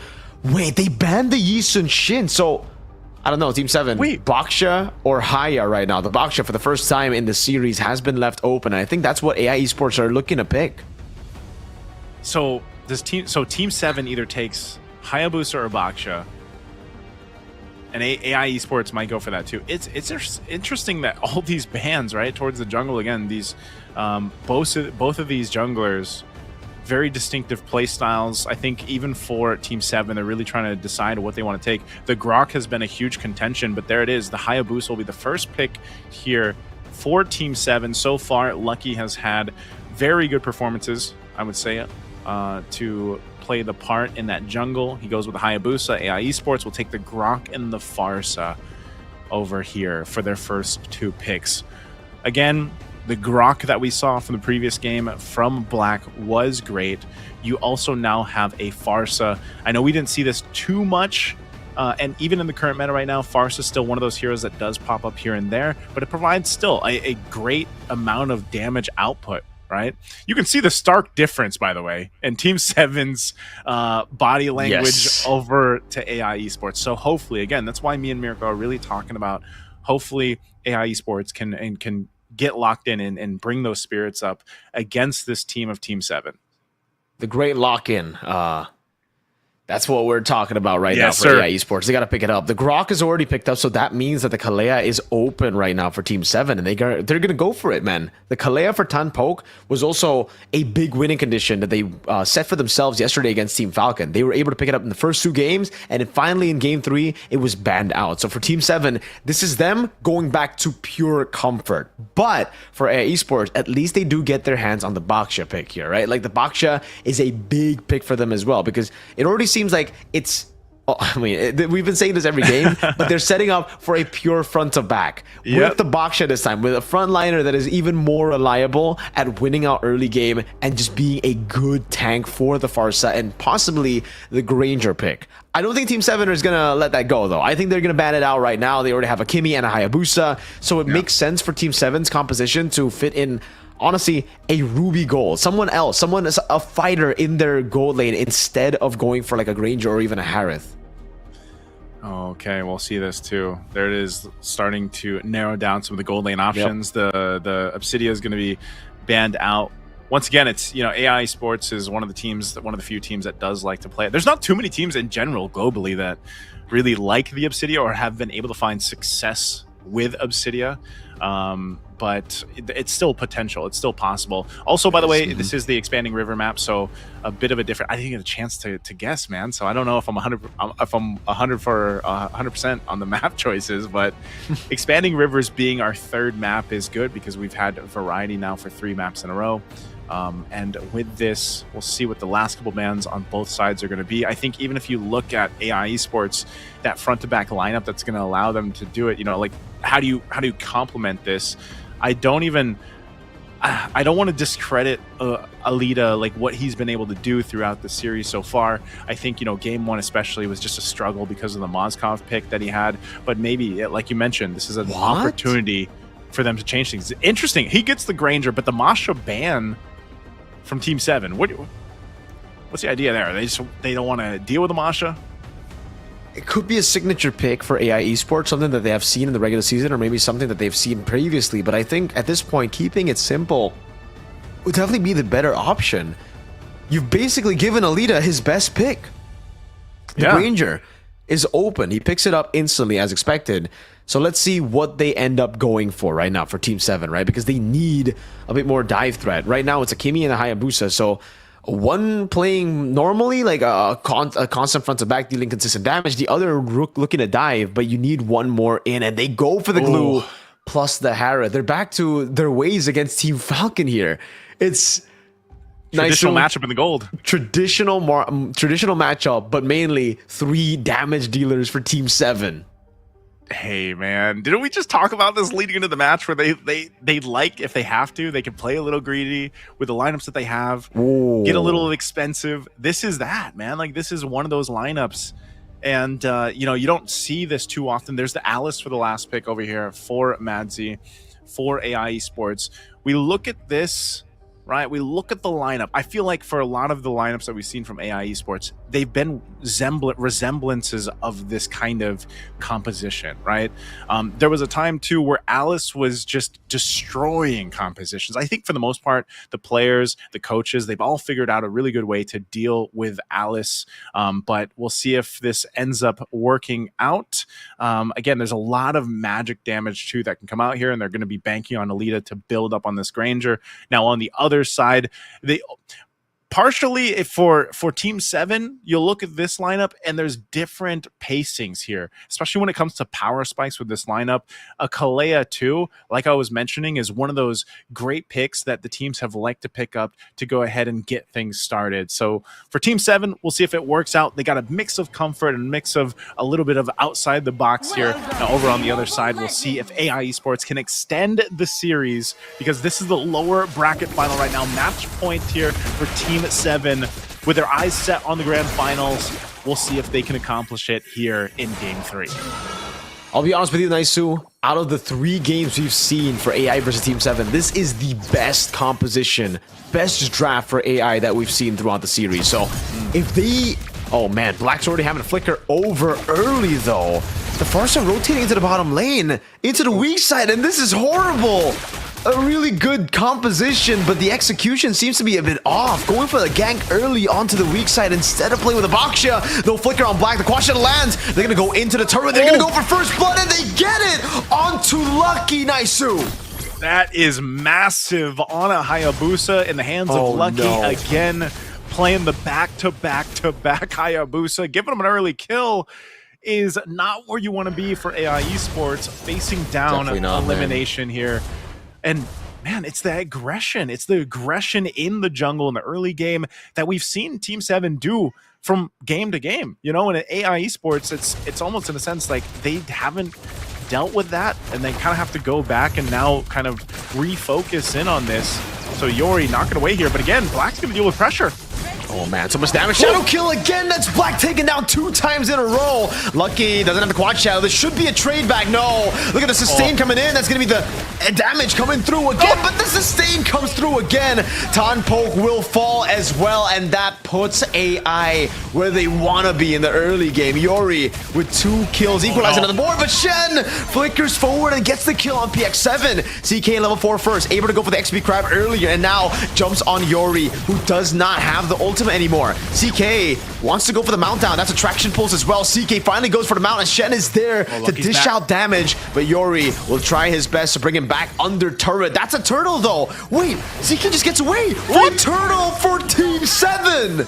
What is going on? Welcome to the Burmese playstyle here. This is all, and they're still going. Oh, big throw to ruin with the feathered airstrike for PX7, and we are back to AI winning.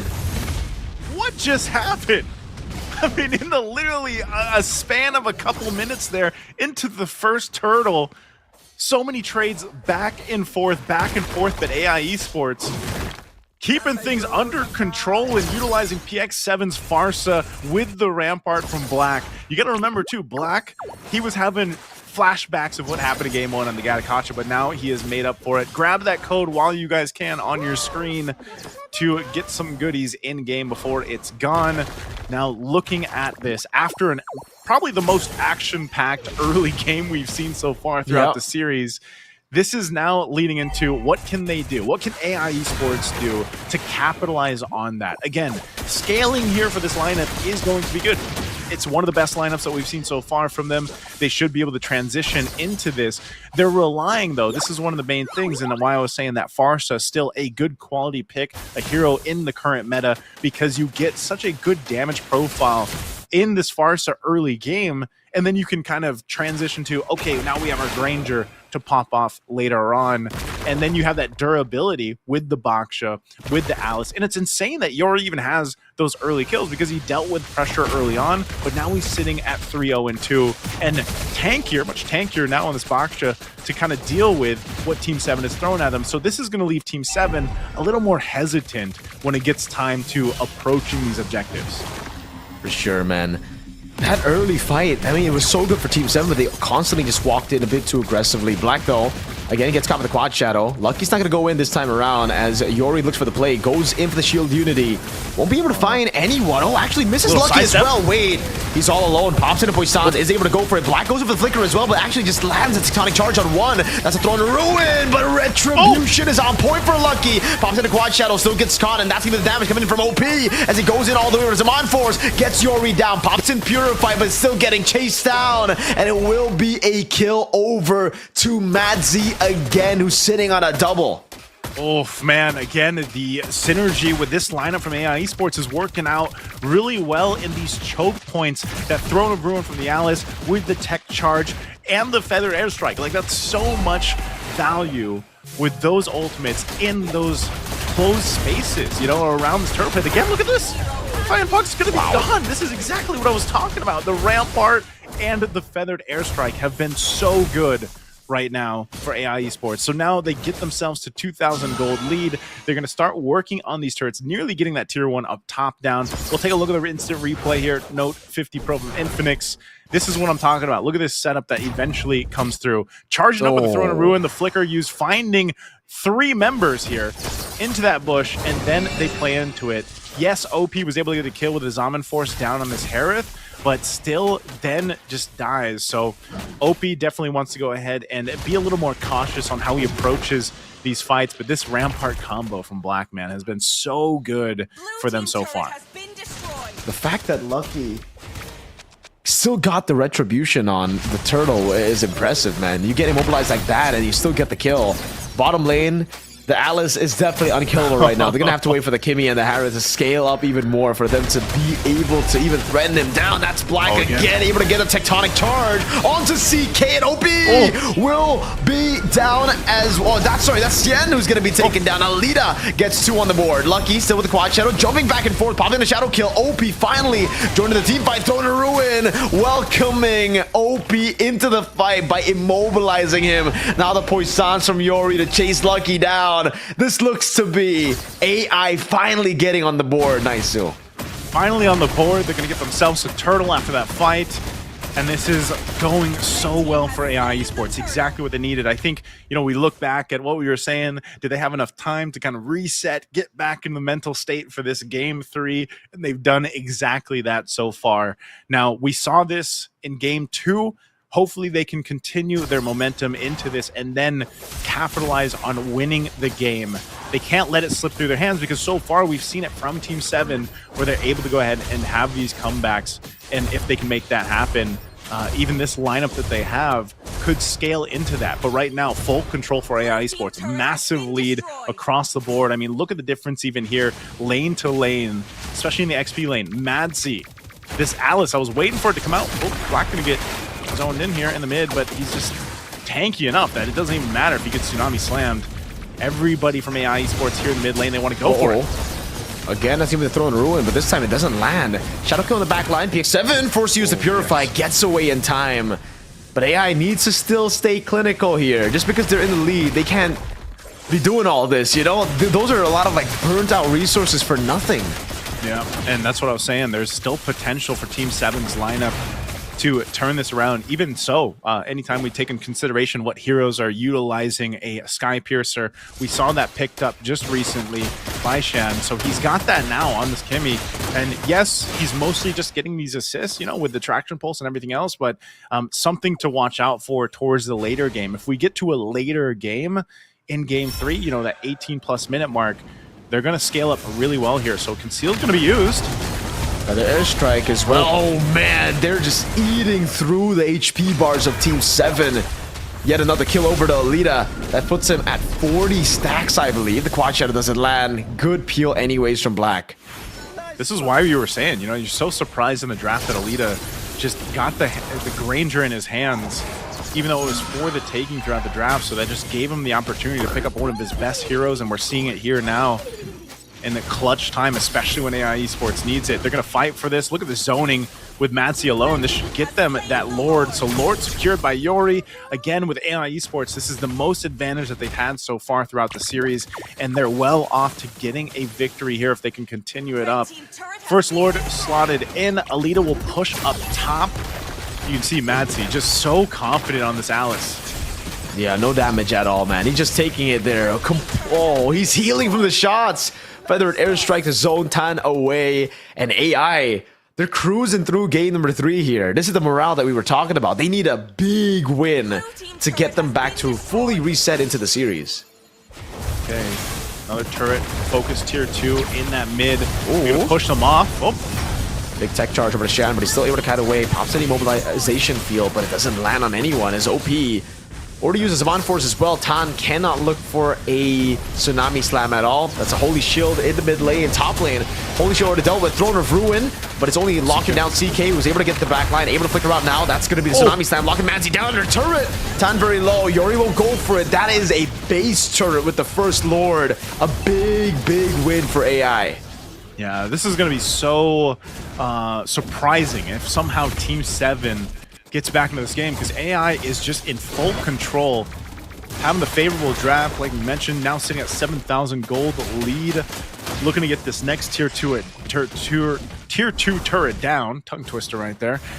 They're just in control, and really for Team 7, if they want to somehow crawl back into this game, even looking at the itemization that they have, it's not there. You know, they don't have the capabilities to fight right now for AI Esports. This is such a massive deficit, probably the biggest one we've seen at this point in the game. There's a tech charge.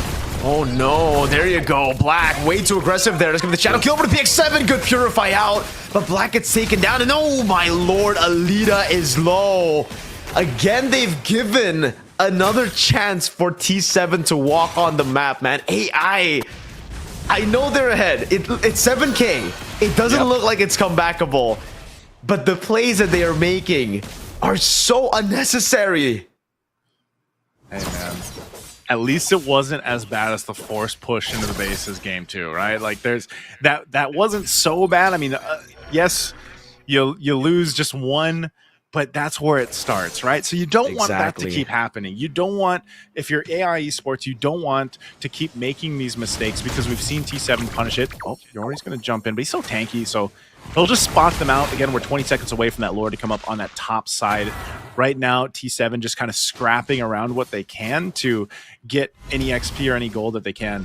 The next Lord that does come up, I still think if you're T7, if you decide to contest it, if you decide to approach even into that space around the Lord, you're going to put yourself in a very tough position, just because with a Grok potential to set things up with a tech charge, the Feathered Airstrike as well, and even Madsi, you know, on this Throne of Ruin. So I think they give it up. They get the information. Look how fast this is being blitzed down. Yeah, you're going to be way too late.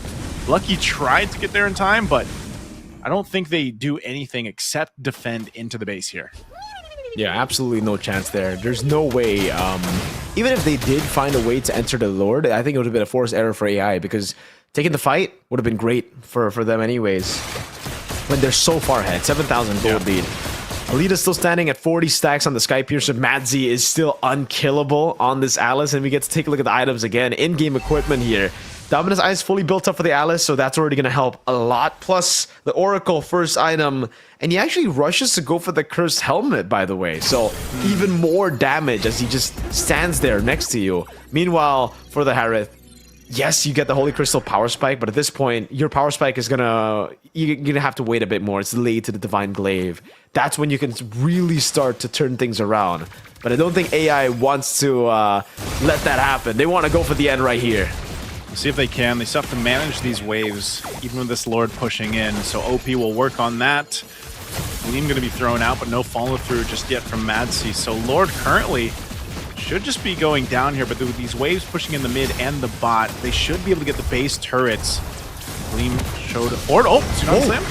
He goes on Alita. No one's there to follow it up. Quad Shadow doesn't land either. That's going to be the peel, man. Lucky jumping in again, but won't be able to find the shadow kill this time around as Madzi goes in to try to cut the waves. Bottom lane going to be targeted here by AI as he tried to crack it open, and they will be able to. A good shot with the Death Sonata over to Shan, taking him to half HP as well. But Team 7 stay in the game. Stay in the game. That was a forced initiation. They still stare down, potentially losing the base turret here. Feathered Airstrike dropped down. A Rampart, though. OP will pop the Zaman Force. Are they going to go for the end here? Yep, base turret's down. Lucky. Try to clear out this wave here. Back. Nampook is up. Now AI Esports they just take the discipline route and disengage after getting all base turrets of T7. Biggest lead they've had so far throughout the series. Here's a fourth fight. All in through the ruin, catches the flicker in, finds 3! Lucky with the quad shadow defensively. This is the angle for them to get their first game in MSL playoffs. OP versus an amount force, not enough just yet as Shen does a lot of damage over to Yori, but he's still tanking it up so well. Lucky, very, very low. How is Team 7 still staying alive? Lucky goes back in. That's Madzi who jumps in as well. Tan is down. OP goes over to Zaman Force one more time, and they're able to defend, sending AI back. Madzi caught in the quad shadow, but can blink away. Wow, I thought AI Esports would be able to end it there. Again, with this kind of lead, the base turret's down. Impressive that T7 was even able to clear out those waves and stay into the game, but they have so many problems to deal with if they want to turn this game in their favor, because right now AI Esports should just be able to grab themselves another Lord and get ready to be back in the base of T7. So they'll blitz this one down. It looks like T7 wants to get some information here. Are they going to go for a steal? Nope, Yori will secure it.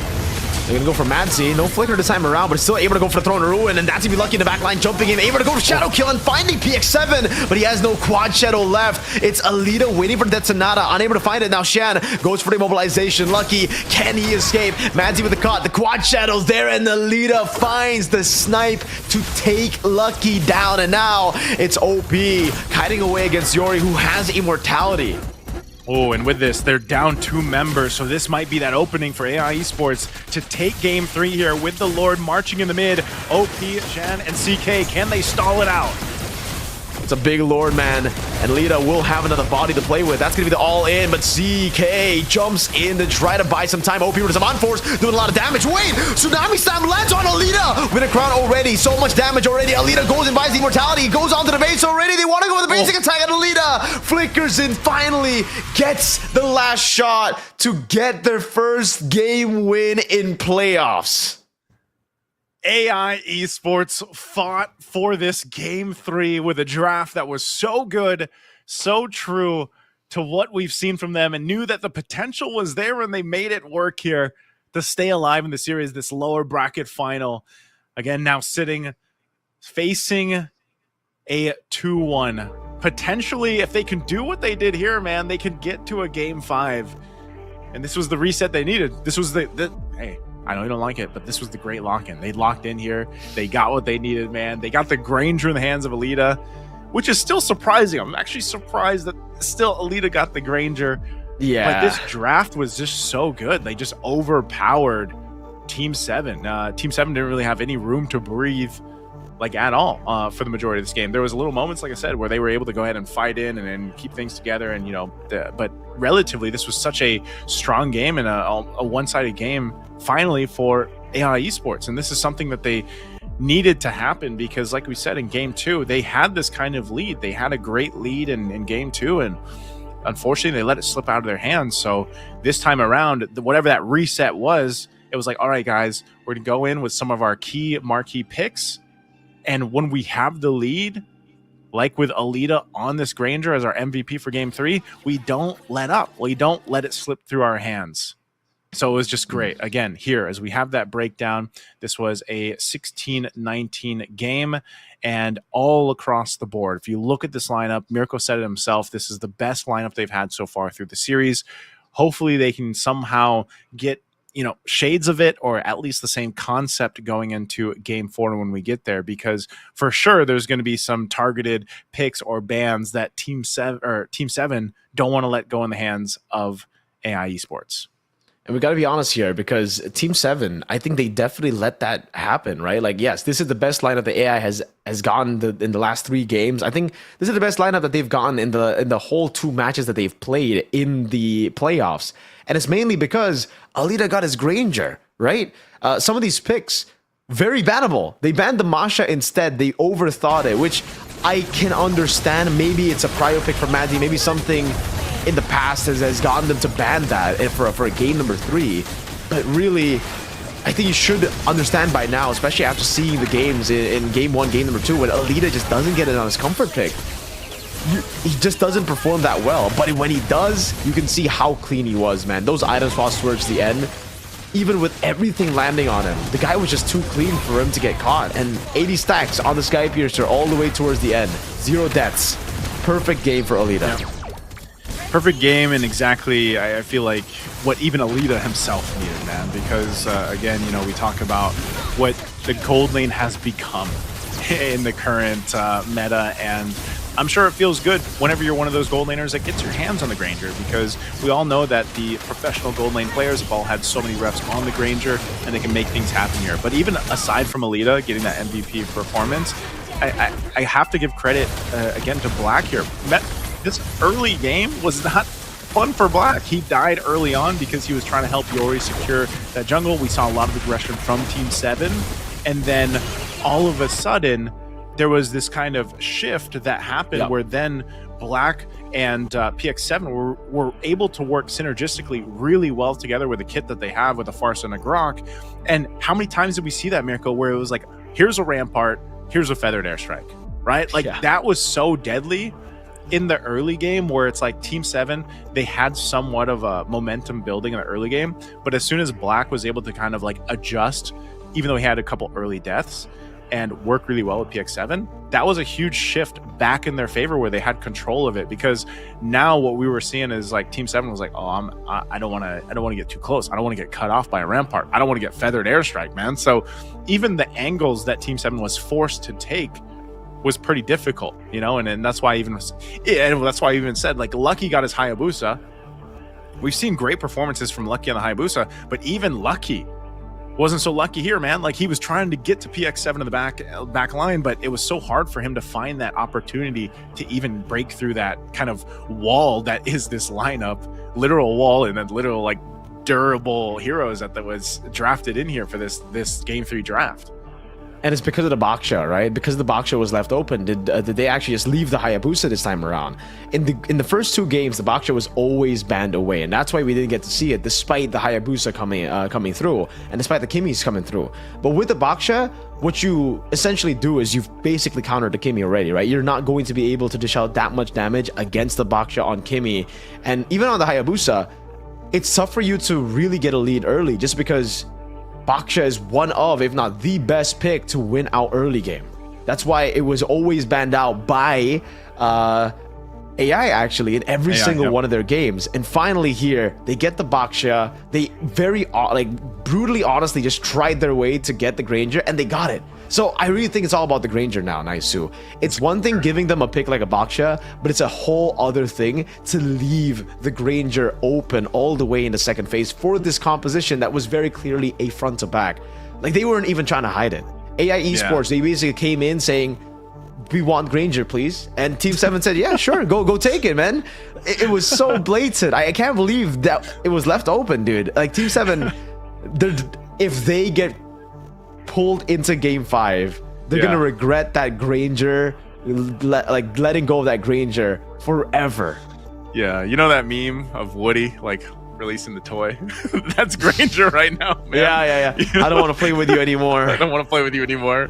So, and it's a good point, because that's what we were saying, and I know we're going to continue to talk about this, especially with the current nature of the gold lane. Even when we move on to, again, these teams are fighting for that spot in M7, and it's still going to be relevant discussion by then too, because that's what we have seen. This is like kind of a you can say it's the new meta. It's this kind of like new era of gold laners where there's very specifically a narrow list of gold laners that will work currently. Granger being one of them. And it's funny because you would even say, to an extent, like, yeah, Harith is probably one of those other gold lane heroes, even though it's not a marksman, but it's one of those gold lane heroes that stayed for such a long time that still works really good, right? Like, but here, you couldn't really get any value out of it. And part of that, again, is the way that the scaling worked with these lineups. And like you mentioned, a Baksha and a Grok, man, that alone is just so much to deal with in terms of like their health and their tankiness.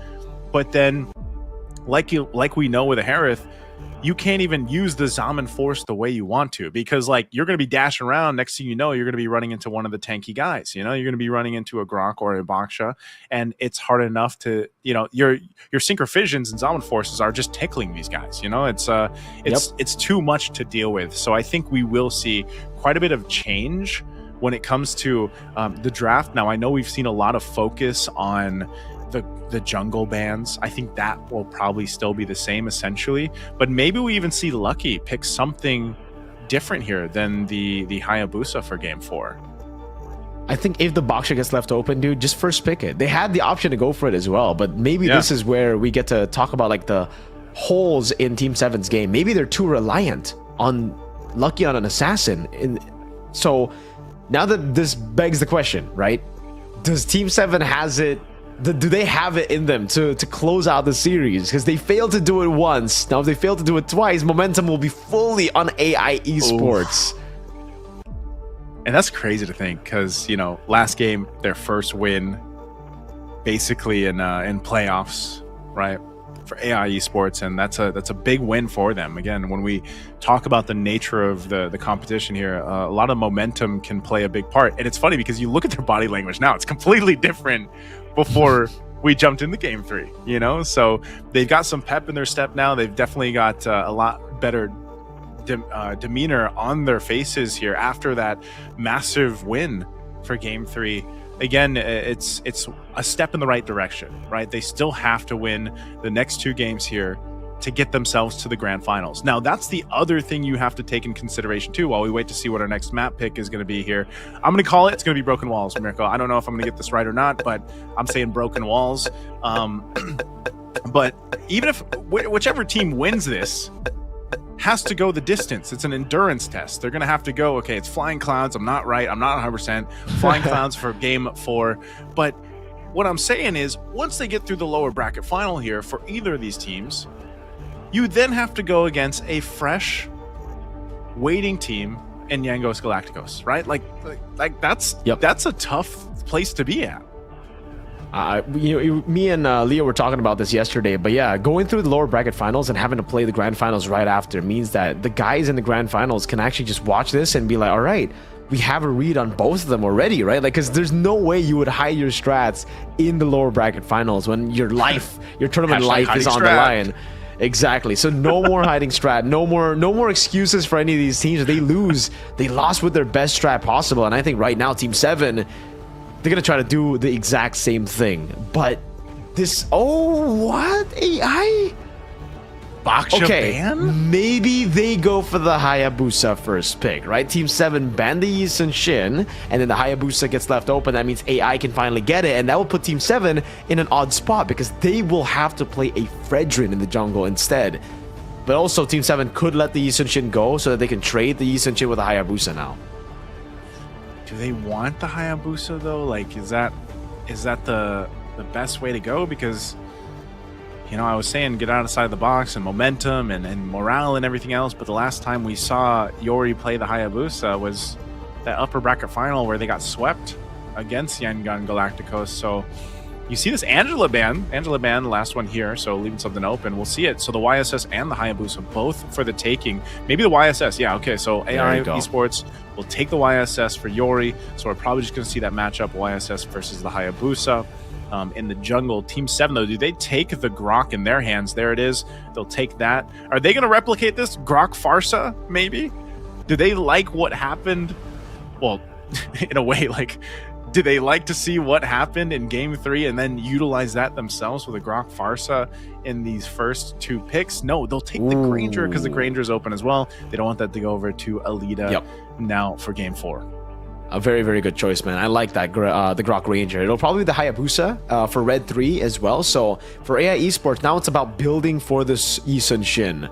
I think a good choice to go for would be, I think they got the Kacha right now, right? There's a Granger on the other side. You need something of sustain. You need something to just peel for your back for Yi Sun-shin as well. And then, I don't know if they want to greed out, but okay, I was going to say either a Kimi or a Farsa. They will go for the Farsa here, and Team 7 should go for the Hayabusa. There's not much else that you should... Do they want to... Okay, how crazy would a Joy be? Because Hayabusa has been, you know, the best choice, but the Joy doesn't look too bad here either.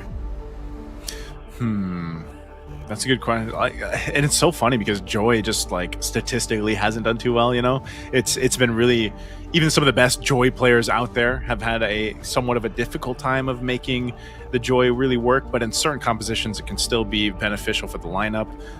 But in this case, they will go the Joy. So you called it, you got it. Joy is going to be picked up here against that YSS. Why do you think this works so like well? Why is this a better option than the Hayabusa? Because for the Hayabusa, especially with the Gattakacha there, man, it's just so difficult for you to burst through with your cycle of skills. Meanwhile, for Joy, it's kind of like consistent damage, right? And you go through the Gattakacha. Gattat's great against physical damage, not too good against magical. So they need a bit more there if they want to actually get rid of the Gattakacha and to threaten the backline. Not to mention as well, we saw how easy it was for the Farsa to just escape away from the Hayabusa. But on the Joy, you can continuously just be chasing. The fact, by the way, if you want to go for the Joy, you usually have to ban the Harith, so that's a very, very good call by Team 7 to ban out the Harith, and they even ban out the Cho. So right now, AI Esports can actually still go for the Obsidia pick that we've been seeing a whole lot. Team 7 won't greed out all the way though. They won't go for the Kimmy with the Joy and Granger. They will go for utility mid on the Juice Sid, and now it's just the XP laner left for Team 7 as AI can still go for, yes, very greedy, but the 3 marksman or 3 damage dealer composition with the Obsidia for Alita if they want comfort. See if they do that. Again, this is one of the things that we have to see from Alita, since a lot of his... I don't know if he's going to actually go with a marksman. Oh, whoa! What? Whoa! Debut. Is this... Sun Gold? Is it Sun Gold? Yeah. It has to be Sun Gold, It can't be right? Sun XP, right? There's like, it can't be. It has to be Sun Gold. I think it has to be like a Lapu Lapu now in XP, or maybe they go for... Oh no, Lapu's banned, my bad. Alice. Oh, Alice, all right. so it is Sun Gold, yeah. Sun Gold, and it's gonna be the Alice XP. So what do you go for in XP now? They go Arlet. Oh, okay. Man, Arlot. Okay, Man. This is a whole lot of utility again for... So it's... This is interesting, man, because it's different. I mean, I know we talked about their playstyles, the compositions that we've seen so far throughout the playoffs for both these teams.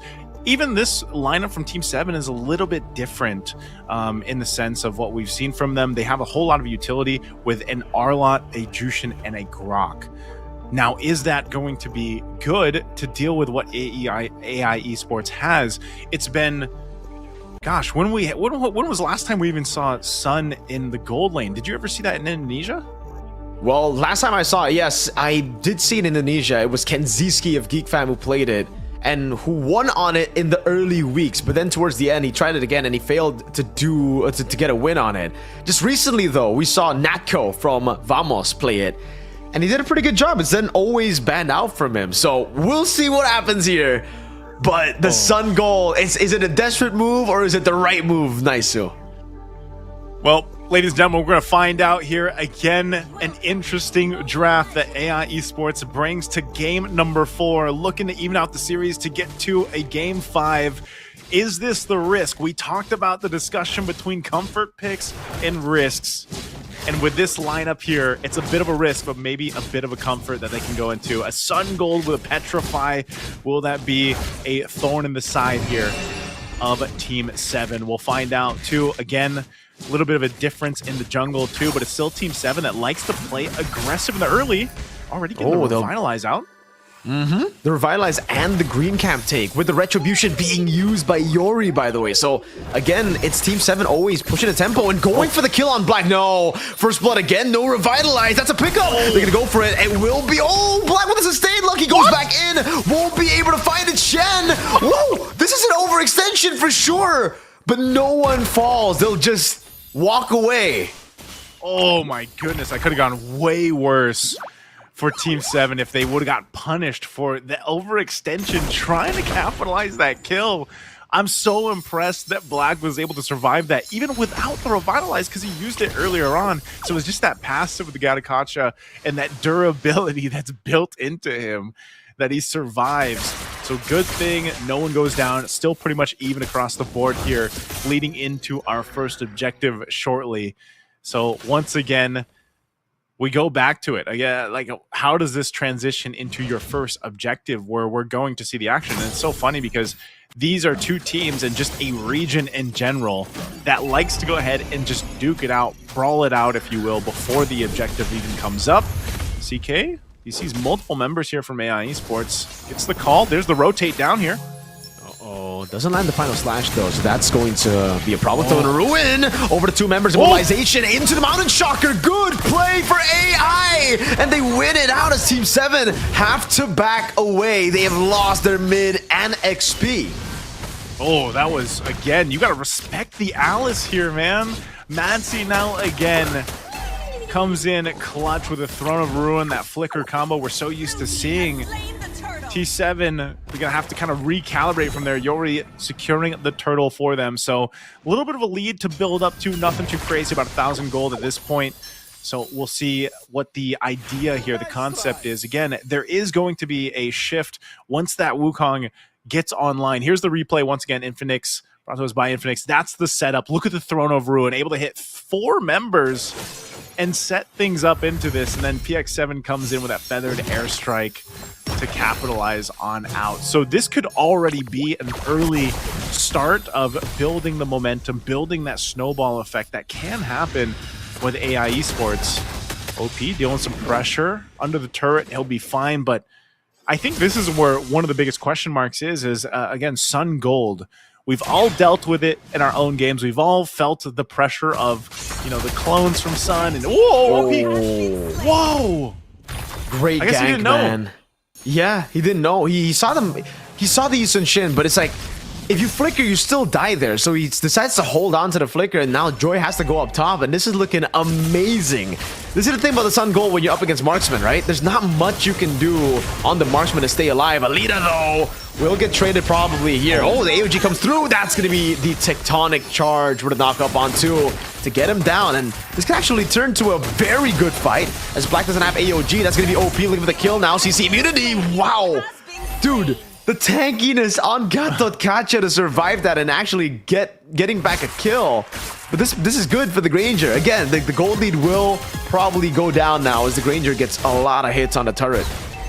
Whew, he gets something at least out of that, but yeah, it could have been way worse for T7, but after that initiation and deciding to fight, they at least get something, you know? So that gold lead, that momentum, that snowball that I was talking about doesn't continue to balloon up. They do get a little bit of extra gold over the hands of OP2. That's going to be a flicker. Whoa, final slash is going to miss. Oh. They'll still get it, though. That's a kill over. Shan's the one who picks it up, and it seems like Team 7, despite the early deficit, they've gotten complete control, man. Madzi has to back away as well. This is going to be a free neutral objective. Actually, maybe not too free. Look at Alita. Whoa, that's a turret with a turret shield full, and he just went through it. Hey, man, when you got 3 suns knocking down on a turret, they're going to be obliterated really quickly. Now the sights are up here on the top side. Throwing a ruin.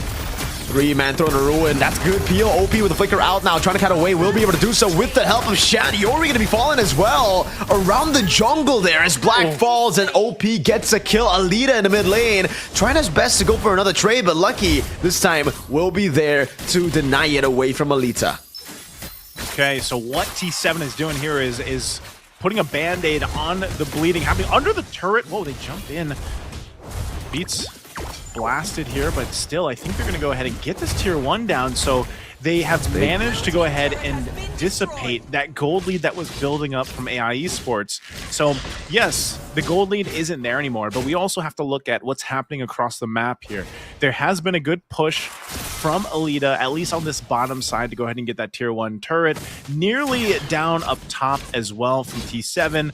Let's look at the instant replay once again for this one. That was a setup with the Throne of Ruin, and it was a good setup, but unfortunately you just don't have the follow-through yet. And even PX7, you see that he has a feathered airstrike, but he doesn't use it. He doesn't decide to use it in that fight. The green light was there, but interesting enough to not use his feathered airstrike for that fight, even with a set of potential from Madsi. So it's like AI Esports kind of hesitating a little bit on some of the fights they're taking against T7. One of the great things they can do is continue to put map pressure on here, but it seems like T7 has figured out we're not going to let this Alita just go and take our turrets down for free. Definitely not, man. And Team 7 are doing a really good job at managing like all of those chaotic team fights from AI earlier. Now you could definitely understand. Wait a second, that's an AOG that doesn't land. That's a petrify over towards Shan, but he's able to get out with the Crimson Beacon. A horrible fight to take the Throne of Ruin, only landing on the Arlet. Look at the Joy Lucky in the back line with the electrifying beats. Now going on to Alita, will be able to get the kill. That's OP with a Sky Piercer stack, and without a Throne of Ruin, it's so difficult as an Alice. Black very low. Shan gonna pick him up. OP gets on a killing spree, holding 20 stacks on Sky Piercer now. What just happened in literally one team fight?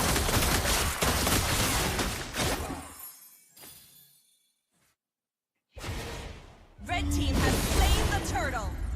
They get a couple stacks on OP. We saw shades of this earlier on, and now it's in game 4, man. It's tough because, you know, AI Esports did so much to kind of keep things under control. Then they lost that gold lead they had, and now Team 7 has completely pressed on the wound, building themselves up now 3,000 ahead, stacks over on OP, and just built up on their Joy. So the threat is there. I mean, we take a look at the items.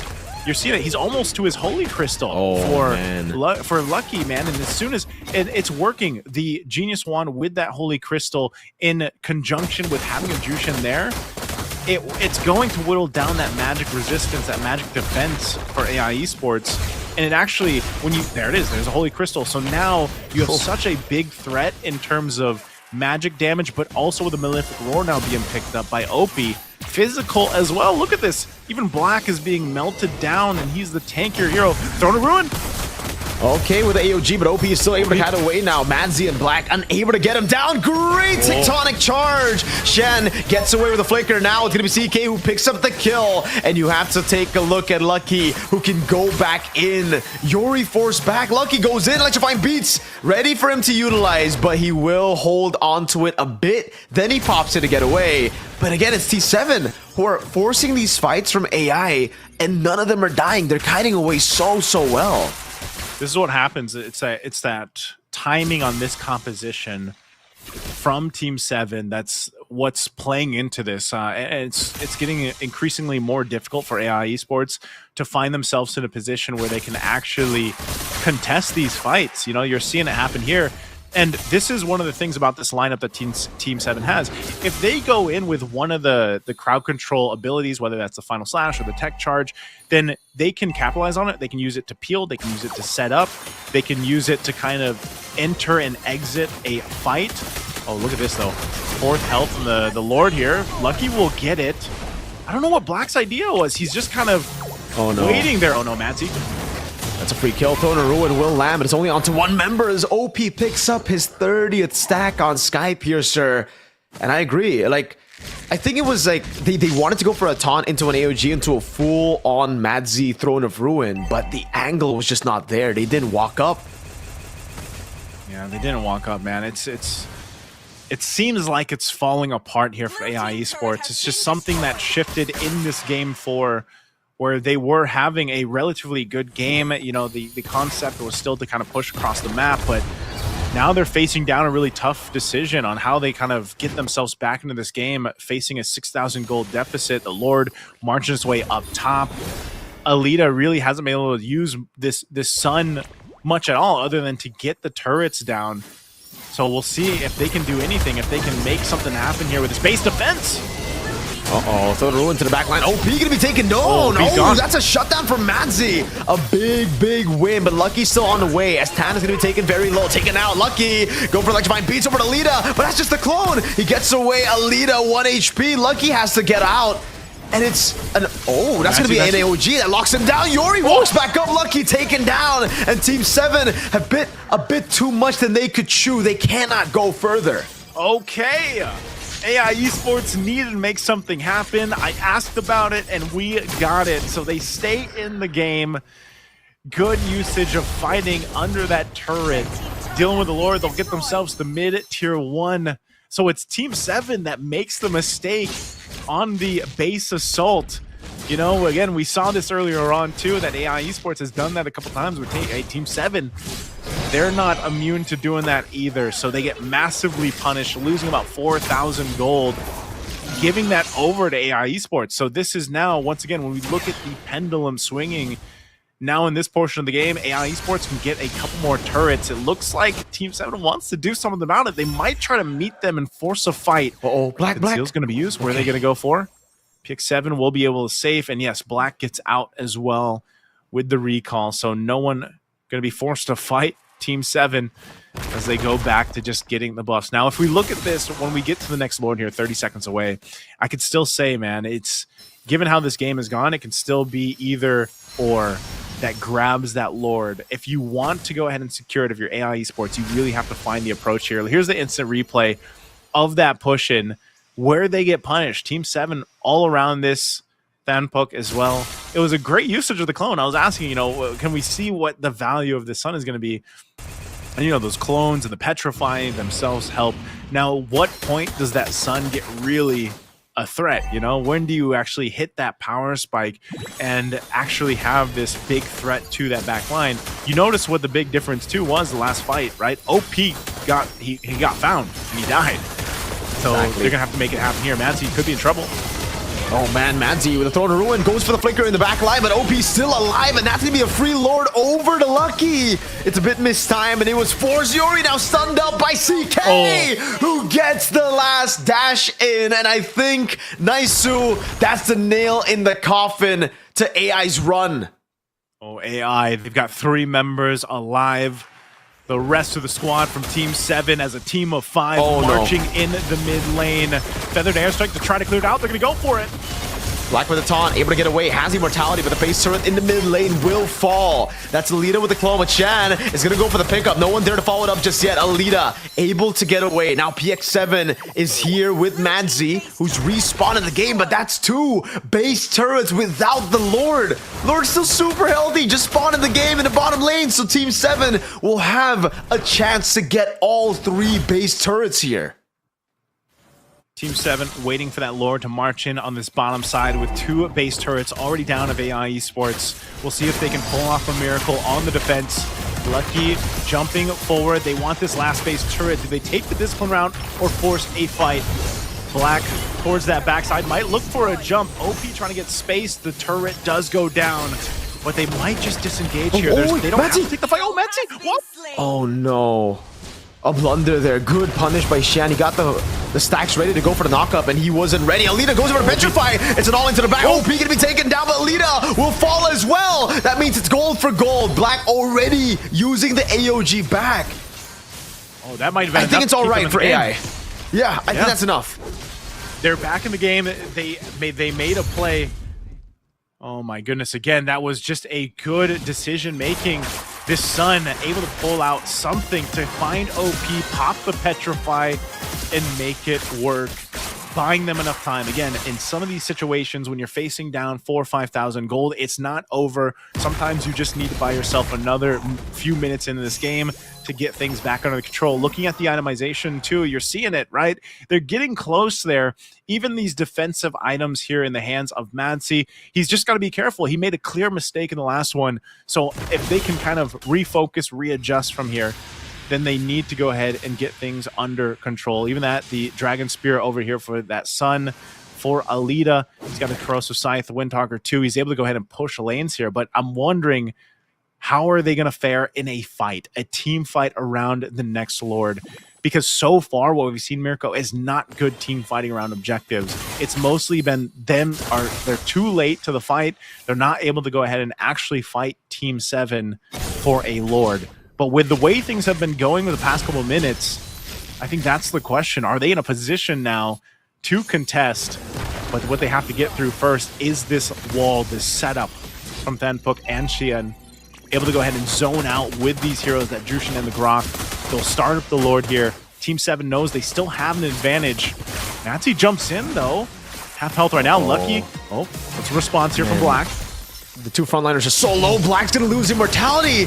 Alita needs to look for a crazy angle right there. Good dodge from OP against Madzy, and he's gonna be stuck now. Shen goes with the Crimson Beacon. That's gonna be a Petrify as well, but it's a great tectonic charge to save Shen, and OP gets a double. OP very low, has Rose Gold Meteor. Yori able to back away. Black as well. 3 members against 5. That's a win of nature purchased by OP. They're looking to end it right here. Lucky in the back, jumping in. Oh, CK with a final slash. That's Yori taken down as Black gets a 3-man taunt, but there's no follow-up. And AI, their run will end here as Team 7 knocked them out and move to the grand finals. It looked so close and so promising for AI Esports to potentially get to a game 5. But unfortunately for them, Team 7 had a lock-in of their own to go ahead and secure the series and to move on to the grand finals here. Very aggressive still, as you see the way that Team 7 plays, even when they were dealing with a bit of a deficit, 2,000 gold that AI Esports had, they're still able to go ahead and stay calm, collected, and celebrate here at the end. Again, they still have a far ways to go. A grand finals ahead of them, a best of 7 against a team that has surprised so many, that has been on fire and has a lot of surprises themselves, getting them Galacticos. You can see that full house over there on stage. Oh man, again, just a great showcase here. Okay, my no one did she like Daruko and no one. She ma won she so wa de bi lo wa yin khong sai lo sha phwe kaung swa le daru jishu ke bi ai ဖြစ်ပါတယ်ဆိုတော့အခုချိန်မှာအကောင်းဆုံးစူးစမ်းပြီးတော့ဆော်ပေးသွားခဲ့တဲ့ဒီ AI Esport ကိုလည်းပေါ့နော်ဒါတော့နောက်ထပ်စီးနေမှာအခုလိုမျိုးအကောင်းဆုံးလက်စွမ်းနဲ့လက်တူနဲ့ထပ်တွေ့ရမယ်လို့ဒါယုံကြည်ပါတယ်ဆိုတော့ AI Esport တို့လက်ခုပ်တန်လေးနဲ့ချင်းပြပေးပါအောင်ရှင်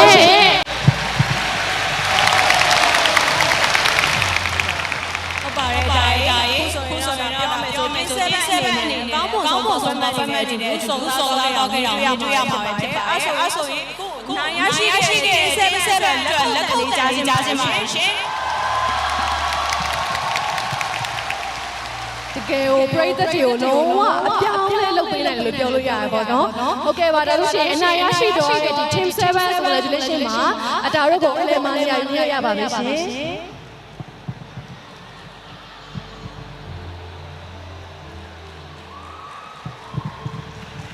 Team 7 ဖြစ်ပါတယ်လက်ခုပ်တန်လေးနဲ့လာပေးကြပါဦးရှင်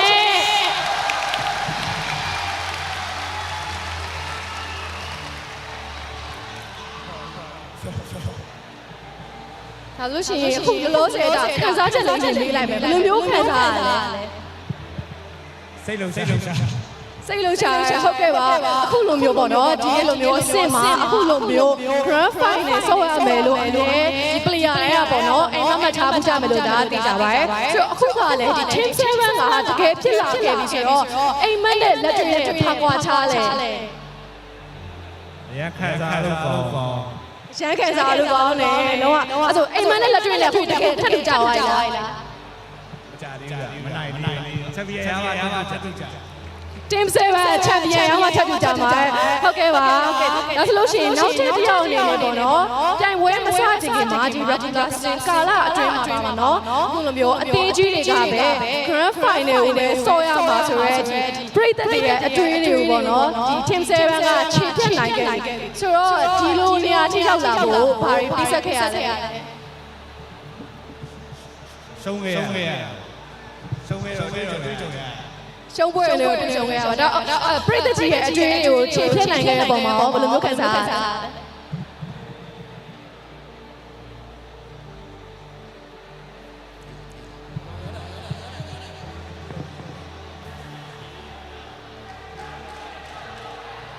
โอเคပါဒါဆိုနောက်ဝင်အနေနဲ့ဒါတော့ပေါ့နော်ထပ်မံရင်ဆိုင်ရတဲ့အတင်းကရန်ကုန်ကလပ်တီကိုဆိုတော့ဒီ play တော့ကဒီဆက်စရာအကျွေးလေးရှိရဆိုတော့အဲ့လိုမျိုးအရှုံးကိုပြန်လဲချိုးဖြတ်ဖို့ယုံကြည်ချက်ရှိတာ ready ပဲလားပြည့်ပါလုံးဝအပြည့်ပဲဆိုလို့ရှိရင်ရန်ကုန်ကလပ်တီကိုနဲ့တွေ့ဖို့လဲလုံးဝ ready ပဲပေါ့ဟုတ်ကဲ့ပါအခုလိုမျိုးပေါ့နော်ရန်ကုန်ကလပ်တီကိုအတင်းကအဓိကသတိထားပြီးတော့ဆော့ကစားမဲ့ကစားသမားဆိုရင်တော့ဘယ်လိုဖြစ်မလဲ โอเคပါဆိုရှင်မရှိဘူးပေါ့နော်နောက်ဆုံးအနေနဲ့အခုလိုမျိုးအားပေးရတဲ့ပြည်သူကိုလည်းကိုတမောင်းအနေနဲ့စကားလေးပြောပေးပါဦးဟုတ်လို့ဆက်လက်ပေးပါကျမ်းပြဟုတ်ပါပြီအခုလိုမျိုးဖြေကြားပေးတဲ့တင်ဆက်တဲ့ကိုလည်းကျေးဇူးတင်ရှိပါတယ်နောက်ထပ်ပွဲစဉ်တွေမှာလည်းအကောင်းဆုံးရှင်ပြနိုင်ပါစေတောင်းပေးပါမယ်နော်ဟုတ်ပါတယ်โอเคပါဒါဆိုရင် team 7ဖြစ်ပါရှင်နောက်ဆုံးတစ်ခါတော့လက်ခုပ်တန်းလေးနဲ့အားပေးပေးလိုက်ကြအောင်မလားရှင်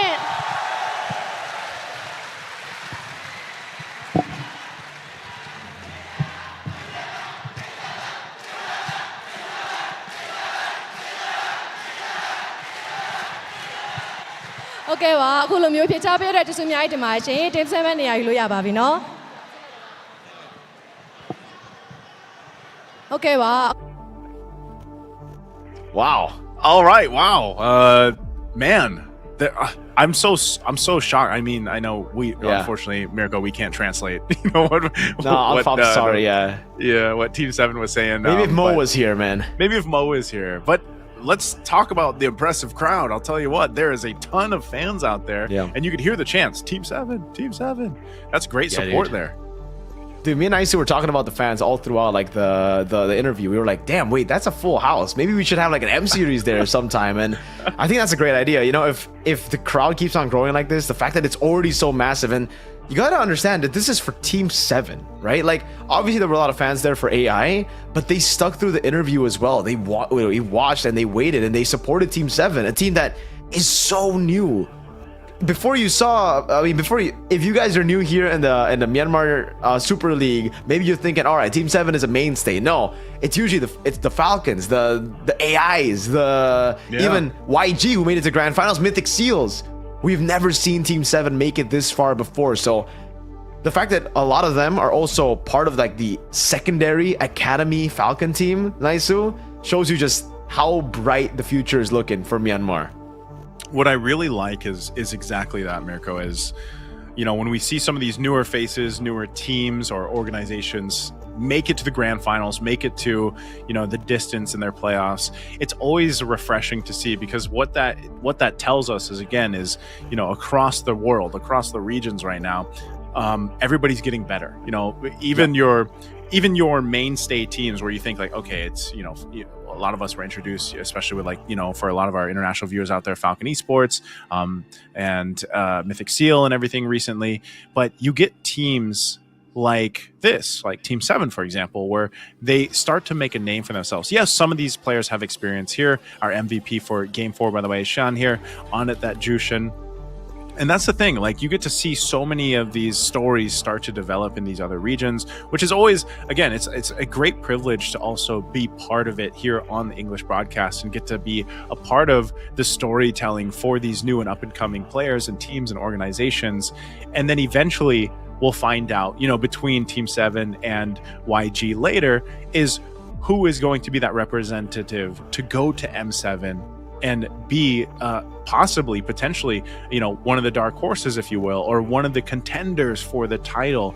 And that's always something, because I really feel like right now with our current meta, it favors teams from these regions that like to play like this, you know, that like to play a little more aggressive and make things work in their favor. And, you know, this one was a rather kind of back and forth game for Game 4. I think both teams had very interesting compositions that had the right idea, but still it was Team 7 throughout the series that showcased that, again, that adaptability, that fortitude of being able to adjust even if they are down. There was a couple games there where they were down, and so now you've seen that from a lot of the teams here from MSL Season 2 alone, like the comebackableness, right, for their teams and their players are clearly there. Definitely, man. It was a phenomenal job by Team 7. Again, being able to grow this much in the span of like one regular season, the chance that they finally got, right? So again, prove to the world that they deserve to be here, deserve to be in MSL, not just be the secondary team to Falcon, not just be that academy team that has been a part of the Myanmar esports scene for a while. They finally get the spotlight here, and they're taking it head on. It's a 3-0 win to a 3-1 win. YG stand obviously as the favorites coming into this tournament, but obviously coming into the grand finals as well.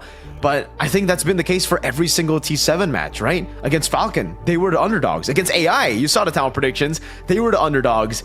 And surely enough, in the grand finals, I think a lot of people are going to write them off. A lot of people are just going to be like, yeah, YG took the game 3-0 against AI. They did a much better job at dismantling AI. They had a more convincing performance. But at this point, anything can happen, man. I think with T7 winning against Falcon, with them beating AI and sending them home, everyone's predictions now that I have watched has been wrong. Ken predicted AI Falcon. Both of them are gone right now. So it's up to T7 and Yangon. It doesn't matter in the end, though, Naisu, because whoever wins, we're finally going to get a new team to represent Myanmar. It's been so long since we've seen this, right? Falcon, Phoenix, Burmese Ghouls, they've all done it in the past, and now finally it's up to Yangon Galacticos or Team 7. And I think what that basically means for, for a lot of people that have been paying attention, especially the international tournaments, and it's always, I think I've heard from even a lot of the viewers out there, it's always nice to look forward to some of these newer teams, newer players step onto the world stages, right? Because that's where a lot of those budding stories start to develop, for the players out there. And you can already see a lot of promise here for both the teams. Again, Team 7 and Yangon Galacticos. I think they both have stars that are already building up in their own right, and of course they already have their stardom over in Myanmar itself. Well, then we eventually get to see one of these teams and these players get to the big stage out there, the world stage. M7 is what is at stake for that grand final. So, we'll be seeing that later today, once we get to our grand final, which will be a best of 7. I don't want to just kind of say that it's, because I just don't think this one's going to be a sweep, man. I don't think the grand final is going to be a sweep. Based on what we've seen, I know Yangon Galacticos, they had their sweep yesterday against AI Esports, but I think this is where we also see maybe Team 7 tested in the draft. I think that might be the biggest thing that will be the biggest challenge for Team 7 as they're going to face off against a team like Yangon Galacticos. Just because, again, we've already talked about it. We'll talk about it more once we get to the matchup, but there's a lot of versatility there that we've seen so far from YG, and I think that's one of the big things. But, to wrap up this match, our lower bracket final, it was a good effort from AI Esports. I think, even if we talk about the Sun pick, man, it's those picks, I don't know. I like to see them. It's just sometimes it's you hope that it could work because I'm such a big proponent. It was a desperate move for sure. I love non-meta picks, man, but unfortunately for them, but hats off to them to making it this far. So again, guys, it's me, Naisu, Mirko. We are going to be taking a break before our grand final. That is going to be a best of 7 between Yangon Galacticos and Team 7. So maybe it's going to be lucky number 7 for Team 7 in the grand final of best of 7. We'll find out. Or M7? Take a break. Or M7. A whole lot of 7s. We'll be back after the break, guys. We'll see you this for the grand final.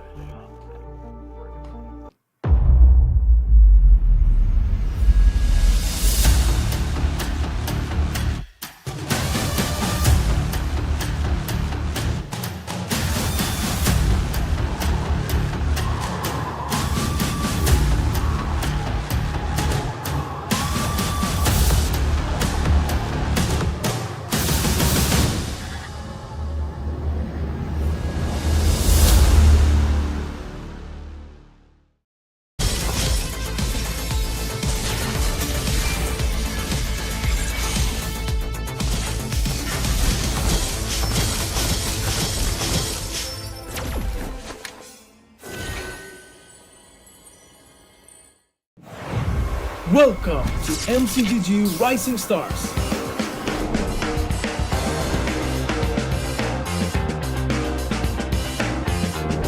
From September 12th to October 19th, take part in the regional contest, open to all players. Step up and prove your strength. Division finals will run from October 24 to November 2. The top 16 players in each division may advance to the next stage of MRS. Check your in-game mail for information.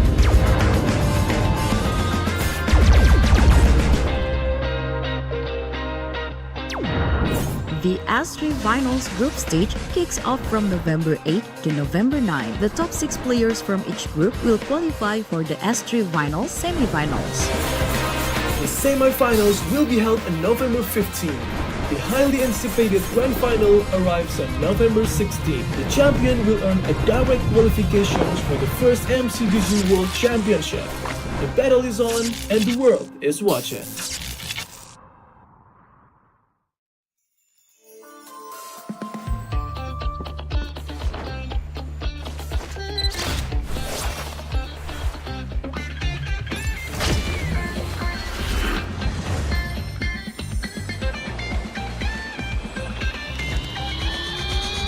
Debate 11 ကနေကြိုဆိုပါရစေ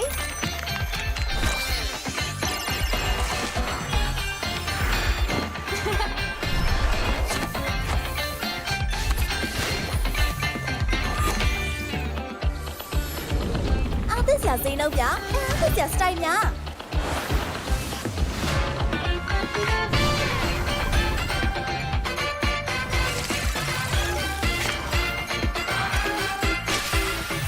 မဆူလက်ဆောင်ကြီးရိုက်လိုက်ပါ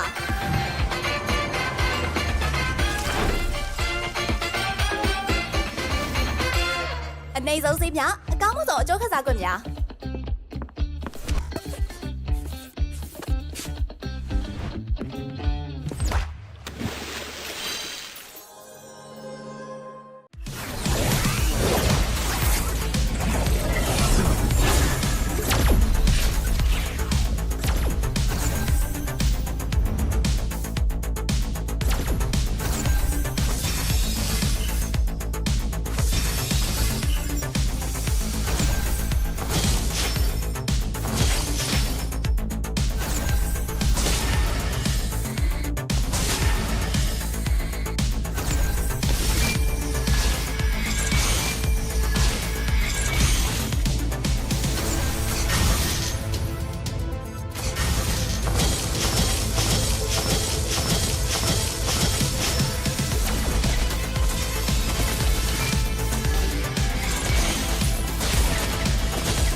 Welcome to MCGG Rising Stars.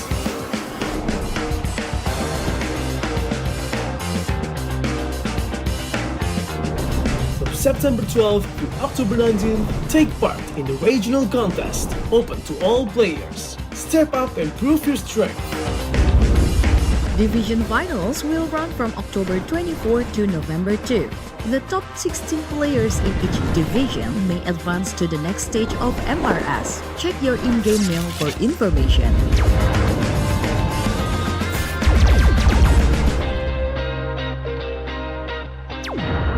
The S3 Finals group stage kicks off from November 8 to November 9. The top 6 players from each group will qualify for the S3 Finals semi-finals. The semi-finals will be held on November 15. The highly anticipated grand final arrives on November 16. The champion will earn a direct qualifications for the first MCDG World Championship. The battle is on and the world is watching.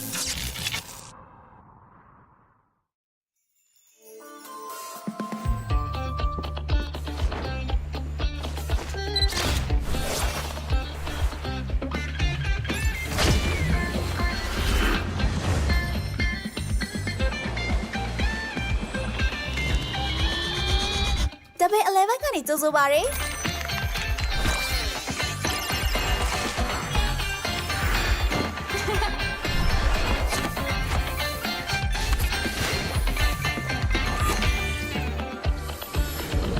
အားသစ်စရာစိမ်းနှုတ်ပြအားသစ်စရာစတိုင်များ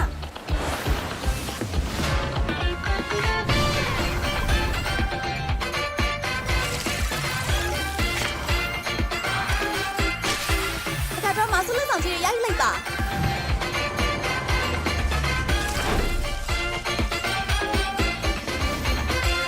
အနေဆုံးစိတ်များအကောင်းဆုံးအကျိုးခစားခွင့်များ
Welcome to MCGG Rising Stars.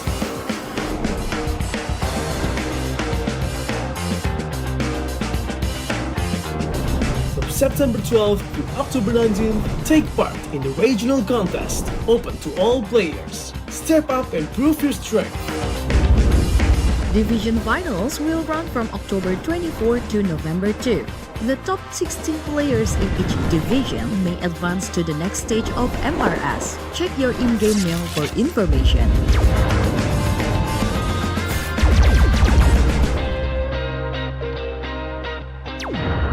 The S3 Finals group stage kicks off from November 8 to November 9. The top 6 players from each group will qualify for the S3 Finals semi-finals. The semi-finals will be held on November 15. The highly anticipated grand final arrives on November 16. The champion will earn a direct qualifications for the first MCGG World Championship. The battle is on and the world is watching.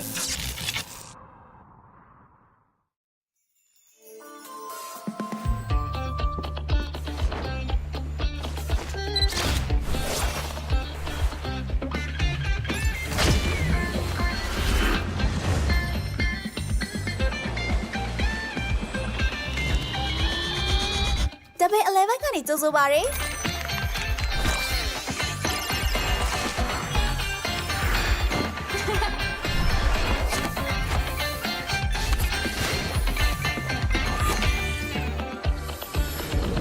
အားသစ်စရာစိမ်းနှုတ်ပြအားသစ်စရာစတိုင်များ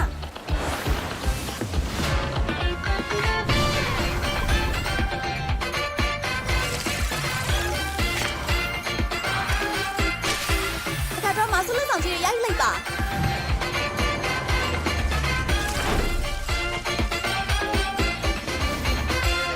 အနေဆုံးစေးမြအကောင်းဆုံးအကျိုးခစားခွင့်များ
Welcome to MCGG Rising Stars.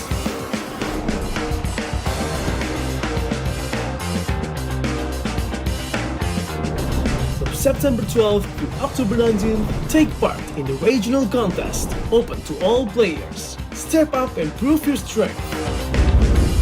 Division finals will run from October 24 to November 2. The top 16 players in each division may advance to the next stage of MRS. Check your in-game mail for information.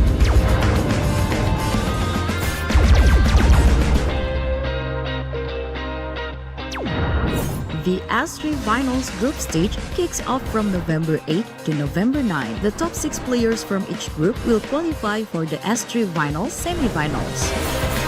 The semi-finals will be held on November 15.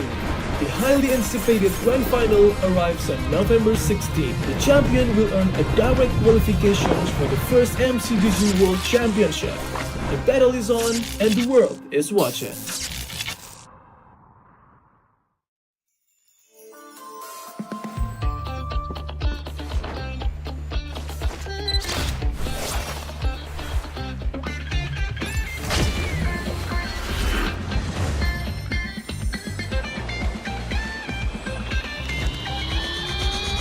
Double 11ကနေကြိုဆိုပါရစေ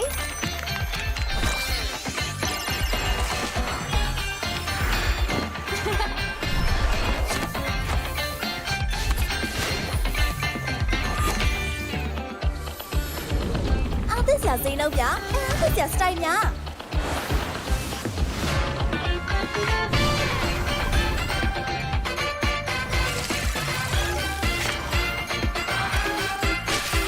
အခါတော့မဆူလို့ဆောင်ကြီးရိုက်လိုက်ပါ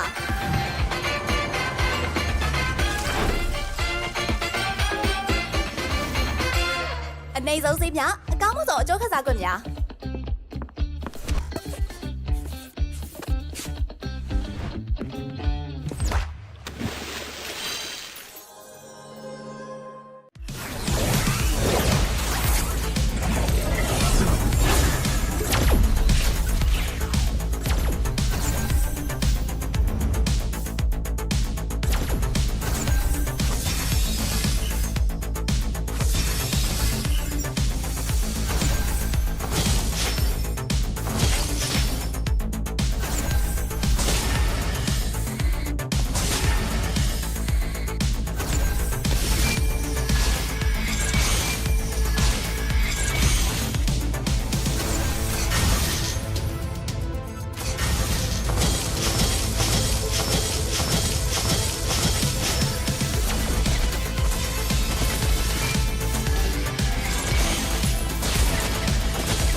Welcome to MCGG Rising Stars.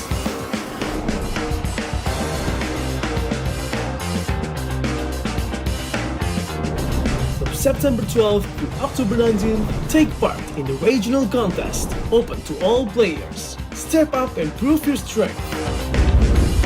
Division finals will run from October 24 to November 2. The top 16 players in each division may advance to the next stage of MRS. Check your in-game mail for information.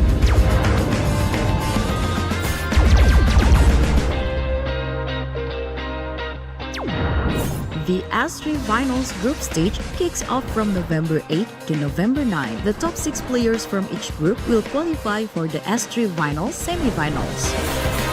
The semi-finals will be held on November 15.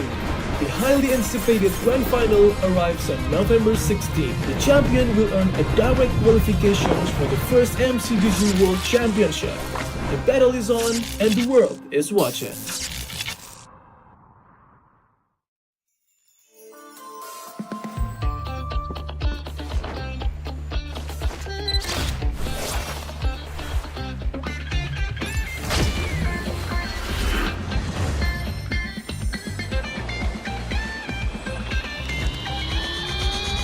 Debate 11 ကနေကြိုဆိုပါရစေ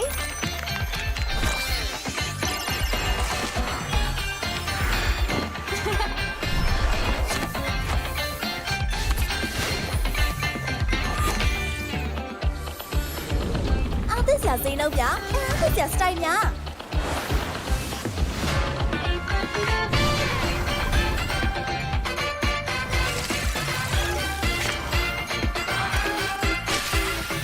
မဆူလို့ဆောင်ကြီးရိုက်လိုက်ပါ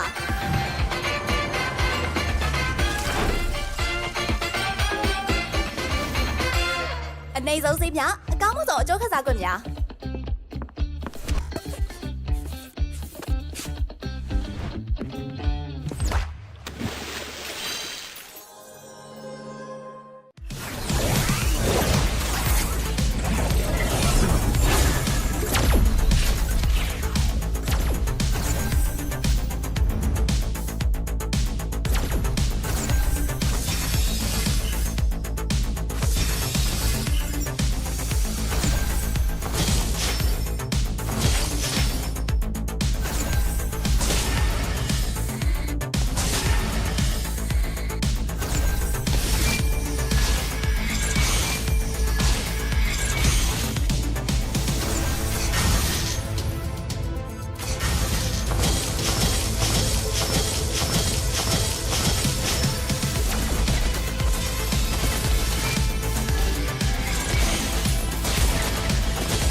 Welcome to MCGG Rising Stars.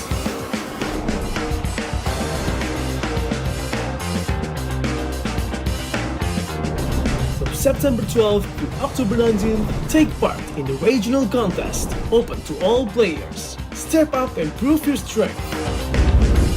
Division finals will run from October 24 to November 2. The top 16 players in each division may advance to the next stage of MRS. Check your in-game mail for information.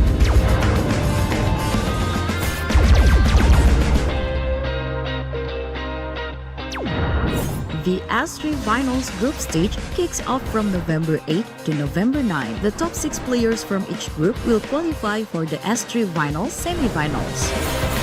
The semi-finals will be held on November 15. The highly anticipated grand final arrives on November 16. The champion will earn a direct qualifications for the first MCGG World Championship. The battle is on and the world is watching.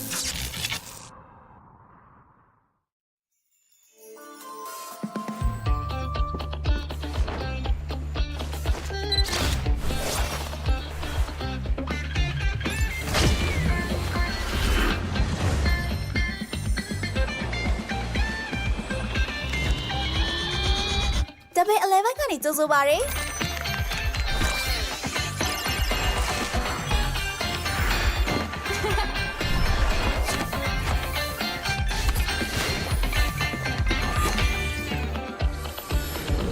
အားသစ်စရာစိမ်းနှုတ်ပြအားသစ်စရာစတိုင်များ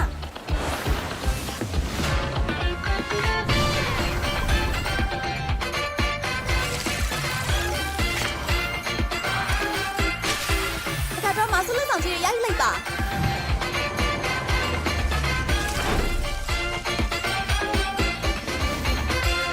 အနေဆုံးစိပြအကောင်းမှုဆုံးအကျိုးခစားခွင့်များ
Welcome to MCGG Rising Stars.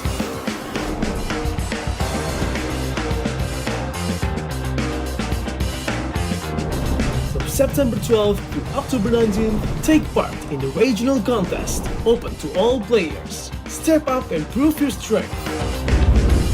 Division finals will run from October 24 to November 2. The top 16 players in each division may advance to the next stage of MRS. Check your in-game mail for information.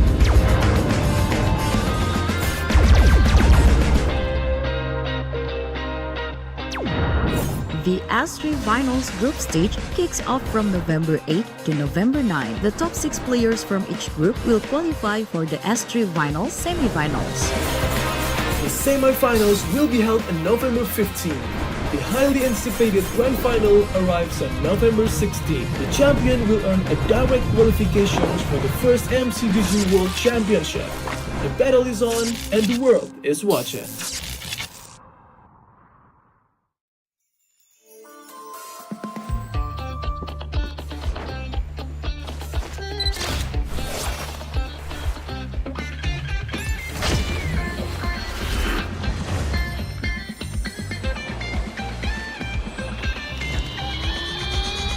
Double 11ကနေကြိုဆိုပါရစေ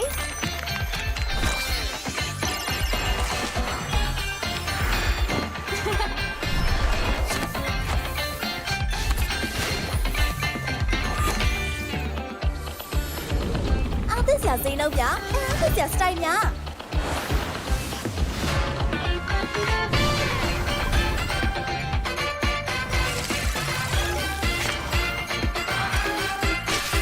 အခါတော့မဆူလို့ဆောင်ကြီးရိုက်လိုက်ပါ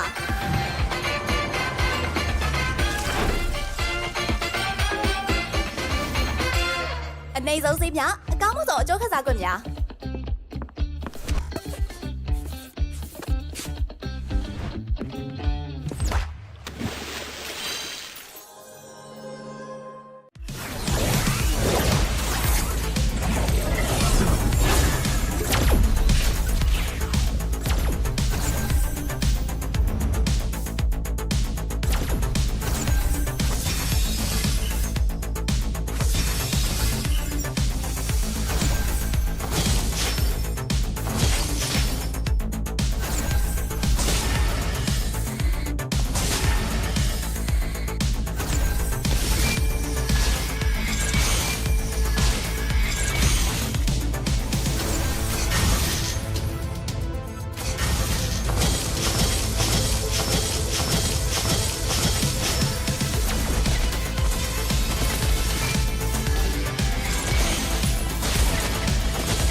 Welcome to MCGG Rising Stars.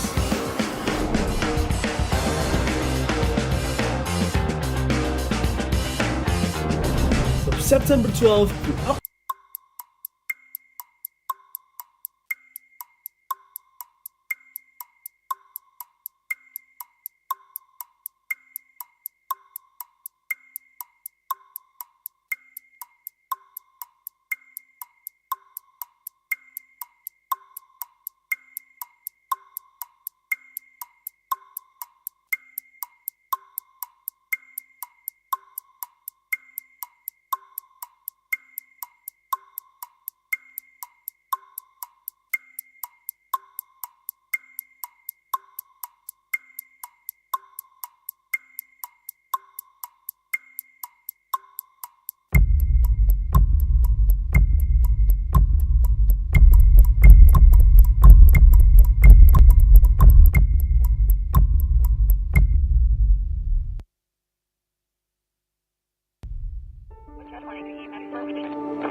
Come try to beat me down, undefeated every round. Enemies are in my hunting ground. It's me against them now. Everybody wants to take my crown, undefeated even now. Enemies are in my hunting ground. Won't let nobody out. This is a throne, a throne. Build on my own. This is a throne of the enemy. This is a throne built on my own. The skills and the bone. Who's gonna take it? Who's gonna make it?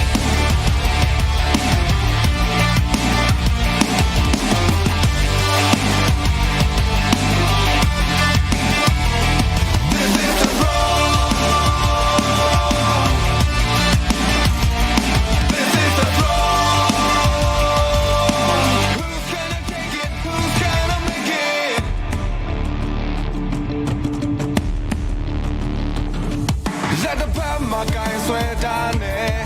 Young to me, I go inside that guy me. I am ya go come up in there. Don't let night, don't let night. Just say baby, do talk to it, I show ya there. And I got my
80 trophy ကိုတည်ဆောင်လာပေးဖို့ဖိတ်ခေါ်ချင်တာကတော့ season 1 ရဲ့ champion Matic C အသင်းမှာ Lin Daddy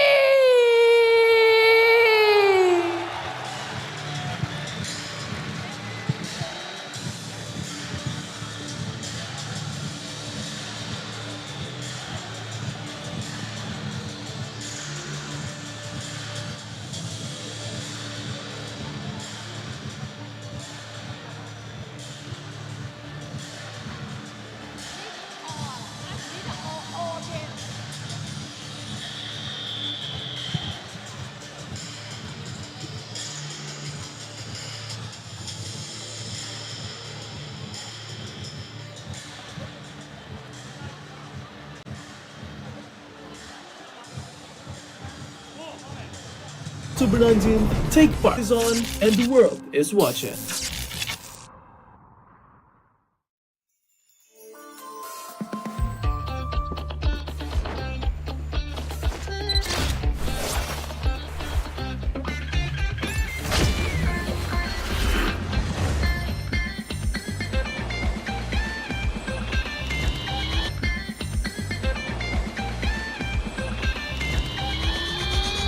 Double 11 ကနေကြိုဆိုပါရယ်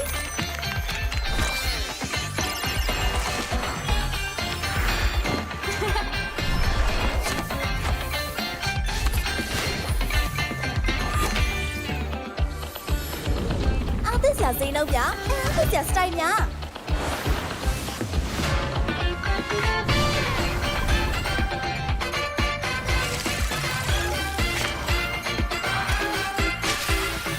马苏勒上去压力吧。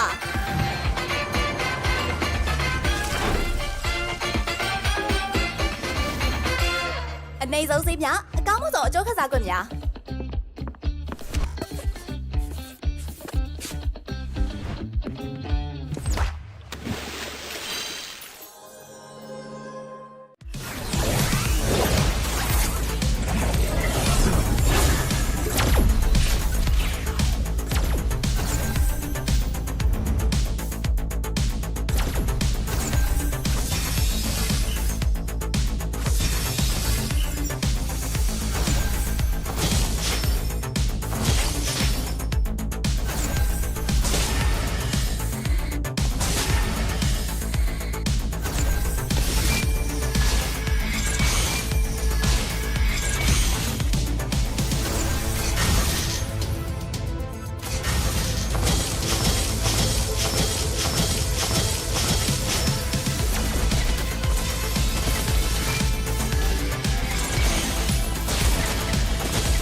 Welcome to MCGG Rising Stars.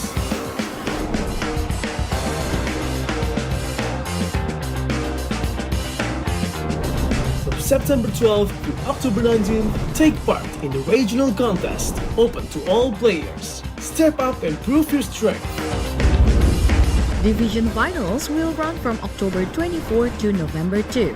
The top 16 players in each division may advance to the next stage of MRS. Check your in-game mail for information.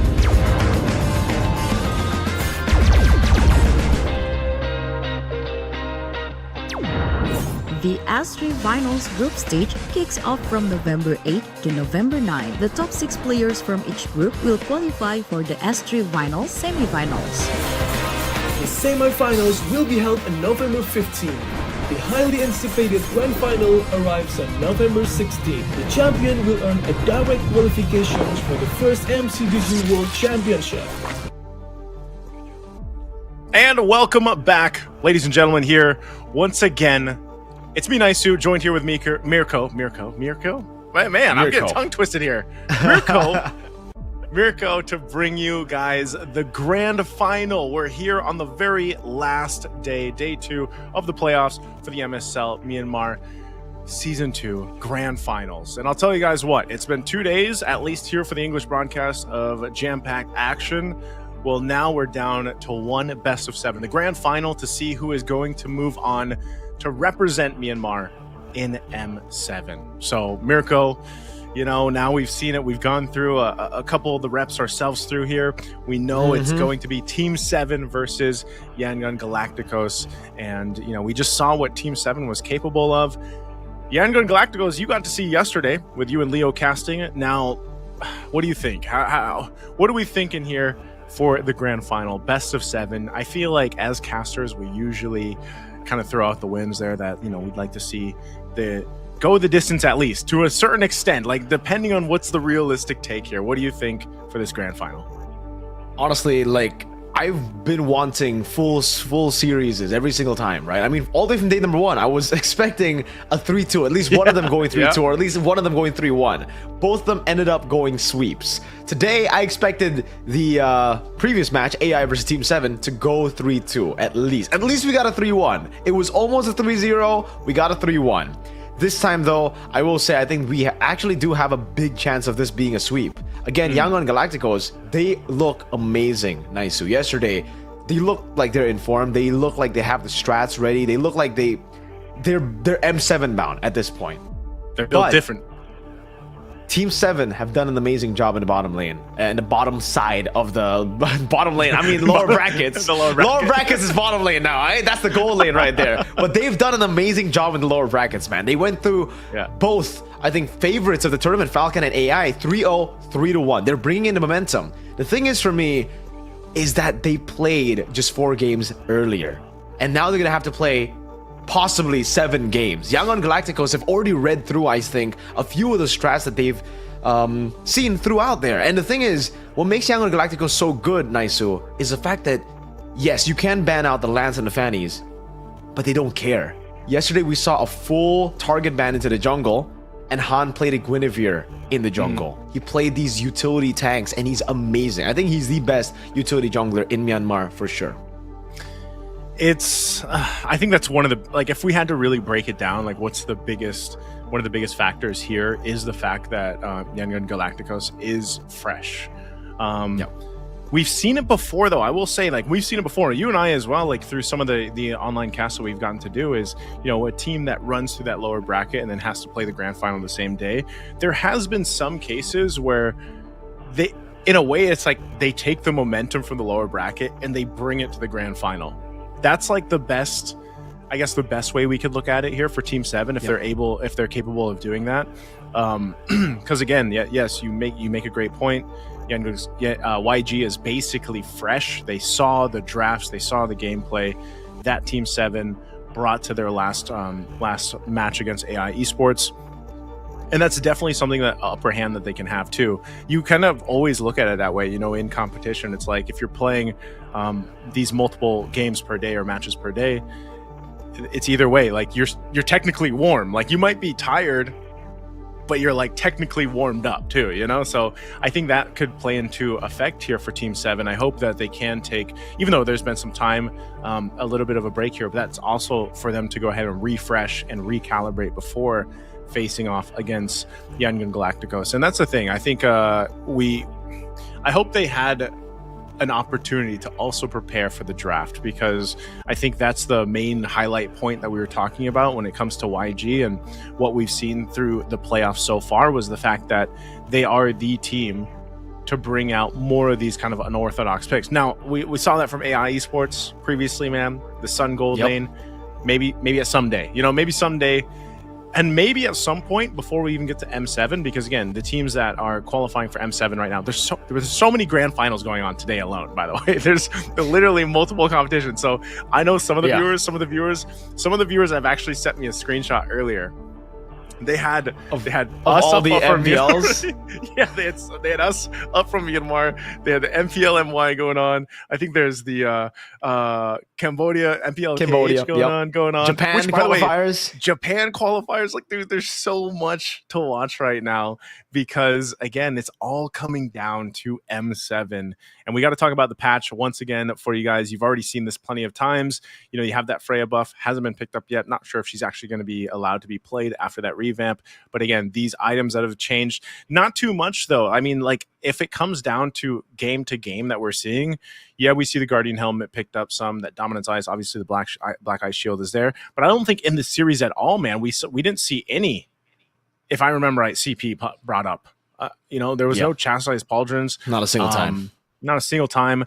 Our maps are still, you know, in a way, it's kind of like one of the bigger effects, I guess, that we've had since this patch, where these random map pickups come through: Flying Clouds, Dangerous Grass, Expanding Rivers, and then what am I missing? Broken Walls, which we didn't get to see at all in the last series. So maybe we get to see it here in these potential 7 games ahead of us. But nonetheless, even when you look at these stats, you know, it's still a whole lot of YSS and the Granger. Do you think between these two teams, like, it's like looking at the gold lane, we're going to see a lot of that priority on this Granger here, or are they just going to ban it out?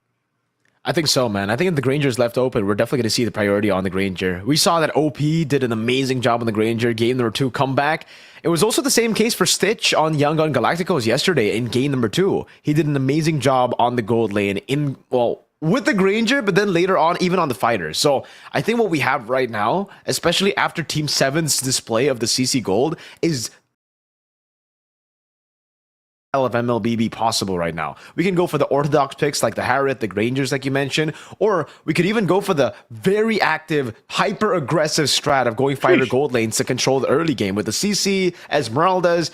Ruby, funnily enough, is the hero that we haven't seen, which is, I think, the easiest fighter to pull off in the gold lane. So I think we're going to see some fighter golds. If we're going to see some fighter golds, Ruby should come through. If you have a Yi Sun-shin, if you have a Kimmy here, especially when you're up against like a lot of dive, right? If you're just purely trying to peel for those 2 hyper carries, yeah. So I don't think the Granger is going to be all that. Like, it's a good pick if you can find a way to put that in your comp. Sure, it makes sense. But if, say, Han doesn't get on utility, I think we're still going to see a lot of those fighter golds.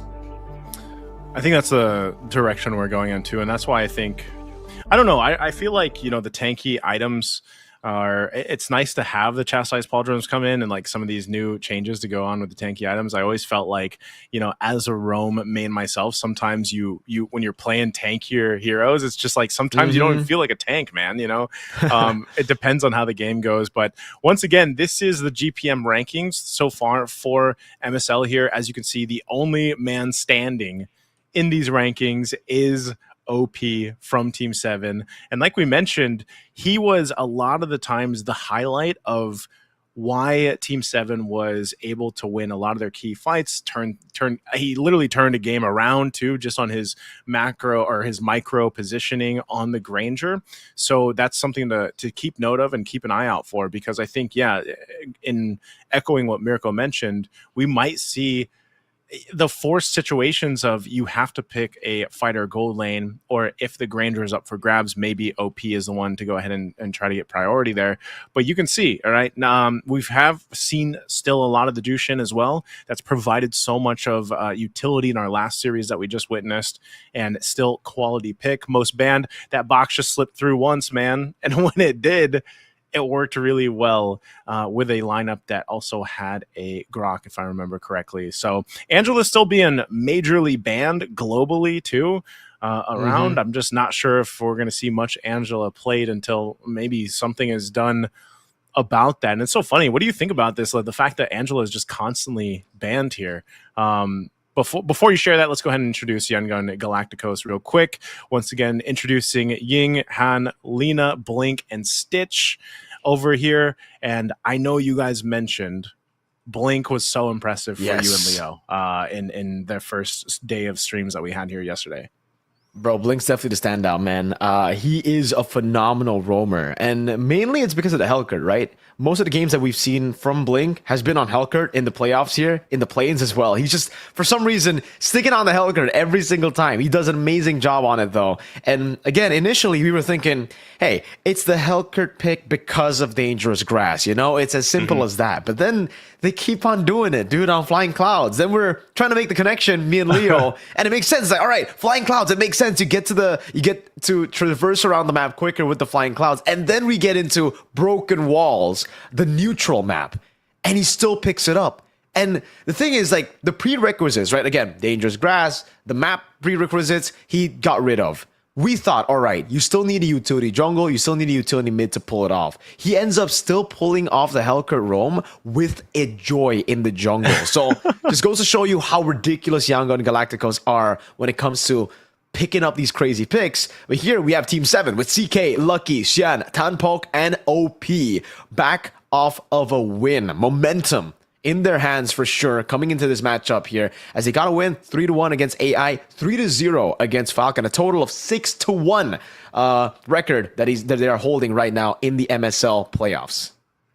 Phenomenal showcase so far from Team 7. I think one of the definitely surprising performances so far throughout them. But I think even when you look at this, and like I mentioned, OP's performance in the gold lane, it's really the team as a whole, right? The team as a whole is able to go ahead and make things happen for OP. Like, the reason why OP gets to shine so much and showcase his amazing positioning and mechanical skill is because he's protected so well by Thanpok and also even CK. Like, CK, remember that Lapu Lapu game that we got to see on him, even goes for some of these more variety XP laners if they're open and it's possible for them, you know. And we saw the roam breakdown, the head-to-head in the previous matchup against AI Esports. Now we get to see the head-to-head here for the gold lane, as we've been talking about.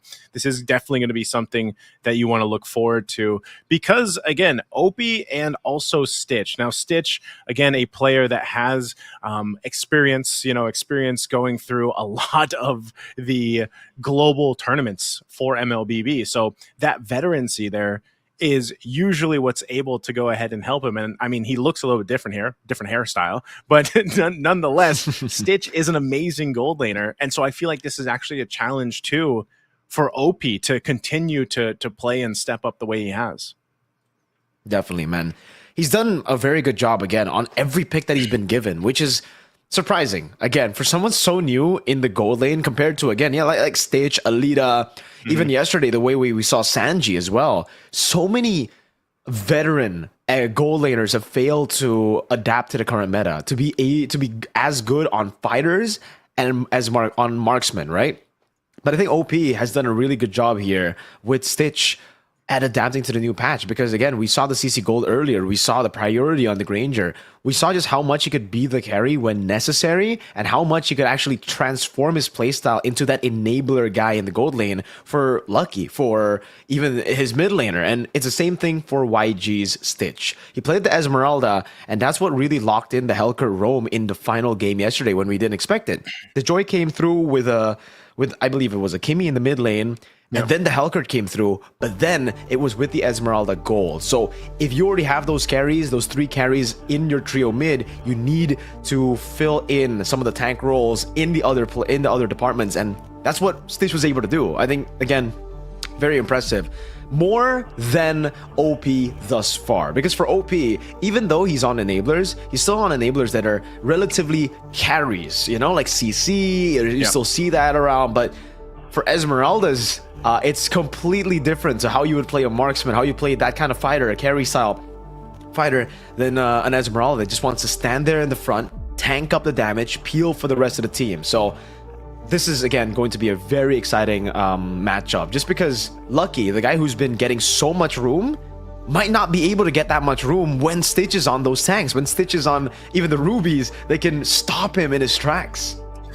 And that's the thing, before we head on to the draft and just a bit here, you know, we have to also look back at how it happened for them in the play-in finals. You know, these two teams met in the play-in finals, and it was a 3-1 victory for YG.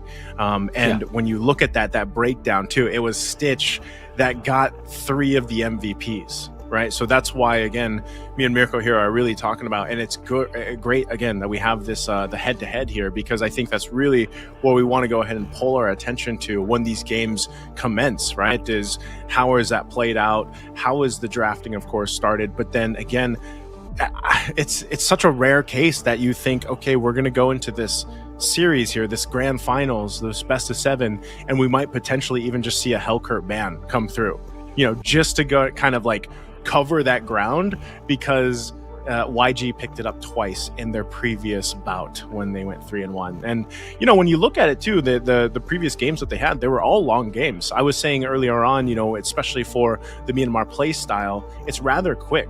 But you look at the last time that they played, they had 3 consecutive games, 20 minutes plus. You know, so again, there's something here definitely between these two teams, and we should have a great grand finals upon us. We're going to see which random map is going to be drawn for the first game. For game 1, it's going to be Dangerous Grass. So we're going Dangerous Grass here for game 1. So this is already off the bat, man. You'd be thinking, all right, let's just ban out the Hellkurt.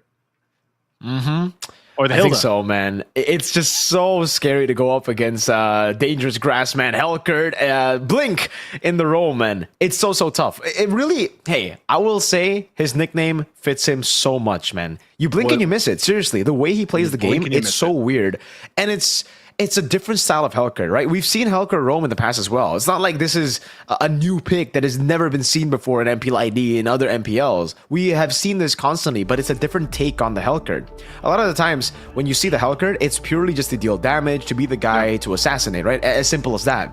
But this Hellkurt, the way Blink plays it, it's somewhat utility as well, man. Like when the team is losing, he can actually be the guy to turn things around, not through a team fight, but through utilizing the Dark Knight Falls so that the other guys on his team can like get space, can get those little hidden pickoffs, and can get positions even. Wasn't there a whole conversation you and Leo had about like, does it attribute to the assists? Like the Dark Knight Falls? Dude, we need Dark Knight Falls to give him assists, dude. But that would be honestly kind of broken. But it like, makes sense, but it would be broken. Yeah. You turn on the lights, everyone gets an assist. That's crazy. Hey, to be fair, Mountain Shocker does the same thing. You get vision and then you get assists, right? So if you turn on the lights and you can get assists, turning off the lights should be just as good. Hey, it's simple logic, Mirko. If I walk into a room and you ask me to turn on the lights, did I assist you? Yes. You did. You did. Yeah, it seems logic to me. Let's jump into the game 1 draft here in this grand final. So already bans coming out. We are having a YG over on the blue side, Team 7 over on the red. You can already see it, right? That Grok was a menace in the last series alone. That Team 7 was able to utilize the YSS. The Uranus is banned out. Baksha, Fanny, and the CC. So first pick is Jushin for YG, and over here for Team 7. They'll grab the Granger right off the bat to give OP a better chance in that goal lane against Stitch. All right. First pick Jushin is actually something that we rarely see in Myanmar, man. We've just been seeing way more Uranus first picks and other picks here, but it's actually still a really good pick. I like it. Personally, for me, in my own rank games, I always go for the Jushin first pick. It's just such a good opener to the draft. But as expected, when it's open, we will see the Granger come through with the Gatot Kacha as well. So Yangon Galacticos, it is Dangerous Grass. And somehow Team 7 have actually left the Hellkurt open. Now, will Yangon Galacticos go for it early? Or will they just go for the safer Hilda choice first here to flex it over to the second phase with a jungler that presumably should be a Lancelot here, right? There's not much else that's up for grabs here. The Fanny's taking away the Yusenshin as well. So it'll be strange to see that finally when the Lancelot's open, they don't go for it. They go for the Hellkurt and the Fredrin. An honest approach, but one we were honestly expecting. Yeah, I was going to say, you know, this is what we were expecting, and that's why I threw the question out there. Like, is this one of those situations where, you know, Team 7 or the opposing team of YG wants to actually ban the Hellkurt, especially on Dangerous Grass? Again, it's a map that Hellkurt should be able to go ahead and thrive on even more. And, you know, that's something you can do. Part of this also, it's an interesting composition just because you don't see this too often. Hellkurt at all, but then you have to take in consideration a Fredrin and a Jushin and then whatever else they build up from there, you know. And then there's an Eve response for the first phase for Team 7. So their box, their literal box that they're going to be trying to fight around should be beneficial for them. But I think that's the thing. You always have to kind of look out for this Hellcurt on where he's going to be going, your backline especially. So this pressure for OP specifically on the Granger is a little bit more heightened now. Now, he went against that crazy lineup that had 5 heroes that should have shut down a Granger, and OP still survived on it. So I think, again, it's like that warm-up that I'm talking about. He went through the warm-up, man. So now he should be having an easier time dealing with this. But that's always going to be a threat, right? The Hellcurt, especially when the Dark Night Falls comes through. So second phase of bans here coming through. The Arlott, another pickup that we've seen pop up a couple times, and even in their previous matches, Arlott will be banned out. What does YG want to take out? What do they want to focus on here? Since the jungle is still open, and then the XP, they'll take out the Hayabusa. Are they just potentially going to force will we see a utility matchup here? It's going to be a quite tough utility matchup with the box already taken out. I think YG will definitely be banning out the junglers though, right? Like the Hayabusa, the Lancelot should come through next. Yeah. They'd love to go up against the Joy with the Fredjin. It's a known counter to the Joy, really, really good stuff. And it also shows you, by the way, how different it is in the grand final. What? They banned the Joy? I think they want to let him play the Akai if he decides to go for it. Lancelot's you don't have grabs though. Lancelot. I wonder why. Are they trying to go for the Phoveus pick here? Is that why they're leaning towards, letting go of the land? But I think if they want the Phoveus, the Joy pick would have been even better, right? Because then you have 2 lockdowns, Fredjin and Phoveus. So, yeah, it's a bit odd right now for me. But let's see what Team 7 do. I think for them, the easy choice would be to lock in Lapu Lapu. Or maybe, you know what? Leave the XP lane later so you get a winning matchup. Secure that Lancelot first. An amazing pick. But, okay, they go for the Esmeralda instead. So they take the counter to the Lapu Lapu, knowing that there's not much else open in the XP aside from the Lapu Lapu and possibly a Yu Zong that doesn't really fit the bill for Yangon Galacticos. Yeah. These next two picks are pretty interesting too, just because again the uniqueness of having these first 3 picks. You can see Coach is also hyped up here too. They're gonna go for the Benedetta. Wow, so the Benedetta debut and then the Wan. Wow. All right, already, man. Like you were just mentioning, this grand final draft is so different for game 1. What?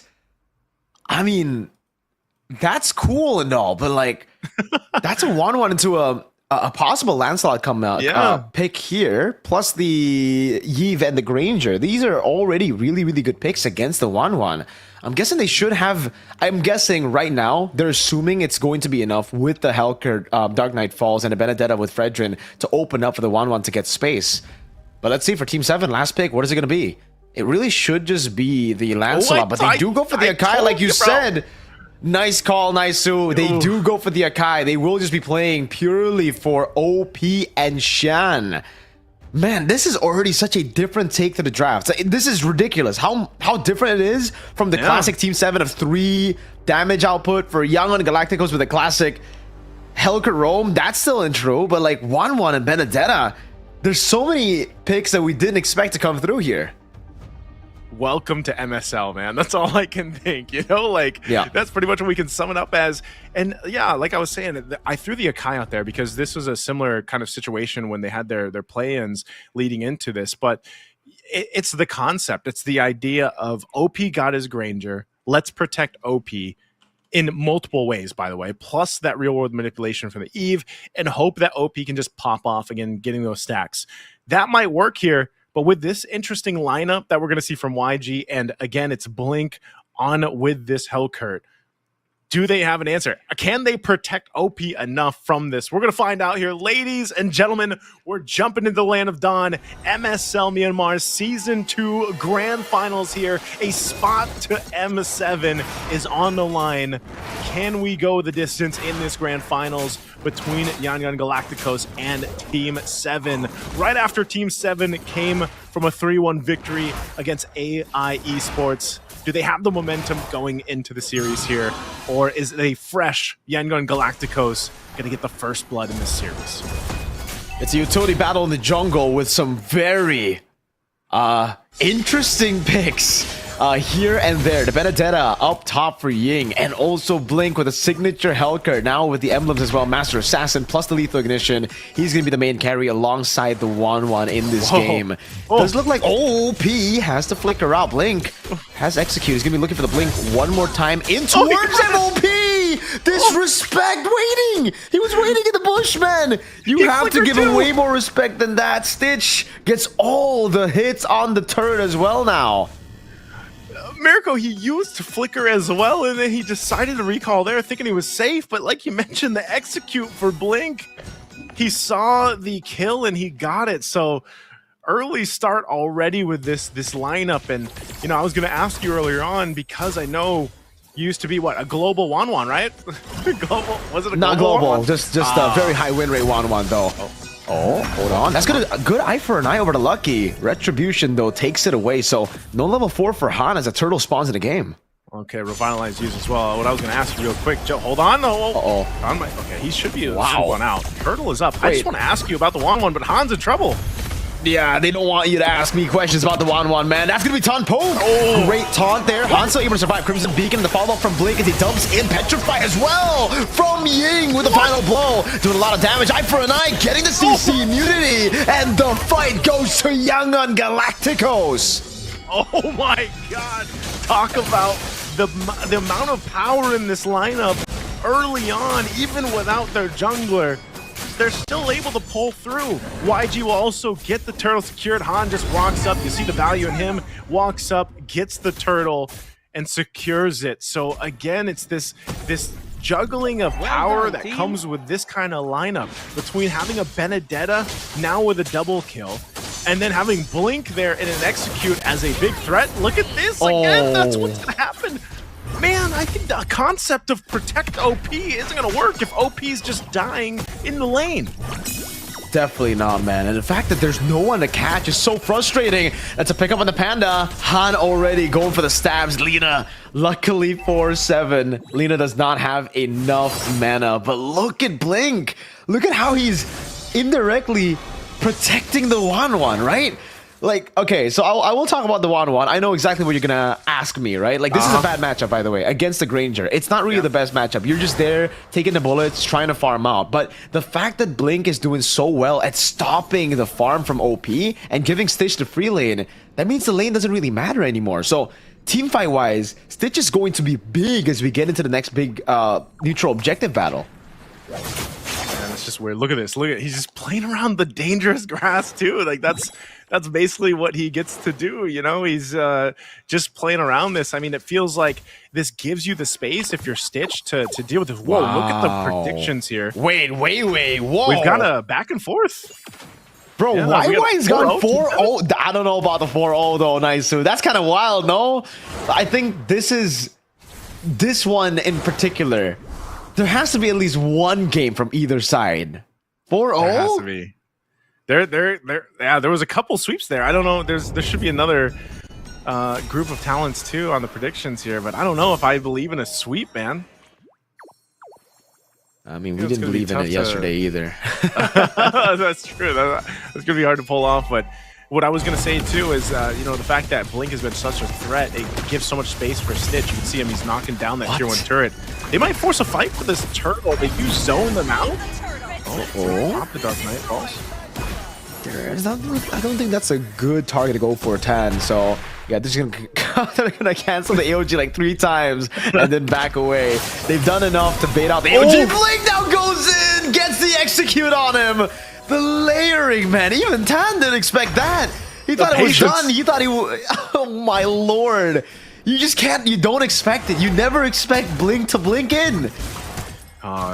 What'd you say? Blink and you're gonna miss it, man. You know, blink and you miss it. That's pretty much happening. And like, I mean, how many times are you gonna have an execute do? And he's already got the Blade of Hepsies, right? We like to call this the bow. So he's got the bow already on that Hellcurt. The Blade of Hepsies, bow, the execute. Man, your tankier, your heroes over here for Team 7 are gonna struggle with this too. Even the Benedetta for Ying has the Blade of Hepsies. So this is why we're seeing when these kind of team fights break out and Team 7 wants to fight in this certain kind of like corridor or these sections, it's really hard to pull off. Yeah, it really is, man. I'm really looking for an angle right now. Yeah, no, probably not, man. There's no way they go on Tan twice, dude. They go on Lina, though. That's a Tan with the Falling Star Moon. A lot of damage. Has a Crimson Beacon, has Brave. Oh, actually, he's gone for Impure Rage. Something that I failed to identify early, by the way. So, Impure Rage choice. We'll have a lot more mana to play with, but sustain-wise, it's not going to be that good. Blink jumps in. Han's going to be pinned down. Tan doing damage. RWM slowly getting through him, and there's no chance as 1-1 goes through that tanky Gato Kacha. Stitch walked through by Team 7. I think he wants to execute Tan so bad, but I don't think he will. Oh, he actually jumped in, but he was a little bit too late. But a good response from Team 7. They needed to get something off of that, so they are going to get a tier 1 turret as well. Up top, mid lane. Already gone. Lucky too. Okay, they're going to go. Ooh, just the execute, man. You always just don't expect the execute to deal that much damage. A Kai down.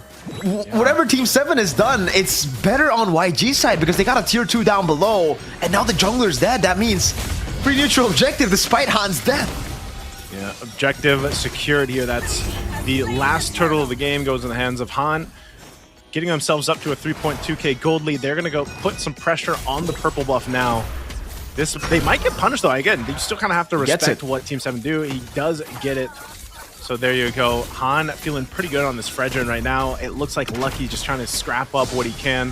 We know that this Akai's a little bit slower, obviously, but still, the utility from an Akai is going to be great. Oh, man, this is...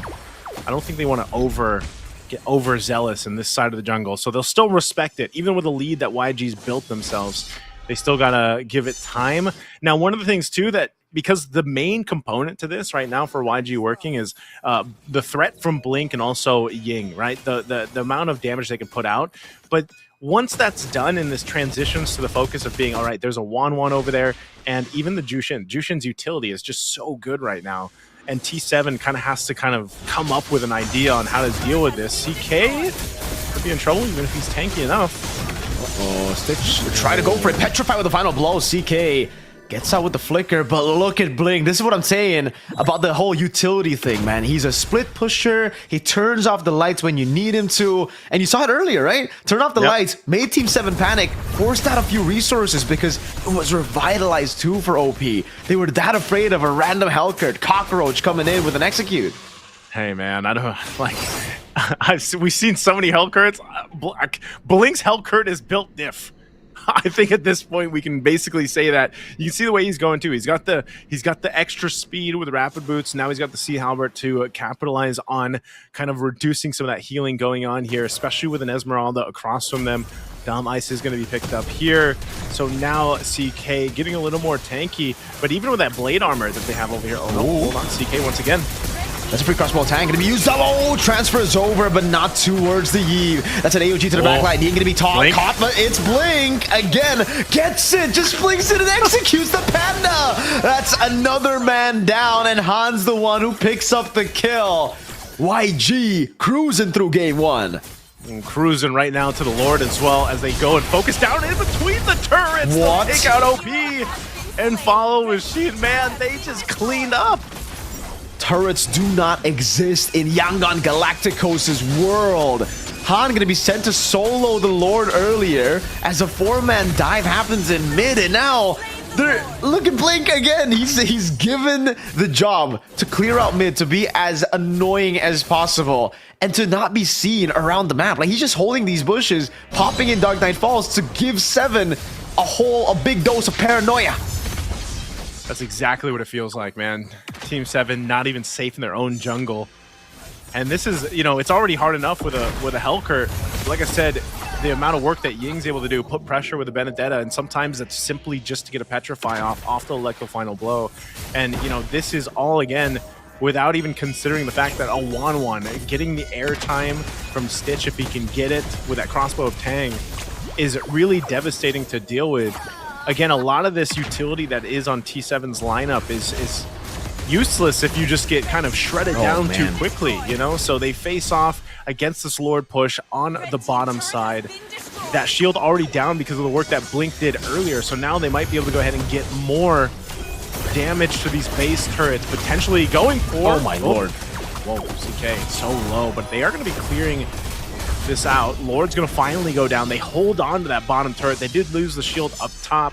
We'll see if YG decides to take anything else, or they take the discipline route, now sitting on nearly 9,000 gold ahead. It's a pretty good job by Team 7. They're able to defend for now, but the fact that the holy shield was there, it was ready, and they still got the Lord to charge in, the turret to get that low, is pretty impressive. And the thing is, Yangon Galacticos, it's fine if they don't get it in the first push here. They can constantly just split push with the Hellcurt, and again, for Team 7, with this composition, it is purely a group up that they're looking for after like the first Lord even. I mean, just right as the first Lord spawns in, you're no longer going to be splitting. You're no longer going to be laning. We have two of the guys here rehauling, spamming those emos. No. Queen's Wings, though, purchased by Ying. That's going to give him so much more defensive capabilities. And even Lina's joining. Han as well. They're feeling it, man. They think they've got the game in already. Oh, Tan opening up. Will be able to find Hellcurt as Blink blinks out of there. Yeah, this is the puzzle that needs to be solved, basically, if you're Team 7, you know, trying to deal with this, trying to deal with everything that's being thrown at them from all directions. And that's probably the biggest part of it, is the directions of, you know, where do you pay attention to? How do you deal with the fact that even for OP, like the hard part of it is, again, he had to rely on his mechanics in the previous series, his spacing that he was able to get, but with this kind of lineup that they're facing, like, even behind you is not safe. When the Dark Knight falls, you have nowhere that's safe. So you're almost forced to just kind of be stacked around your team to, in a sense, too, because all you really have is, you know, eventually maybe some of the defensive items like a Wind of Nature or even the Flicker. But at some point, that's not going to be enough, you know, and it already has been that case for the majority of this, as they, you know, they've been barely able to even fight face-to-face with YG. So Yangon Galacticos is going to start up this Lord here. Should be able to secure it pretty easily. I think if Team 7 decides to... For OP, but I don't think it's worth it now. I think it would have been worth it if you got the Flicker plus Wind of Nature. Then maybe YG should be able to do, you know, still pull off a 4v5. But the factor is still up. I don't think anyone can really get to him right now, aside from the Benedetta. But even then, I don't think he has enough damage to one-shot OP.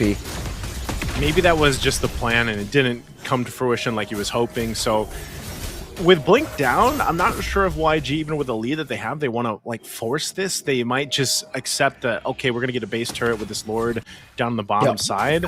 And potentially, I was thinking Ying might stay up there on top to get that turret down too, but they might just walk this a little bit further. Base turret goes down to the bottom side, they'll get that, and it looks like they might just decide to disengage again without the numbers advantage. But Blink is back up. He's going to swing up top, so they could still decide to fight if they wanted to. But the one thing we're really seeing from YG is just that disciplinedness from this squad. Han's going to jump in. Energy Eruption there. I don't know if this is a fight they want to fight here. Uh-oh, heavy spin over to Han. That's going to be the utility. Jungle Blink in the backline, able to get terrified. Now gun down as well. RWM, but it's used on the roamer. Stitch is still free. It is a worth trade right now for Team 7, though. YG caught lacking. Oh, the turret barely surviving from that cannon minion. So it is still worth it for Team 7. It's just you don't get a lot, and you're not able to convert on any objectives. Oh, they're not going to go for Lina, are they? Okay. Ying is there, but yeah, this is the thing is Team 7, they're able to go ahead and defend in a sense that they know YG has that lead, and they'll try to like continue to, you know, maybe capitalize on it and get into these base turrets. So if they can continue to punish it like that, you're starting to give yourself this little bit of opportunity, you know, if you're Team 7, and they just got to continue to make that happen here. Now, one of the hard parts about that is, again, you have a lot of ground to cover, but definitely in position to be able to do that. We saw how utilized a real-world manipulation can be as well. Blink, if Blink gets to the wrong hero, I think you lose a lot of that threat, though, with that help. Definitely. And so his target acquisition has to be a little bit better here, too, as they approach these next fights. Lord's coming up in about 10, and I think based on how the past couple minutes have gone here, Mirko, like T7 would like to contest this. You know, I feel like they would want to go ahead and try to get a positioning in favor for them. And maybe we see them play around that dangerous grass. That's why we see so much focus up here right now. as both teams kind of get in position if they want to go ahead and swing down to the Lord. It looks like it's going to be started up by YG, though. Stitch and Han taken into this Lord. It looks like Team 7 has that information. They got a wave to deal with, though, down bot. They've got to push through. So they might just try to delay this for now. CK jumping on there, too. Lucky as well. This is one of the great things, I guess, about utility junglers is you can go ahead and stall this out. We've seen it so many times, but you got to keep an eye on Blink, where he's going to end up. Again, the Dark Knight Falls could be big, as he's going to try to hunt to find OP. He already knows where he is because of that mid lane. There, Dark Knight Falls, he's going to go for OP. Oh, no, he doesn't. But it's utility, man. It's utility. It's just to make them scared. It's a big feint. Blink! Oh! What a terrify on 3! Gets the execute on Shen and now walks around again. OP in trouble. That's Blink on the second attempt to go for the assassination, and AOG canceled so many times. Now it's just OP, and it's a flicker in from Lina. A few more stacks of that Lantern Flare should get him down, but you don't even need to get him down. Lord of the bottom lane will mean that they have enough to go for the end. Han body blocking, taunting, and now OP will fall. Ying is godlike, and Yangon Galacticos take game 1.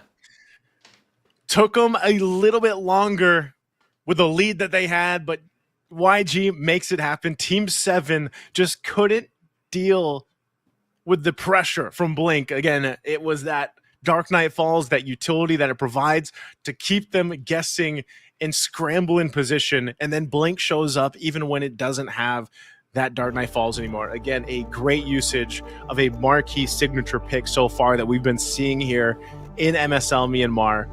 That Hellcurt, I threw the question out there before. Maybe it might be time that you at least consider, should we ban a Hellcurt? We'll see if it develops over the series, man. But again, you saw it, and at the same time, the way that Yangon Galacticos plays around the lineup, especially even having a Fredgen, for example, even down to that last push in, he knew that that we just had this one minion until that wave pushes in with him. So all I have to do is tank up the Rhapsody shots from a Granger, and body blocking. So it's YG showcasing again why they were so strong throughout the playoffs into where they are now here in the grand finals. Everything that they were doing, aside from maybe one or two minor mistakes that was kind of questionable, but I think there's always a game plan, obviously, to what YG is doing. Even for Blink, in Blink's case, if he can get, let's say, a Wind of Nature out or a Flicker out or something, it's so beneficial for this lineup. Here's our MVP. It's going to be Lina in that mid lane, getting the MVP for game 1. Again, this Jushin, one of the top 3 picked heroes right now currently, and you can see exactly why. There's so much utility. It's really difficult, especially if you're a Gatakacha on the opposite side of a Jushin, to even escape being dragged back and forth. Too much to handle, man. So many angles to look out for, and when you're playing a pure front to back, it's so annoying to deal with that. And that's what YG just used to their advantage. Again, the Benedetta pick that, again, looked kind of weird, obviously, because we haven't seen it in a while. It makes complete sense. It's kind of like the Ube, right? Where you have the normal composition that wants to group it together, but you have now 2 additional dudes going into the back line, just looking for different angles and forcing the Yves and the Granger to continuously just move, making it hard for them to land their skill shots, making it hard for them to even get a few basic attacks in. It's very difficult, right? Because of how much CC is there for YG. The Benedetta choice of Petrify, Concussive Blast, the Emblem choice as well, means that you have full prio. You have everything in this composition to really annoy the win conditions of Team 7. You can take a look at the Rich Guy, the Carry Sandbag, and Best Wingman here. Everyone, it's very well diverse, but at the end of the day, YG just played it way better, right? Lina, our MVP, actually, wow, for game number 1. Stayed consistent, didn't do anything too crazy, but that's what you need when everyone on your team is as crazy as it is in YG.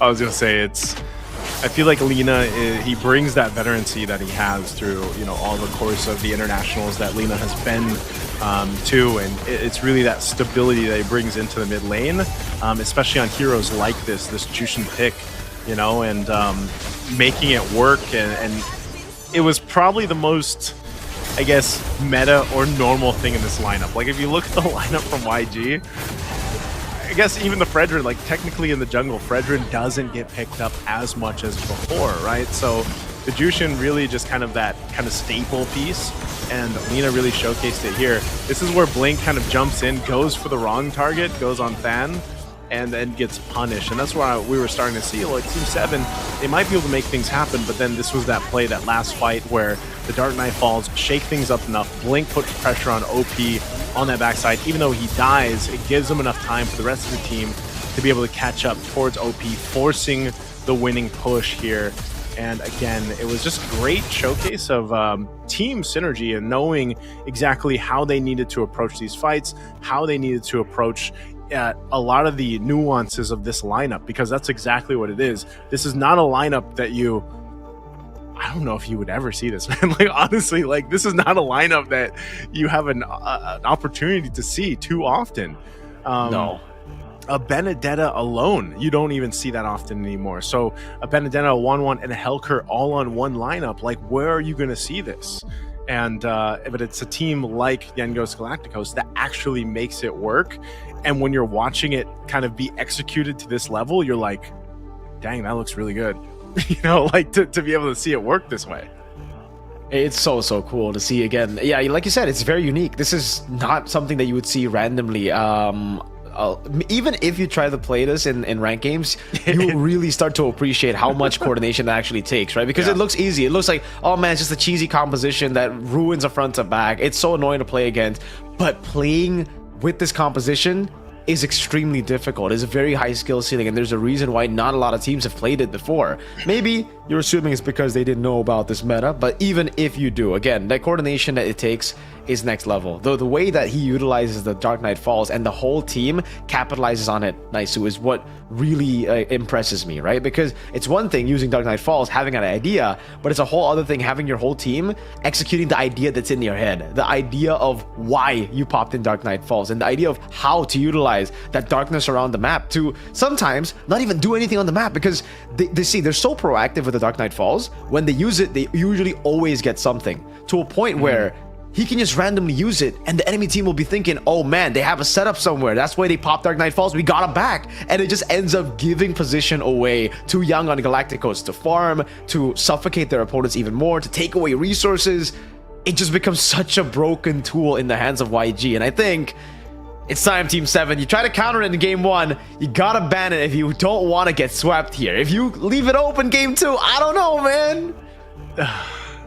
That's the thing, though. You know, you only got so many ban slots, you know, and it's That's true. But I think one, they need to reallocate that one for Helker. That is a must against YG.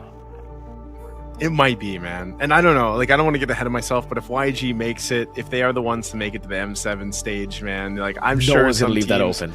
Yeah, some teams will actually do that. They'll ban it out because, but you know, even looking at the stats here, the history of Blink himself in the Roam, I think it's just more so of the game sense that Blink is showing us, like from series to series. It's that game sense. It's that ability to put pressure around the map, even on different heroes. You know, yes, like the most standout is Helker, just because, again, you don't see too many people successful with a Helker pick, let alone Helker be picked up, right? Every single time, in even our own respective regions, when we see a Helker pick up, it's literally maybe one player, if not two, out of the entire roster that's, you know, of the entire league that's going to pick up a Helker.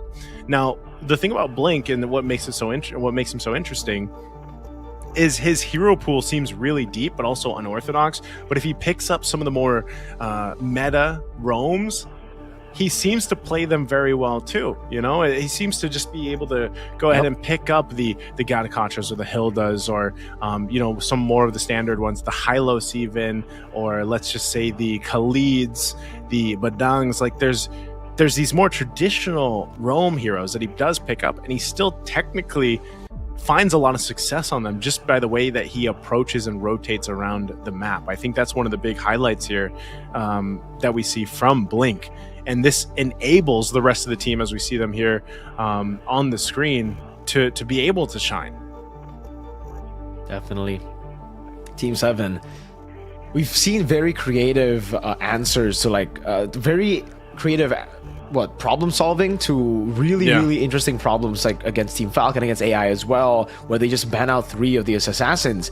But here it's so weird because when the Lancelot is open, when so many of these big assassin picks are up, why'd you say no? I don't care. We want the Hellcurt. So I think it really is time right now to go and swap for the Baksha, especially if Team 7 go on blue side. I think leaving the Baksha open is a very good approach right now. You can go for the first pick on Baksha, try to win it out, and the game becomes so much more readable and it becomes so much easier for them to actually execute if they're not against the Hellcurt. But we're on dangerous grass again, by the way, for game number 2, and we are not seeing Hellcurt ban right now. Do they?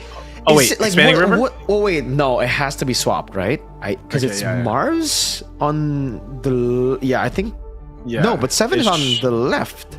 Okay, there you go. It is Hellcurt. Okay, so Team 7 are on the left. It is YG on the right. Yeah. Marv should be on the right. Gina on the left. There you go. Yeah. Okay, so they do decide to go ahead and take a ban slot and take out the Hellcurt, which again is most likely the best option, at least for now. And it's going to be Expanding River actually for game 2. Okay. So first pick, now that this first phase of bans is done, will be a CC for Team 7. Okay, so they want to prioritize the CC here. Yeah. Is that personally I like it. Yeah, I like it. I don't think there's any other first pick prior right now aside from like the Jusin that certainly can be picked up by YG here. So it really usually is a toss up when the bans are like this, either Jusin or CC. I think for Team 7's case, oh wow, that is a super early Guinevere. I thought they would go for the Gatot Kacha first, but they've basically just given Team 7 the Gatot Kacha CC combo on a silver platter, thinking that they're gonna counter it with the Guinevere. Joy is being hovered over. Again, a lot of options for Team 7, so I really don't think it should be Joy. I really think it should be Lancelot. Yeah, with the Gatot Kacha pickup, I think should be the angle for Team 7 here. Flex the CC all the way to second phase.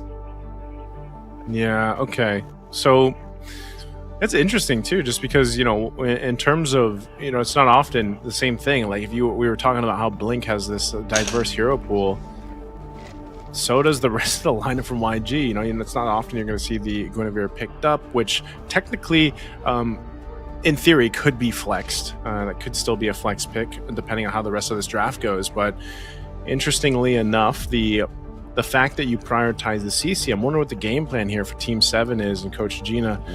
They will go with the Hayabusa and the Kimi. So strong picks for damage, but also crowd control. I think still there's the Arlot now going in to round out that first phase for YG. So this is still the same thing, Mirko. You know, they have an entire amount of crowd control available to them.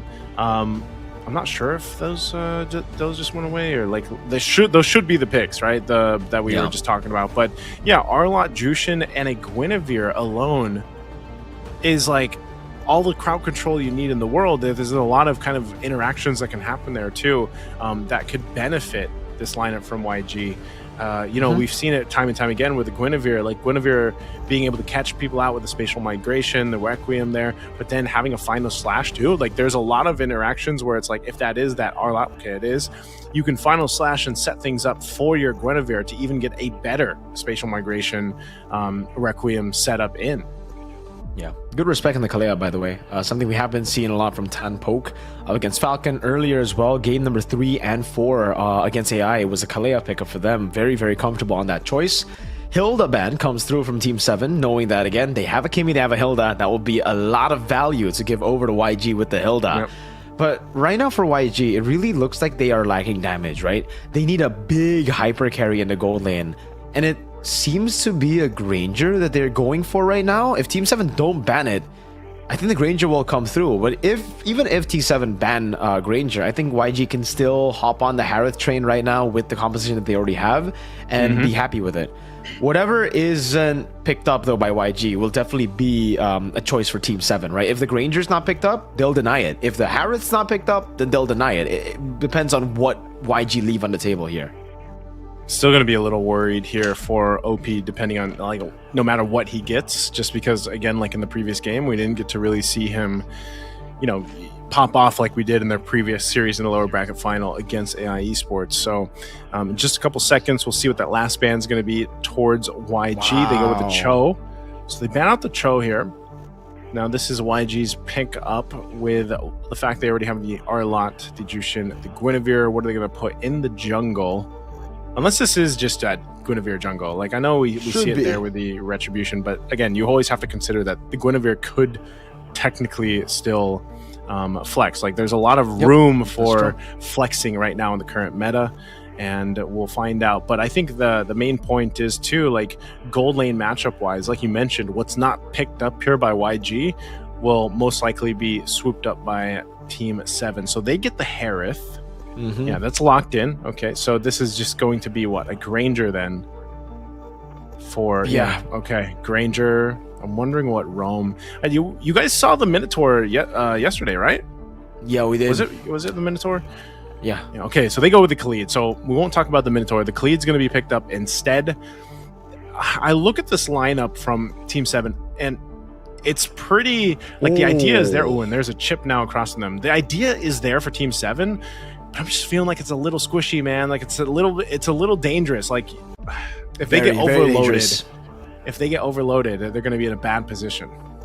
Yeah, I agree. This is a very greedy composition from Team 7, but it has been a very greedy composition that usually gets them success. Against Falcon, again, if we have to keep on repeating it, it was this lineup, this Hayabusa, Kimi, Granger that got them the win. It was the greed that paid off for them. Now, against a team like Yangon Galacticos, it's hard to think that it would happen against them, but hey, who knows? Yangon Galacticos, though, on the other side, they built a very well-rounded composition, man. A composition that fits their strength, that likes to brawl. And again, Han, whenever the assassin jungles are up for grabs, he says, nah, I'll stick to my own thing. I'll stick to my own picks. And it's the Guinevere this time with the Baksha banned out and the Fredrin still up for grabs. He decides to go Gwyn. So let's see if they can push the lead to 2-0 here. If they can get it here, we'll find out.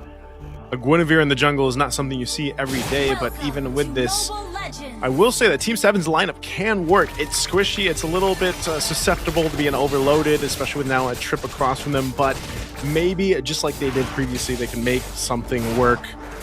Lucky again with this Hayabusa has played it now up to this point, what, the 4th time today alone on the Hayabusa. We'll see if they can get a better start. We've noticed that the aggression in the early portion of the games really from YG. Are they going to get punished? Uh-oh, Han with for spatial migration. The damage coming out from Tan Poke and the assassination from Lucky. Han caught in the bad spot, jumps in again, able to get Shan. Late Purify on there, but Lucky will get another. Starts the game with 2 kills and a green camp take. Oh, that's great for Lucky, man. What a lucky start for him on the Hayabusa. Like I was saying, you know, he's picked it up multiple times today. He's very comfortable on it. Now he has 2 kills on it, building into a momentum start already for the Hayabusa. That's going to be great for him, but I think you have to look at it as, can they control this lead that they get themselves? It might be a very minor lead in terms of the roll to roll, but also that Han got to kill himself. It's not going to be as drastic, right? So leading into that first turtle is still crucial for T7 to play into it. Blink's going to be checking things out down here. Now, the chip is a hero that when it did come up, it was so strong. You know, a lot of people really liked the chip. It fell off for a little bit. It started to come back through, especially the macro focus of the game, and Chip still does that. Even though he's gone through some of the changes over the course of the patches and everything else, he still provides the shortcut. Oh, hold on. Wow. Great spatial migration into Violet Requiem. Han gets away, and Ying gets all the resets now. Tan very low. Ying as well. Shen rotating over. Good flicker out with Vengeance coming down back again. Those are the blades coming down, and a body block from Lina to stop the kill from going through as he picks Shen up, slams him down to the ground, and it becomes a winning trade for YG. If Lina was level 4 before he joined that fight and like made his way down, definitely could have been a different fight, but nonetheless still provides value by being able to block that out. Now this first turtle is going to be blitzed down by Team 7. They're going to go right for it, knowing that that purple buff was going to be focused from Han, so they will get that first objective. Oh, Fantash. Wow, the combo. This is why the Guinevere finds a lot of value, right? Any CC that you have, you get so much value out of it. That synergy into the Violet Requiem, it's massive. And even though Team 7 get the turtle, it's not for free. That's what I was saying, man. The amount of crowd control that this comes for YG's lineup is going to be insane. Look at this cutoff, though, just from the turret. CK is going to have to rely on some other members of Team 7 to help him out. Okay, Traction Pulse as well. That's going to be Ying with the Vengeance to get out. Stitch actually takes it. Oh my god, Han! Again with the Spatial Migration, finds him in the back, gets the Requiem, and Han follows through. Shen is down, and Stitch gets a double. He can even TP back up top as OP cannot punish Stitch for moving out of his lane. That just does not feel good. You know, that's a feels bad, man. A foot shortcut drops down. Next thing you know, you see a Guinevere jumping in the air and just Spatial Migration Requiem comboing you, you know, and after that's done, it's like, all right, I'll see you. Goes back through the shortcut here. So it's tough to think about it because, again, the Chip is a hero that, like I was saying, you don't see too often, but every time it does come up into a game, you're reminded that, damn, that shortcut ultimate is so good, right? Like, you just bring in your team to the fight, and what once was a numbers disadvantage, you now have a numbers advantage. So that's something that Team 7 is going to have to go ahead and recalibrate from. You know, look at the freezing happening up in the gold lane, too. He knows the pressure there with Blink. He's going to be frozen out of lane. So they're going to have to find somewhere else to go ahead and scrap things up right now. So this is just YG playing around this macro advantage that they have, especially in the case of having a chip. Really smart move by Lucky, though. He's able to get a purple buff steal, despite the lead being not too good. On again, though, gets the Violet Requiem over on Shen. There's nothing you can do. Purify was down. Even the observers are having trouble keeping up with the whole fight here. Lucky with the quad shadow getting away. The gap closes. Ridiculous. That's 3 down. Make it 4. Lucky has been taken out. A double kill for Ying. And it's just OP who's left alive. Oh man, Mirko, I know there's not a Hellcurt in play right now, but the Dark Knight is falling. It seems like you're already in game 2. Man, it just seems like the T7 can't fucking do anything here. Ooh, nice little attempt from Han, but when you have this kind of advantage or this kind of lead, it doesn't really matter. You can take those chances. You know, even at this point, you've already got yourself a healthy, 4,000 gold lead. This early in, 5.5 minutes in, Ying picking up an Oracle. He's already so durable, so tanky on this R-Lot. We've seen it banned out previously, but now, you know, with a Fury Hammer alone in Oracle, he's tanky enough alongside Blink to be okay, you know, and he's just going to continue to zone out OP from getting the resources that he needs because we see the difference here. And it's funny because Stitch, he's just farming up. He doesn't have to do too much. If he gets called to join in through the shortcut, then that's great. Otherwise, he can just focus on in the lane and continue to build things up here. So it's really up to Team 7 to kind of decide, like, where are we going to find these opportunities? It might be here. I don't think that's an opportunity, though. You don't want to go on it. The back gets a Spatial Migration on 3, and they all collapse. There's nothing they can do about that. Oh my goodness, the Dark Knight has fallen in game 2. Man, the Spatial Migration with the shortcut combo. It's such a good synergy, and now CK in trouble. Has to jump on out. The tier 2's at stake here already. Wow. Under the 7-minute mark. Dude, this Han guy is ridiculous, man. Like, Blink stole the show on the Hellcurt earlier. Like, I mean, he always does when he's on the Hellcurt. But then, every time you get to see Han on Guinevere, it's a show. I'm not a fan of that. Oh, my lord. Not a fan of the engage on towards Tan. But I am a big fan of this engage by Han. Oh, man. I wasn't even expecting the chip to come through that draft, man. You know, when we were going through the draft and we saw the Guinevere come to play, I was like, all right, well, that's already a pretty crazy pickup. But then you see how complimented it is here with the chip. Lucky not going to be able to do anything about that. Oh, no. Dude, Shen didn't even get to breathe there. He can't even react with the Purify. He got taken out. Now Tan slammed down to the ground as Ying collects the godlike Crimson Beacon. Ying wants to go in. The curtain call stops in a bit. Oh, Lina flickers in, gets him down. That's a shadow kill that won't kill anyone as Blink's too tanky. And YG, while that skirmish was happening, Han got the Lord for free, dude. Oh, I'm sorry to say it, man, but just YG is just playing with their food under these turrets. T7 in this type of game, in this kind of scenario, they need so much time to be able to go ahead and withstand what YG is throwing at them. You're seeing it because even like if you're wait, that was Turtle, my bad. Yeah, Turtle was secured, but you know that's the thing. You just have free reign if you're YG to take what you need here. I don't even know if T7 wants to stay. They just want to secure the orange buff. It looks like, but. They gotta be careful here. Blink just kind of hanging around. They might go for a traction pulse. Oh, but the shortcut is already placed down there. Oh my god, look at it count down. Oh, yeah, gets a final slash into the Violet Requiem. Even when they get the good engage, it's good for YG. Oh man, it's dire. Oh here, my Mirko. lord. Nice, so this is demoralizing. Imagine finding an actual good engage, but it being utilized by the opponents. That's why I said, you know, they were planning on that side, and I don't know if they want to take it with this kind of composition they're facing and the deficit they're at.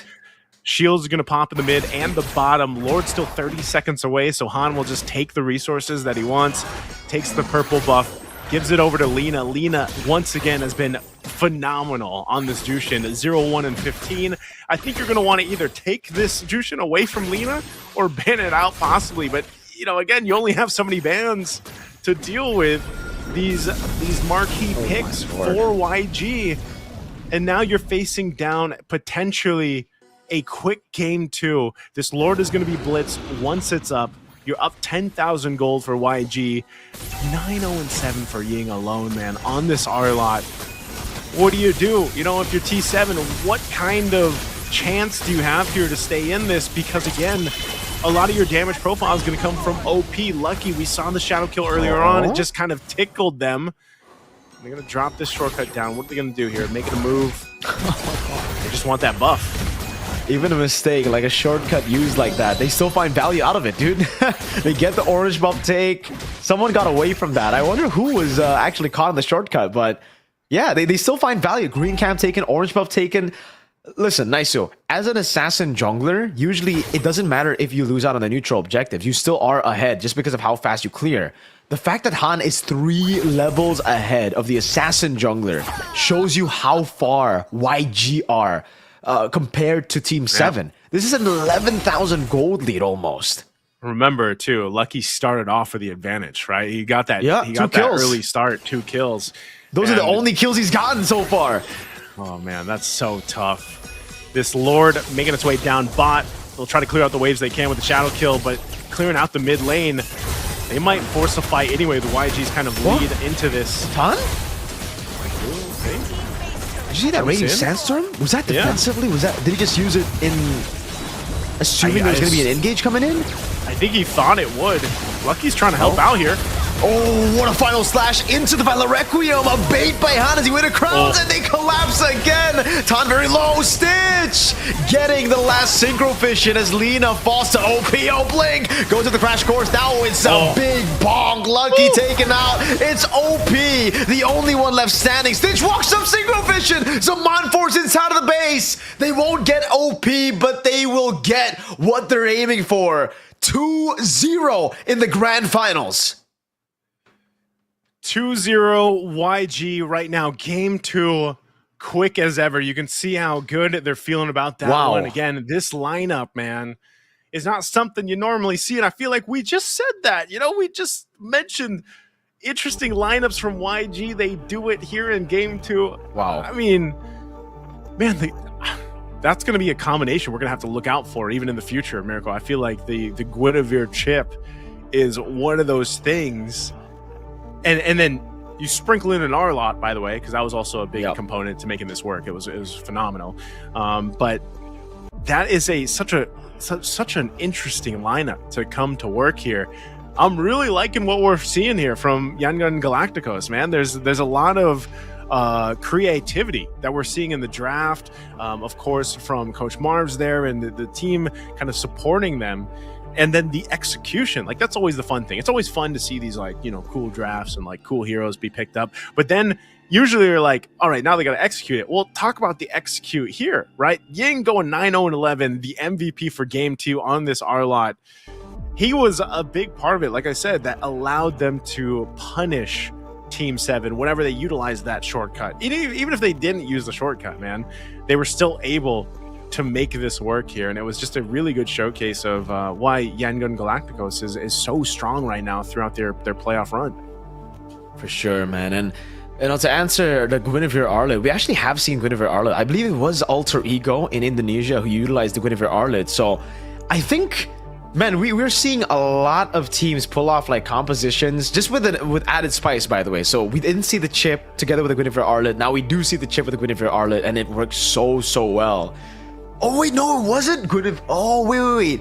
No. It wasn't our Alter Ego. It was Evos who used Guinevere Arlet. Yeah. So, man, it's either their scrim partners or they just figured out the same combo, you know, together, right? Because again, it's such an amazing combo here for Yangon Galacticos.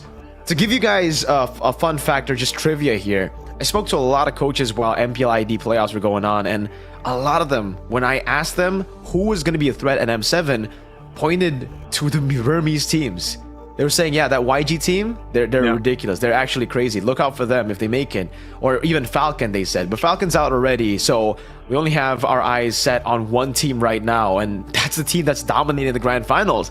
Like, I'm sorry, Team 7, but if they're not able to perform in Game 3, Game 4, turning things around, it really is just looking like a lot of teams will have to set their eyes and get ready for YG in the M7 World Championships. Yeah, that's, you know, even having a loss like this, man, it's as we take a look at the highlights here for game 2, it's demoralizing, man. It's demoralizing. It's one of those situations, again, where you go into this, and I feel like they, you know, Team 7 had some of the picks that they really wanted to. Again, it's the Granger time and time again now for OP. They get Lucky's Hayabusa. They prioritize the CC here, but it was just like, you know, even with their favorable picks, they had no time to breathe, man. It just feels like Yangos Galacticos was everywhere and anywhere they wanted to be, and that's obviously that's what chip allows you to do. You can literally travel through time and space with the shortcut, but you know, it just seems like, again, even down to the execution factor, YG is just playing on a different level right now from back-to-back games. And so I think for Team 7, I don't know if they're going to get much of a break in between Game 2 and Game 3, but hopefully they are able to reset here, because this was just a, you know, this one was a stompy stomp, Mirko, for Game 2.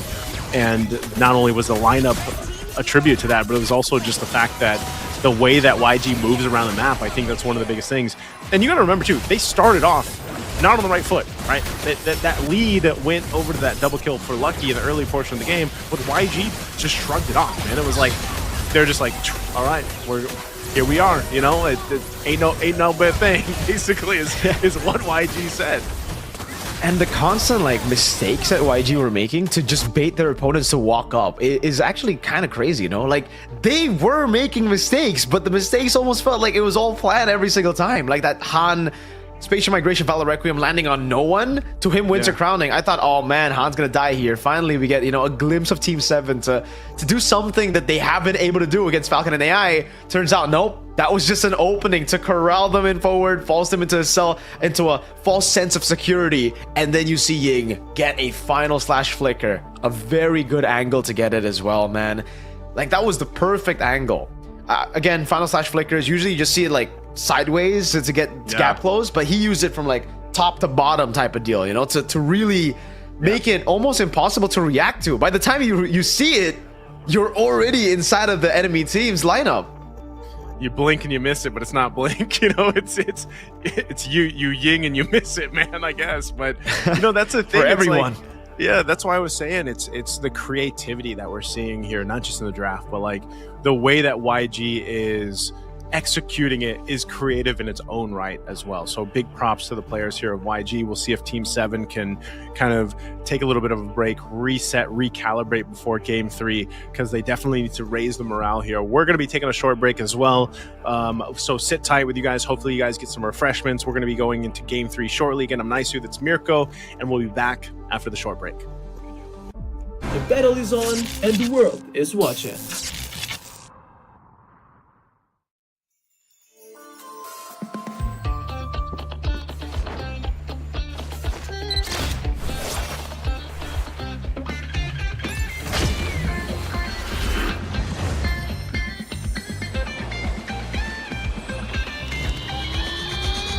Double 11 ကနေကြိုဆိုပါရစေ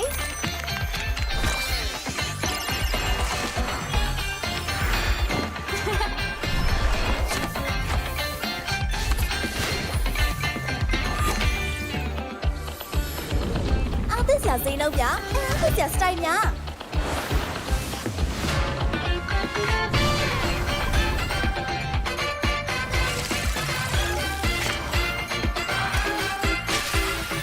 马苏勒上去压一类吧。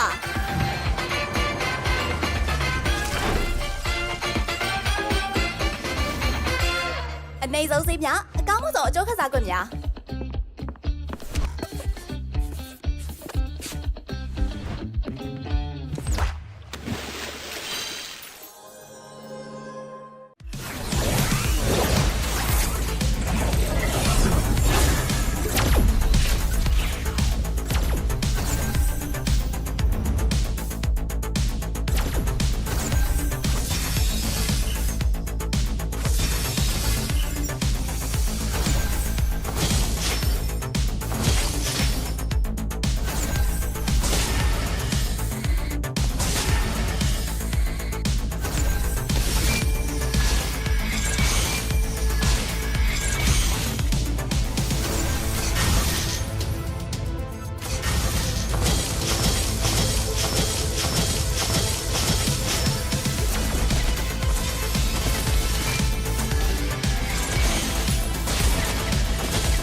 Welcome to MCGG Rising Stars.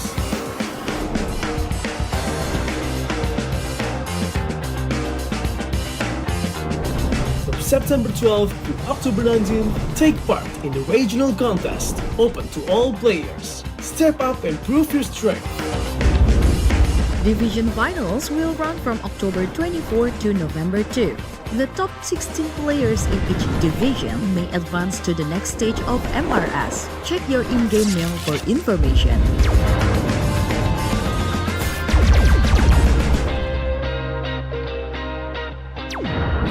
The S3 Finals group stage kicks off from November 8 to November 9. The top 6 players from each group will qualify for the S3 Finals semi-finals. The semi-finals will be held on November 15. The highly anticipated grand final arrives on November 16. The champion will earn a direct qualification for the first MCGG World Championship. The battle is on and the world is watching.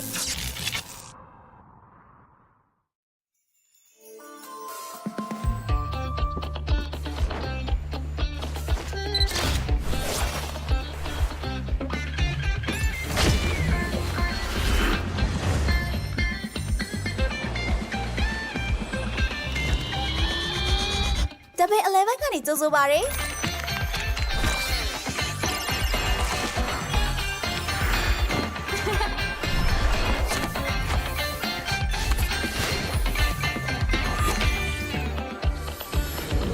အားသစ်စရာစိမ်းလုံးပြအားသစ်စရာစတိုင်များ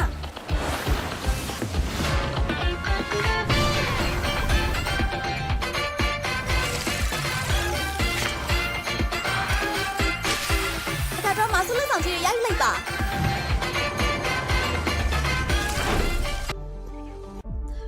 And welcome back, ladies and gentlemen, after the short break. Thank you for joining us. Hope you got your refreshments. We are smack dab in the middle of the grand finals here, the best of 7. I'm Naisu, this is Mirko. We're here about to bring you game 3. So far, if you missed the first 2 games, I do have to say, Yangon Galacticos.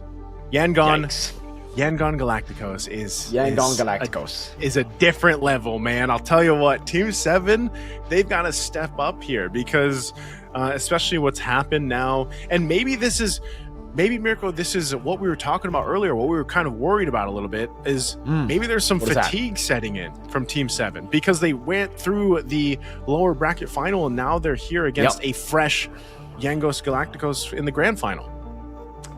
Might be a stamina issue, but seriously, I don't know. Like, they brought in the momentum. At least if it was like purely stamina, Naisu, I think they would have gone a game, right? Like game 1, maybe they could have taken over. Game 2, maybe there should be at least a glimpse of like a spark of brilliance here. I don't even need a glimpse. I just need a small spark of light for Team 7. But so far, the Dog9 has fallen, man. Like, no sparks, no light at all at the end of the tunnel for Team 7. Right now, it's pure darkness, and it's because of Yangon Galacticos. And what's crazy is, it's without the Hellcurt in game 2. They banned out the Hellcurt. They went for a completely different strat, and now it's got people asking, what do we ban? What do we do? What do we change against Yangon Galacticos? We tried not banning the Hellcurt. We tried countering it. That doesn't work. Now in game number 2, we tried banning the Hellcurt. We tried going for our comfort picks. Again, 3 damage dealers. This is the same thing they have done to get success in their match against Falcon, in their match against AI, but against a very different opponent. It just doesn't work, Naisu. It doesn't work at all. Yeah, I don't know. Again, it's one of those things where you're kind of left wondering, what do you do in that sense? Because you've only got so many bans, and that's, I don't know. Maybe one day, I don't know what we think about this. This can be a topic of discussion some other time. But like maybe we need more bans, like eventually in the game, man, as the game continues to grow and get more and more of these heroes. But that's one of the main things, though, is like you look at this, and I mentioned this about Blink earlier. I was like, yeah, the Hellcurt's great, but this guy just plays the roams differently, man. Like, and it allows the team to kind of play around that, and that's why the roams specifically, it's always like, you really get to go ahead and see the effect or the way that roams bring together these compositions, and you're really seeing that in Showcase here from YG specifically. And we'll see what our next map's going to be for game 3 here in this best of 7 grand final. We haven't seen broken walls at all today, man. Let's get some broken walls here. Come on, game 3. It's going to be broken walls. Nice. Dangerous. Are you going to call it? Oh my God. Dangerous grass again, brother. There's something about dangerous grass today. There's something about dangerous grass. We've gone it, what, 4 times? Have we gone it 4 times? No, 3, right? It's like, I don't know. Maybe this is our 4th, I think. Third. Dude, there you go, folks. We're going to get dangerous grass again, and I think we can't really sugarcoat it. This is a great map for Yangon Galacticos, who are already 2-0 up. And Naisu, I don't know if it's safe to say, but if they go 3-0 up, I think it's going to be a sweep here. There's the morale, the stamina, everything is against Team 7 right now. I don't think we're going to see Game 7 from Team 7, man. That's what we were hoping for, man. Game 7 for Team 7 going to M7. Like, it's just could have been a dream tough. of 7. It could have been, dream of 7. But when you think about it and like really, how is this going to work out? Like, what can change here in terms of what Team 7 can do? Again, we have to kind of put into the concept of their drafts aren't bad. Like, they don't have any, like, it's not necessarily a bad draft. It's mostly down to how they're executing things. You can see already as we jump into the draft here. So yeah, we're seeing YG actually prio the CC. So this time around, they'll go with the priority on the CC pick over on the blue side. Is this just going to be Granger, Gatakacha again? Or are they going to keep putting OP on this Granger? I think even if we ask that question, like, should OP change? Like, should he change his hero? Because Granger's been his most successful hero so far, or at least even in the tournament in general. It's really been a Granger thing, but so far he hasn't really been able to utilize the Granger much at all. You can see this, though. Nope. They will go instead with a Joy. So they're going to run with the Joy in the hands of Lucky instead of that Hayabusa we've been seeing him playing pretty much all day. Yeah. The CC pick is, again, really a good choice, though, I feel like. Yes, they have done a really good job on the Granger, but YG, they've shown that they are just as good on fighter golds, maybe even better, because they take the game and stomp it through way harder. Now you see the Guinevere banned out with the Helcurt, and YG say, dude, it's not the Guinevere, it's me. I know how to play the utility the way that you guys have been seeing so far. I think right now he might actually be like, how highly would we rate Han as the utility jungler, you know? Because I don't think across the different regions we've been seeing, utility junglers pop off this much. Like, we've seen good utility junglers, obviously. We know the GOAT is really good at utility jungle, but aside from him, I don't really think there's anyone as good at utility as Han right now. Yeah, I think he might be cream of the crop. I was gonna say definitely for MSL. You know, he's been great on it. I think this is also going to be a telling game, like if depending on how he plays out this Fredrin. But what you notice with Han is like his ability to kind of adapt on the fly. Like that's why I was pointing out, you know, the previous game when he ended up dying early on, he still made a decision to get the kill on that Guinevere, but then eventually he was able to go ahead and make these right calls, which then helped the team scale up. And you know that a lot of that, again, it's a team effort thing that we really see from YG. That's what's on display. But if we're talking about, you know, individually Han, what he's able to do, what he's been able to showcase, even in their previous matches, yes, I think he is probably the best utility jungler right now in MSL, and I would love to see it. If they end up getting the victory here, getting the dub in the grand finals, and they get to go to the M7 stage, I think that's where that true test comes through. I mean, that's always kind of what we get to see on display, you know, at the big internationals, and M7 being the goal here for these teams that qualify for it. Now it's down to these two, and I think that's at the same time, it's almost it's that time for Lucky to step up. I mean, everyone on Team 7 essentially has to do that, right? OP can't just single-handedly carry on a Granger, even though they pick the Granger again. But what we need to see as a team effort here from Team 7 is for them to go ahead and step up as a team as a whole, because they are definitely struggling here. And based on these picks that they have, these 4 picks so far, I think the idea, the concept is there. They do pick up an Eve, which is great, working around objectives, because we always have to focus on how is the fighting power of this lineup for the objective. Eve can be great here. This is crazy though, man. Like, this is what I'm talking about with YG. Wow, an Odette, dude, what the heck? An Odette and a Kaja. They just can't stop. They won't stop picking up new picks here and there, dude. Okay, like the Kaja we have seen just yesterday, they were able to They pulled off the Kaja, and it was a really, really good Kaja. But the Odette pick? This is just a pure counter. This is such an old answer to Joy. But it is an answer, you know? It's an answer that we've seen before, and it actually does work. The problem is, how's it going to do against a Eve right now? Team 7, last pick. The range is definitely already there for Team 7, and I don't know if I want to say it, but it does look like this is the game. If they want to get a game in the grand finals, this looks like the best composition they have so far, right? We said this about AI earlier, and they were able to get a dub. So Team 7, let's see if they have the execution and if they have the composure right now to deal with such a cheesy pick. Oh, man. I don't know the last time that I can recall even seeing an Odette. It's been a while in building terms. It's been a minute in building terms. It's been a minute.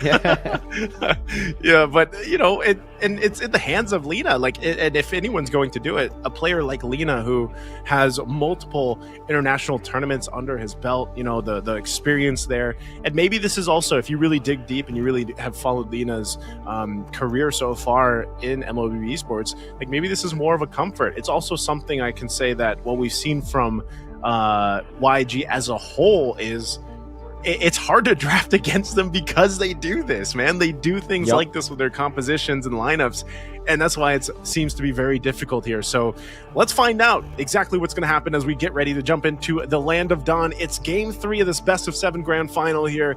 Will they get one step closer to potentially sweeping this series, or will Team 7 be able to do something about it? Let's see, ladies and gentlemen, here it is. Possible match point here for Team YG, Young Gun Galacticos. Team 7. Not only is this Joy countered by the Harriet, now you have an Odette to deal with as well. What happened? Ying, level 1 first blood. This is horrible to start things off already. You know how, okay, Naisu, it feels horrible as a team that's already down 2-0 to see your XP lane get solo like that. It's a big punch in the face to their confidence. Still have Flicker, by the way. Yeah. What happened? You know, like... He tried to trade level 1. He tried to trade level 1 against a CC. He tried to farm and then he got punished for it without wanting to utilize the Flicker. But even Ying didn't use the Vengeance, you know? Like, nope. I mean, I don't know what happened there, but that's not the start you want to have here. So, definitely not, you know, man. Ying having this advantage, you know how it goes too in the XP lane right now, man. Like, if you get that little bit of an advantage against your opposing XP laner, you are in a sitting pretty position. So definitely something that T7 is going to want to go ahead and try to come up with. They do it in the mid lane. Oh, they do get the Flicker out from Blink. The Blink will pop that. Oh, Lucky getting really risky, man. Yeah. Gets away though, so it should be good again. The fact that Ying is going to be a level ahead, it doesn't really matter though. They should be able to still control the neutral objective, knowing that Han's on a Fredrin. This is also a counter to the Joy. They've effectively, I think, neutralized the Joy with all their picks. But we'll see as the turtle gets started up by Team 7. No level 4 for Lina, no level 4 for Blink. CK should be able to catch on to level 4, and there you go. Lucky jumping to the back line. Han, so holding this angle. It is going to be Tan who's going to get a little bit of poke. Tan looking for the taunt. Han taking some damage. Shen doing a good job now. Let's see if Han can go for the retribution. That's another WM. Lucky winning it out against the Fredrin, and Team 7 finally get a dub. Okay, Han not able to get the retribution off that he was looking for, and I think a big part of that again. Oh, mid lane. Oh, Lina. Yep, gets caught, man. No respect to the damage. Lucky will be walking up. That's an AOG. Good stop on the dash of Kraser's Wrath. Cancelled as he gets taken down before the blade gets down. Whew. Hey, you know what we're seeing here, man, is this switch from T7 finally flipping in their favor. This is something they need to do, though, because it's a window. It's a window of opportunity with their lineup to be able to do this. Great start for the Eve here for Xian. He's able to get that 2-0, and that's what I was going to say earlier. Around that turtle pit, you set up that RWM, that real-world manipulation.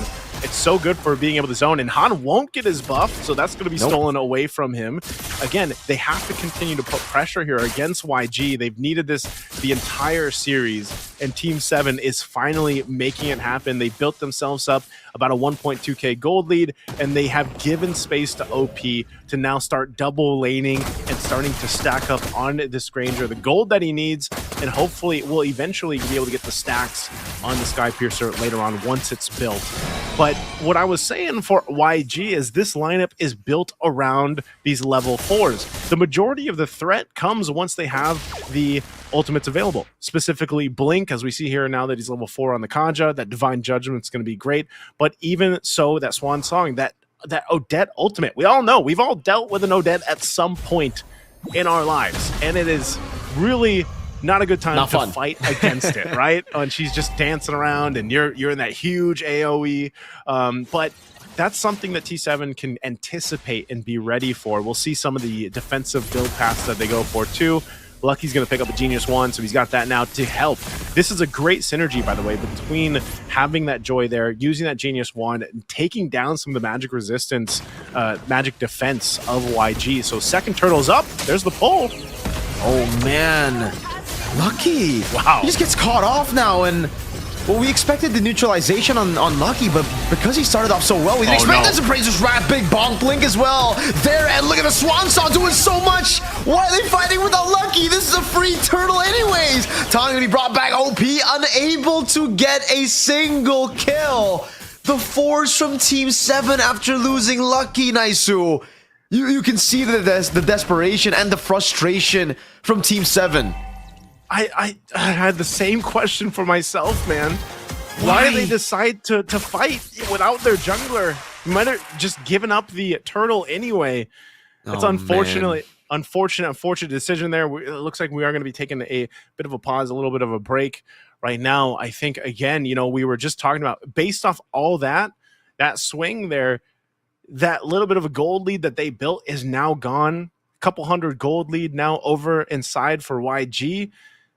But man, you know, it's again a big question mark on this decision to fight there. And knowing too that you have an Odette across from you, and they got stuck in the turtle pit too. Like they decided to put themselves in that turtle pit, and it puts them in a susceptible position to be swan-songed on. You know, it's like that's not where you want to be.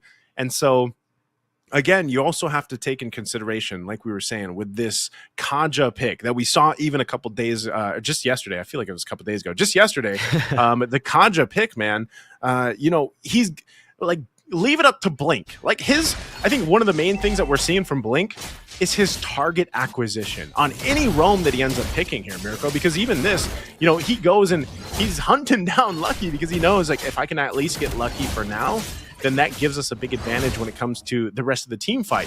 Later on, it's going to be putting pressure on OP or anybody that he can really decide that, okay, this is the target we go for here. You can see some of the first items being locked in too, building into the second now. Even for Lina, getting that glowing wand early on is going to be already quite a nuisance to deal with, because you get those, you know, you get the glowing wand stacks on pretty much everybody that's in the Swan Song. And so that helps them kind of win out these fights, especially when you're trying to rely on a revitalize from Than with that Gadakacha. It's going to be a little more difficult to make that work here.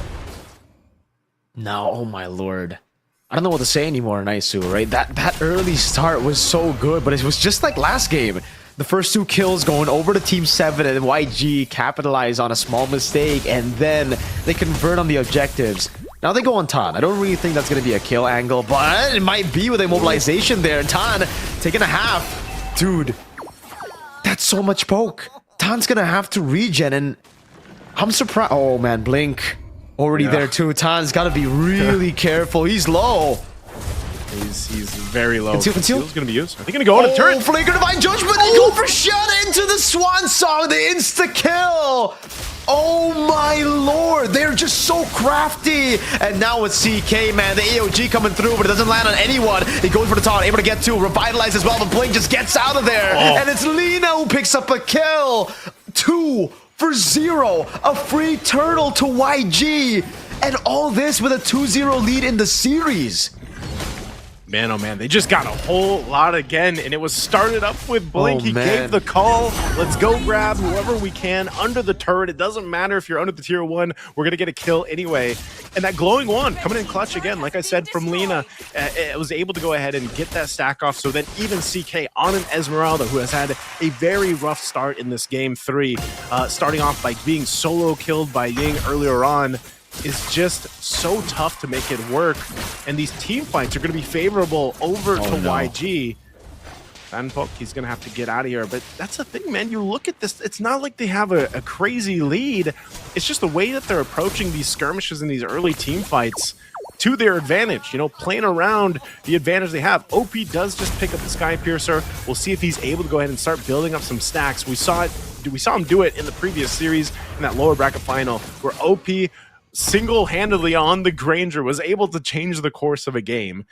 Again, this one, I don't think he's going to single-handedly do anything. He's going to have to rely on everybody from Team 7 to step up to activate OP.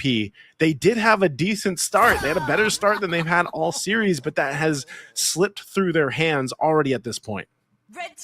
Nice. So at this point, if we ever see a dangerous grass for Yangon Galacticos again, we just gotta call it the Yangon grass, right? It's not the dangerous grass. It's their territory. It's their map. And now they go on mid. CK burning down. He still stays alive. That's gonna be Lucky jumping in. Blink does not have Divine Judgment. Lino gonna be walked down. Doesn't have the flicker. An AOG to follow it up. Han will back away, but that's gonna be Blink who gets caught in it. Dashes away, and finally, Team 7 are able to get something back. They get Lina.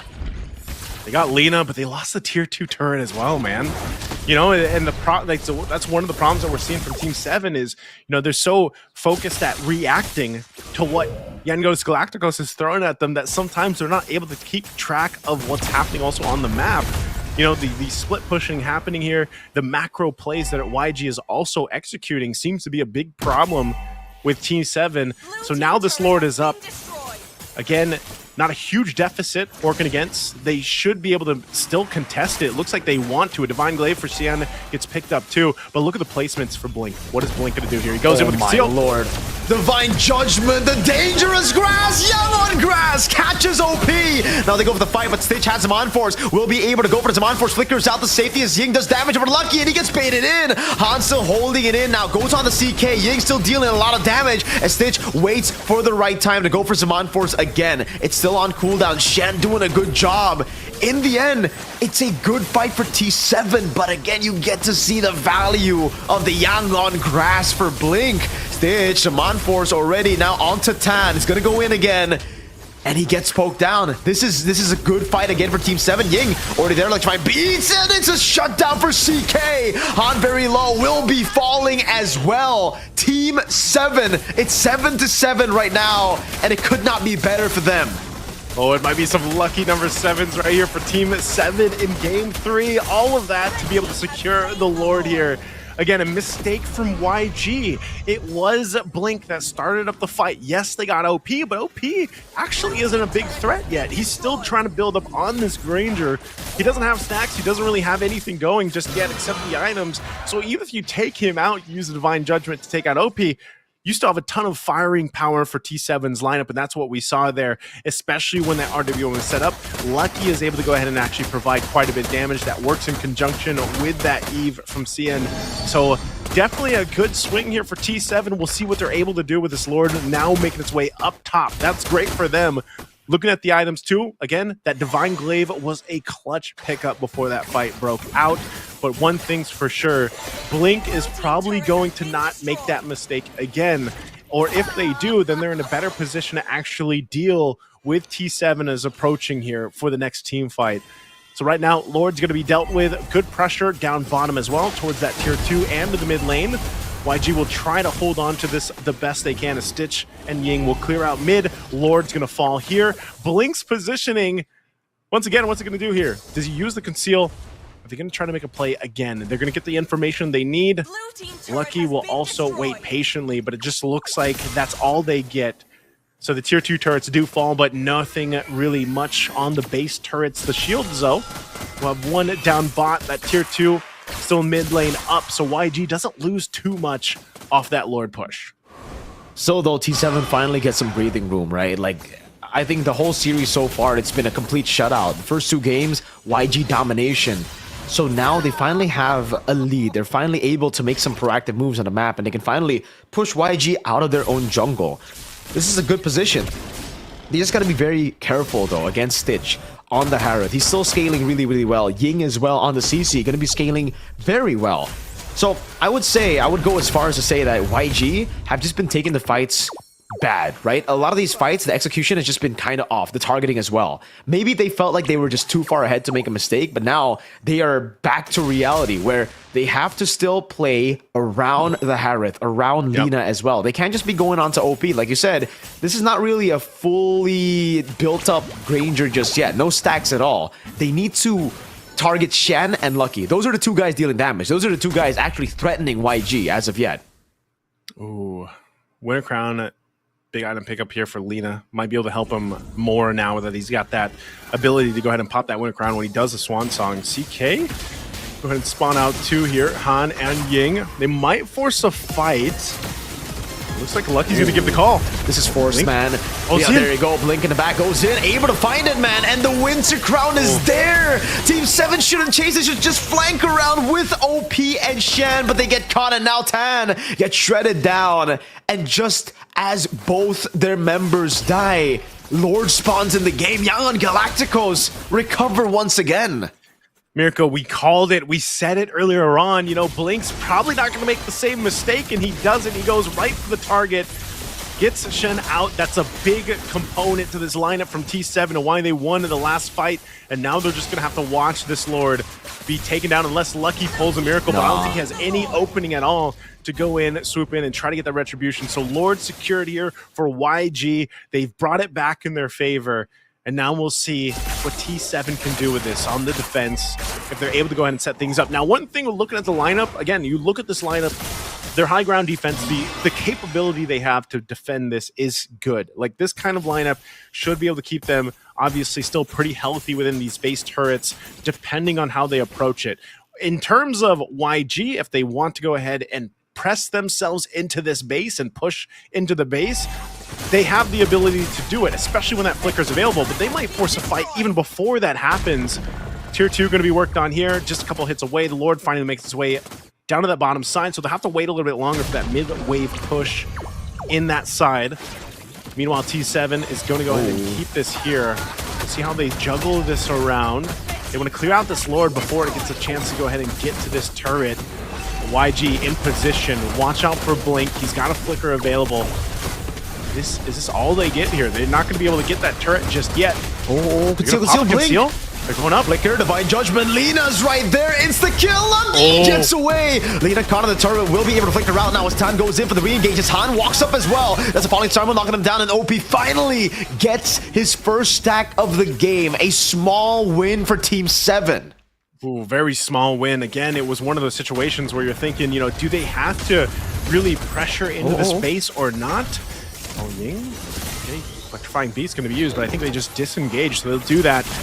But again, it's one of those things where with the Divine Judgment being used and you can't actually get that kill and Swan Song already done, that's kind of your window, right? Like, that's the composition right there. That the majority of that damage and that threat from YG is going to be until eventually also for Stitch, as he continues to build up here, he's now getting that orange buff on this Harith will be quite a bit of a threat. But it works way better if YG's actually able to convert a kill off the Divine Judgment. If they don't, they're almost better on disengaging and then kind of looking at the fight again if they want to go. Here's an Unbreakable charged up. They're going to go for this. It looks like Han will have to disengage. Gets a little bit of damage towards him, but you can start to see OP's damage too is starting to come online here. So 30 seconds away from the Lord. Cian picks up a big Winter Crown. Oh, right here. Yo, Stage flickers in forward. What the heck? Gets the kill in the end. They baited out some of the resources as well. That's going to be the current call. Locking Shen down. He flickers out. Pops him in the crowd. But look at the Swan Song. And Blink rotates over as well. Kiting back now. Ying over there. Divine Judgment going to be used. But it's onto Tan. A wrong target to go for. Lina pops him in the crowd. And now Lucky is going to dive on their turret. Gets Blink. And it's a 3-for-2 trade as the Lord spawns in the game. Team 7 won't be looking for the Lord though. They're looking for the end. See if they can end it here. They will get the base turn. I think they rotate to the Lord now, but it's Ying and Han trying to hold this down. The waves are going to be dealt with. They brought to the turret, so they'll make their way to the Lord. Oh, flicker. Oh no, they're going to get hauled down. Oh, Ying picks up the kill, dodges away from the bullets, and Han is there to body block. 10 seconds for Lina now. It's 38 for Tan. I think that was the wrong call for Team 7. Yeah, they're not going to be able to just freely get the Lord now. It's going to be contested. Han's in position. Stitch is getting that purple buff, and Lina and Blink making their way here. So Han will go ahead and delay it out. They know they have a numbers advantage. They have 20 seconds for Tan to be back up for this fight. Now T7, they have to make a choice. Do they fight this 4v5? Conceal going to be used. Where's Blink going to go here? A quarter health on this Lord. He's just holding it, man. Lucky. Can he get close enough? No, it's Lino. Gets it with the Swan Song. Blink buys the immortality, and YG are happy with just the Lord. They back away. They won't make the same mistake T7 did. Oh, man. It's just, again, it's some of these decisions coming down to these options of, do we push into the base? Do we get a base turn, or do we make our way to the Lord? And that decision from T7 ends up losing them this Lord, and now back once again on the defense here. Some key items being picked up defensively too for YG as they get ready to march towards this base here. T7 will try to clear things out the best they can for now. But again, this is tough. This is a tough position to be in. Because of that Lord that will eventually slowly make its way towards that bottom side, YG has plenty of time to decide how they want to approach this.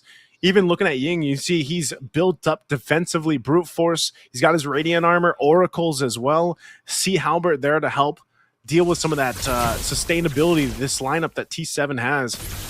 So T7 on the same side, CK will pick up a brute force himself, but man, again, it's the hardest part that we're seeing here when these team fights do break out is making sure they don't get Divine Judgment, but you also have to consider the Winter Crowns in play now too, and eventually the Immortalities. So Flord finally making its way towards this bottom side. Blink up front alongside Han. Meanwhile, still a push from Ying up top. You'll have to pop the beats. They should be able to go ahead and slowly take this towards these base turrets here. We'll see if T7 can do anything. Oh, Blink holding on Divine Judgment now. They're going to go for the shove. It's a charge from Lord, but that's it. Look at the waves cleared up by Lucky. Stitch with a lot of damage. Wishing Lantern now pops in some on-force, gets the base turret. Baits out the real world manipulation. Now AOG over to Blink now as Ying is able to cut away from Lucky. Gets the curtain called down as well. Lina with the Swan Song, but it's not enough damage to take the front line down. Yeah, I think that was just used to kind of stop them from going out. Divine Judgment! Oh, Tan walking up a bit too aggressive. Wanted to look for more, but in the end, got caught by that Divine Judgment. Man, it's now, once again, numbers advantage in play. Lina doesn't have the Swan Song. He's still got the Flicker, though. He didn't use it earlier on because I think it was just to deter them. And no! Vengeance pop. But Ying buys Immortality. Buys Immortality. They're okay. I think they want this mid turret, though. Knowing still there's 20 seconds plus for Tan. Blink on the other side. They're going to go and force it in. Let's see if they get enough hits. Oh, Stitch sends him on force wrong way. Blink! Oh my god! Gets the Flicker, Divine Judgment, and even OP wasn't ready for that. He had the Flicker, but he just couldn't react in time. I don't think he was expecting them to force that. You blink and you miss it, Naisu. You blink and you miss it. Lord evolves. It's up, and they're not having a gold laner for T7. They might just have to give this up. Than is back up, but this is just going to be Blitz. Lucky on the other side of the map won't be able to hear in time, so they just have to prep again for the same thing that YG just did, but now down one turret. And with the Evolved Lord 21 minutes into this game, YG will be looking to potentially cap out Game 3 here.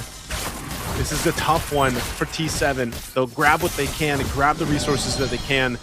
The orange buff, the purple buff here, if they can grab it. But this is crucial, man. This is really tough to do.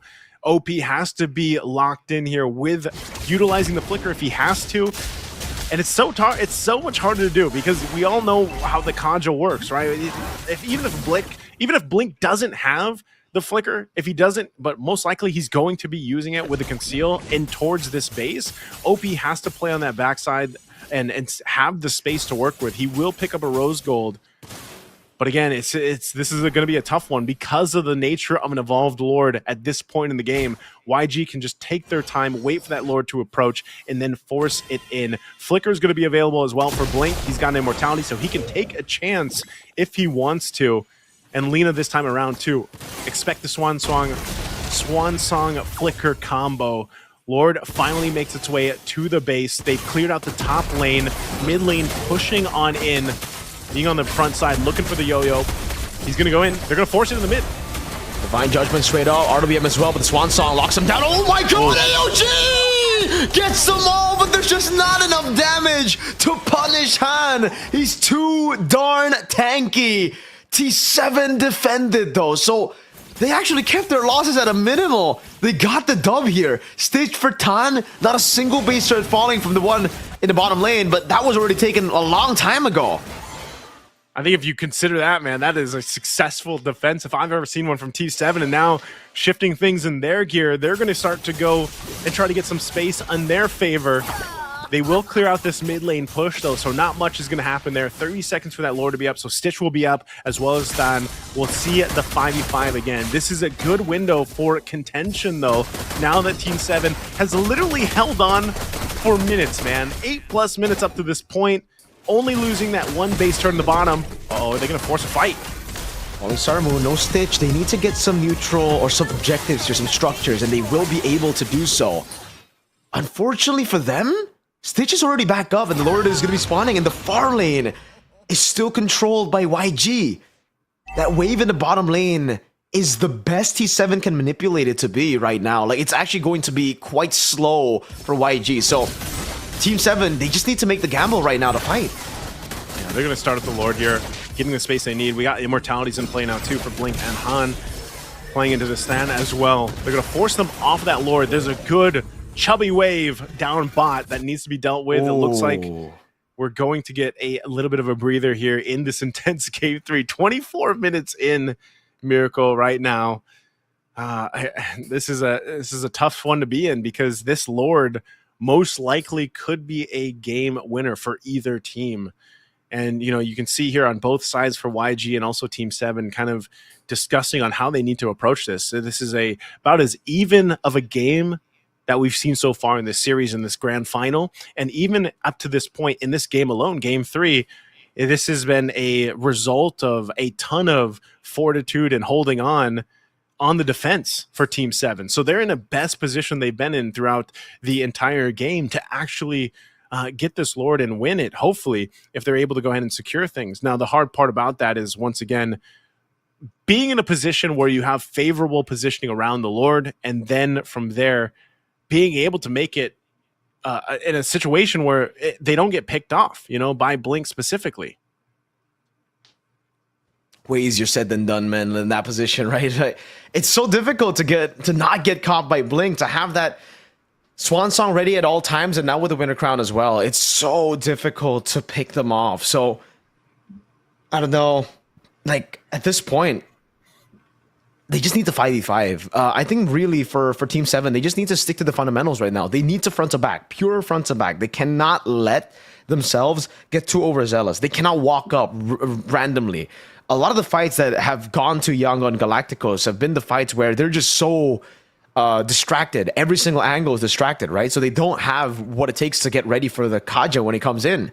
Right now, they just need to play for their carries. They've gone to a point where OP and Yves both are doing enough damage. Yeah. So peel for them, let Lucky do his own thing, diving into the back, but the Esmeralda and Gatot really need to just stick together up until a point where if you see an angle, yes, then you go AOG. Oof, like you said, man, easier said than done. Here we are back into the game, half health on this Lord, a crucial one at that. He's going to go for a bit of a reset. OP picks up a winner crown himself. Are they going to force this situation, keeping it about under half health? Blink swinging around on that backside. They're going to approach this. Lina using that dangerous grash. They're going to go for OP. That's all. Lina gets it. Now Praises Wrath with the retribution. Lucky still gets it somehow. Goes for Electrifying Beast, but Stitch comes in for some on-force late in the fight. Goes for the cleanup. CK low. That's the last Chrono Dash to get CK down. Shan still kiting away against Blink, who has immortality, slows him down, but it keeps his immortality alive. Luckily for T7, they got the Lord, so they will delay it even further. But with the death timers being this high, Naisu, YG might be looking to go for mid. Yeah, I think they just want to focus on mid. They might have to delay that Lord push down bottom. Unless they go, but this is such a risk though. Lina and Han, they got to heal back up. He's got the Guardian Helm, so he's going to heal here. And they'll just leave it. They're going to go for it. Yep. Tan has AOG, he'll be able to use it. Oh, he gets canceled twice. Oh, my lord, with a sliver of health, able to escape. Sean has RWM, he needs to go for it now, but they're gonna go for the burst down on him. RWM gets used up. Now the base wide open, the cannon minion. So low, Tan saves the game. 6 seconds on OP. He buys a bit of ground. He's able to buy some time, but YG, they collapse and they get game 3 match point in the grand finals of MSL MM. YG does it in game 3 again, just when T7 had hopes. They had hopes of potentially winning a game in the series, this best of 7. Yangos Galacticos makes it happen. You can see how good they're feeling about it too. Again, the composure to be able to stop Team 7 from making things happen. A thumbs up from Lina here too. Again, this Odette, man, this Odette, it actually worked really well with this lineup, this composition. And now that has been multiple games now that we've seen from YG with very unique lineups, very unique heroes, man. And the execution is there. You got to remember too, it's just the ability to find OP was a big part of that last fight. OP even bought a winner crown because he knew, like, I'm going to be targeted. I have to be able to survive it. And even with that, Blink, I said it earlier, man, the target acquisition of Blink on whatever roam he's playing is on point. And that's something that any team that faces against YG has to be concerned with, because it's tough. It's tough to, if you're playing in the goal lane, you're playing in any, even for Cian on that eve, it was hard for him to kind of approach these fights and stay alive, For sure. It was just extremely difficult, man. For them, I guess it wasn't easier said than done. I guess it was just easy for them to execute it because the adaptations were just so instant every single time, right, Naisu? We expected the adaptations to come in, but we just didn't expect it to always be as instant as that. They make a mistake and instantly next fight, they do everything perfectly. Another mistake shows up because of the problem solving of Team 7, and then they adapt again. The constant adaptations there, and Team 7, the lack of commitment onto the final lore really, I think, was the big reason as to why they were not able to capitalize on that game. I think while YG were scattered around the place while Stitch was down, they really should have gone for the 50-50, because if not, then it would have just been a complete far lane control from the bottom lane that, they don't really have base turrets on already. Superman is flowing in, and the slow push being built up to an ultimate win for YG that ended up happening the way we said it. It was that far lane that took control. Yeah. And man, it was like I was hoping, that Team 7 would be able to get this game under their belt, because I feel like they really needed it here, man. I feel like this was that kind of, we started to see in game 3 that morale come to light, and but it was just unfortunate because this is the thing about Yangon Galacticos, man. They're able to go ahead and punish when they see those little windows of opportunity. This is our MVP for Game 3 here, 7-1-8 now for Ying. Back-to-back great games, by the way, in the XP lane from the Arlot to now the CC. And this was a much longer game, but that's the funny thing. If you look at their games and when they previously met during the play-ins for the playoffs, like this was the story, right? We were seeing a lot of 20-plus minute, 22-plus minute games between these two teams specifically. And right now, it's looking very scary if you're Team 7 here, because this was about the closest as it's been so far in these 3 games, and I feel like they are making the proper adjustments. They are starting to not just have these compositions or relying on, for example, OP, but essentially as the game went on, it was almost in that sense where, again, if Lucky or Cian goes down, you lose a big component of that. Now, there was a couple times where it's like, all right, they're going to go for OP. Even if they Divine Judgment OP, maybe that's not going to be the best target to go for. But towards the end of the game, it didn't matter, because if you got OP, then you kind of just, you split up the rest of the squad. We saw that a lot too, where they were just kind of trying to zone out the Eve here for CN and to help win those team fights. So YG kind of adjusted, and that's what I was saying. What makes YG so strong that we've seen now from game to game to game, even yesterday, is their adaptability within the game, right? And they're able to go ahead and make the right calls and adjustments that they need once they are in the game and in these crucial parts, especially around these objectives. Very intelligent players, man. And you really get to see, Coach Mar's vision as well, because a lot of times you would have an amazing draft like this, but you would just have players who are not able to execute the plan that was set in motion by the coach in the drafts. But in this case, Coach Mars, together with, again, the whole team here, executing his vision so well, you just get a very good display of MLBB in the end, right? Because even for Team 7, this was their best shot, I would say, across the last 3 games. Yep. Of getting a win against Yangon Galacticos. Game 1, Game 2, a complete outdraft. Here, they tried something different. It was something that definitely could still win, which that was the result we got. But for Team 7, they have the better standard fundamental drafting. They even got a few good wins here through winning against YG's ridiculous dive/pickup composition through playing the proper front to back. But every time you see them chase Naisu, that's when YG took advantage of Team 7's composition. That's when they took advantage of their own. Here as well, look, the chase happens and it opens up so much space for Cian to get picked off like that. Blink instantly goes in for the Divine Judgment, and the combo is something that you just cannot deal with. Lina goes Swan Song. Early on, you could actually deal with it, but later in the game with the Winter Crown, you can't do anything. You just have to sit there, wait, and watch as your teammate gets song to death. I don't know. What do we call? What do you call it? Yeah. It's the type of song where you just get goosebumps, man. You get goosebumps and you just die, basically. It's the type of song that kills you, man.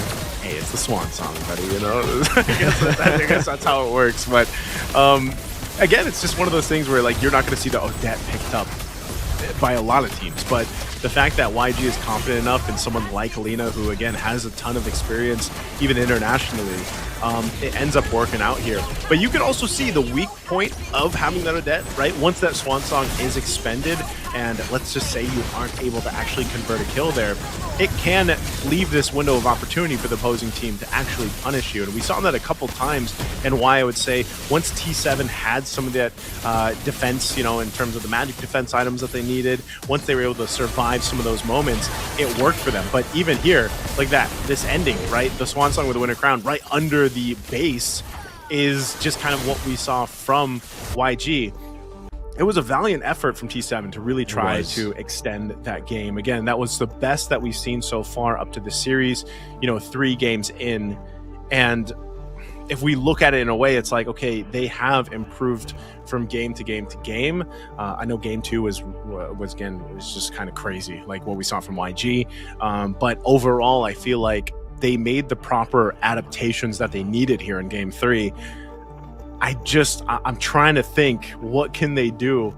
Because it's not as like we were saying for the draft, man, it's not like you can really counter what we're seeing from Yangos Galacticos by draft, because of the fact that they're so far some of the most unique picks that we've seen, right?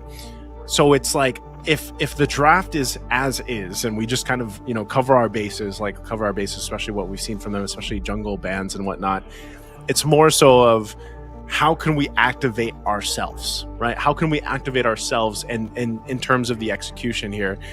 I think even something as simple as not dying first blood, first minute in, is a step in the right direction. You know what I mean? Like, those small things really can build up and help here. So, you know, they're facing right now match point, championship point currently for YG. We're going to give our players a little bit of a breather and a time to go ahead and recalibrate here, especially here for Team 7. They need it. Me and Mirko need it. We are going to be taking a short break here before we jump into potentially the last game of this grand final, this best of 7. It cannot end in a sweep, right? So grab your snacks, hydrate while you guys can. We will do the same. We'll be taking a short break. Again, I'm Nice Dude. That's Mirko. We'll be back after this.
Welcome to MCGG Rising Stars.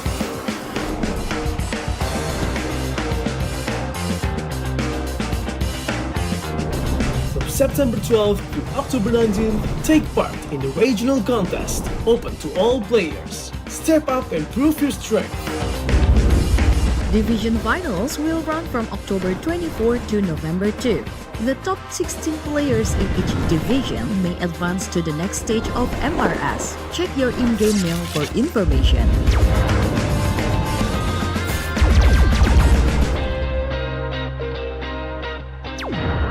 The S3 Finals group stage kicks off from November 8 to November 9. The top 6 players from each group will qualify for the S3 Finals semi-finals.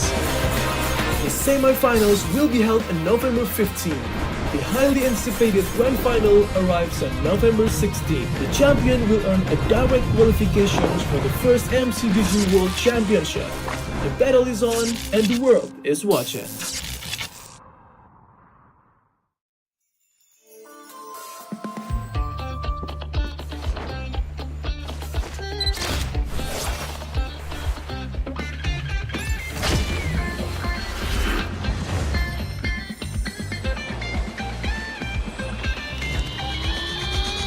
Double 11 ကနေကြိုးဆိုပါရယ်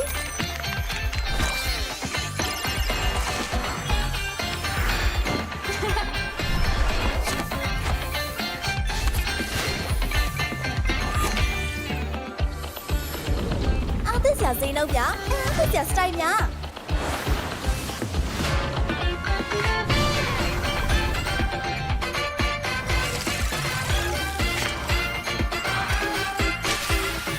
马苏勒长期压力累吧？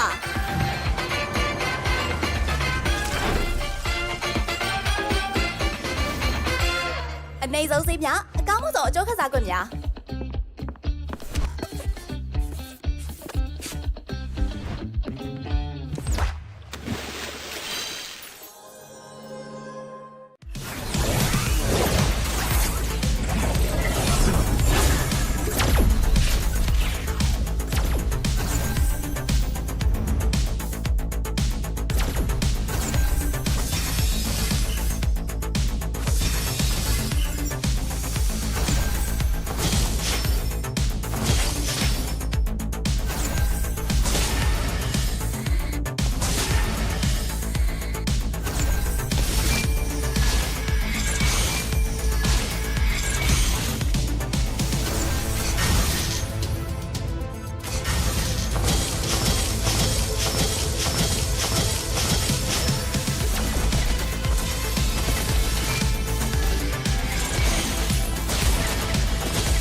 Welcome to MCGG Rising Stars.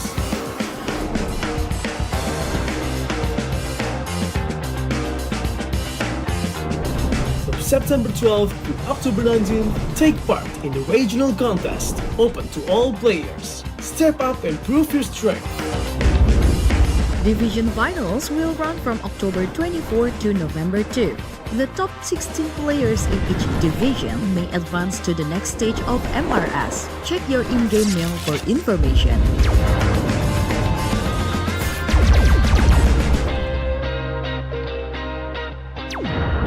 The S3 Finals group stage kicks off from November 8 to November 9. The top 6 players from each group will qualify for the S3 Finals semi-finals. The semi-finals will be held on November 15. The highly anticipated grand final arrives on November 16. The champion will earn a direct qualifications for the first MCGG World Championship. The battle is on and the world is watching.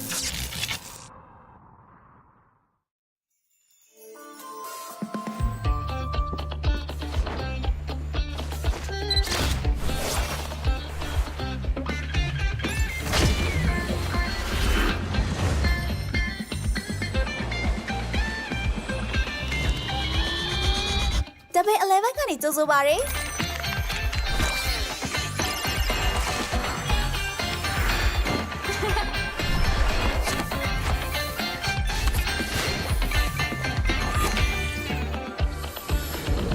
အားသစ်စရာစိမ်းတော့ဗျာအားသစ်စရာစတိုင်များ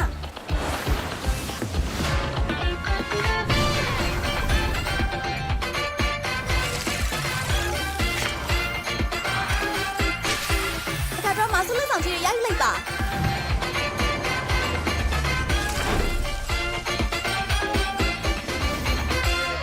နေစုံစိများအကောင်းဆုံးအကျိုးခစားခွင့်များ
Welcome to MCGG Rising Stars.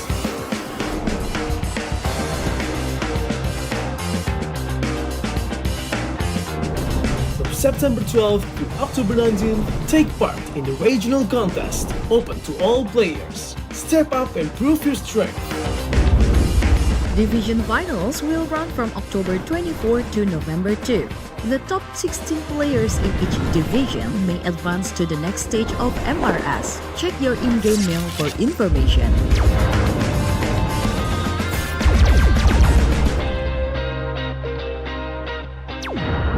The S3 Finals group stage kicks off from November 8 to November 9. The top 6 players from each group will qualify for the S3 Finals semifinals.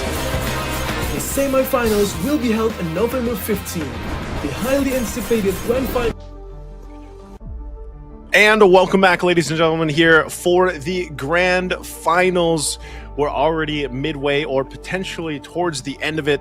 I'm Naisu, this is Mirko to bring you the grand finals here for the MSL Myanmar Season 2 Grand Finals. The qualifier to the MS7 World Championship. And right now, it is championship point, match point for Yagnos Galacticos, man, against Team 7. When we just thought Team 7, Mirko, would have a potential chance to win Game 3, it slipped out of their hands once again, now sitting at 3-0 for YG.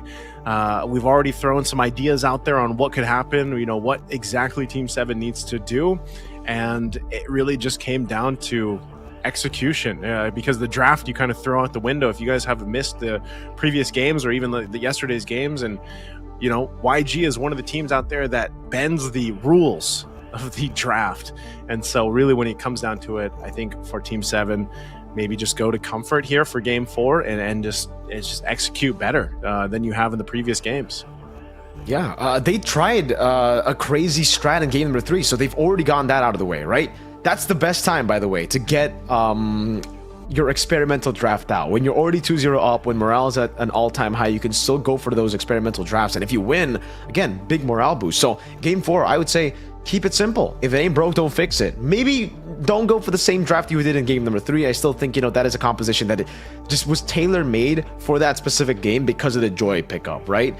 In the next game, I think just go through the fundamentals again, because I think they've already kind of destroyed Team 7 and their morale right now. It's at an all-time low. They've tried everything. They got so close with an amazing draft in game number 3, and they fell short. So game 4, if Yangon Galacticos don't overthink the situation, if they don't go for anything too crazy, and they just stick to their strengths, I feel they have what it takes to just go and sweep this. Even though, again, before this grand final started, before MSL MM started, I don't think any of us, including Leo from yesterday, would expect a full sweep in the grand finals.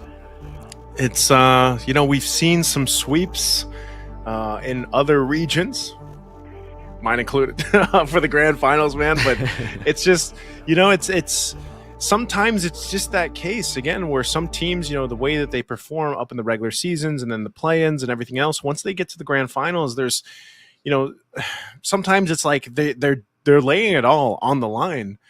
It's just sometimes the opposing team is just able to kind of bring these strategies or the compositions or just even down to the execution better, and it results into these sweeping grand finals. Now, that's not to say, again, I think if anything, it's way better that we saw Team 7 play Game 3 the way that they did, because that gives them a kind of a better morale boost going into Game 4, right? It's way better that it was that case instead of being a stomp Game 3, because then your morale would just be, you know, down on the dirt. So this is something that they can take and say, you know, we almost had Game 3. Let's just focus here on this next game, not think about it as, you know, championship point or anything like that. Let's just go in with Game 4 with our game plan, with what we want to bring to the table, and just play better than we did last time. I think that's the key component here for Team 7 to get a game under their belt to extend this grand final series. And yes, it's difficult. It's so much easier said than done, obviously. But, you know, for Yangon Galacticos, man, they've been very clean. They've made some minor mistakes from game to game. But nonetheless, it's hard to find that weak point in their armor. You know, when we look at the way YG is playing, we're going to see what random map we get here for Game 4 Again, don't mind that game 3. This is going to be game 4 that we're heading into. This, are we going to get broken walls for once here? Come on, broken walls. Okay, it's going to be expanding rivers. No broken walls just yet. Expanding rivers. It's probably the most... I feel like expanding rivers is probably the most like non-changed, right, map that we had from what we were used to. It's literally just expanding the river little speed buff that you get when we used to have it as a much smaller portion of that river map. So here we go. We got the switch up of sides. We are going to see a Hellcurt ban and that Fanny ban come through. There's the YSS and the Grok. What are we going to see Team 7 prioritize here? Do we still see blue side priority being CC? Yes, sir.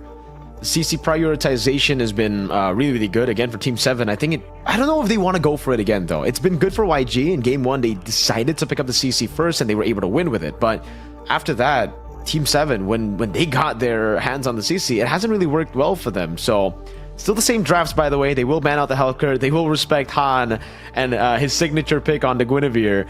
And it's the Yi Sun Shin plus Grok combination here in the bans, YG.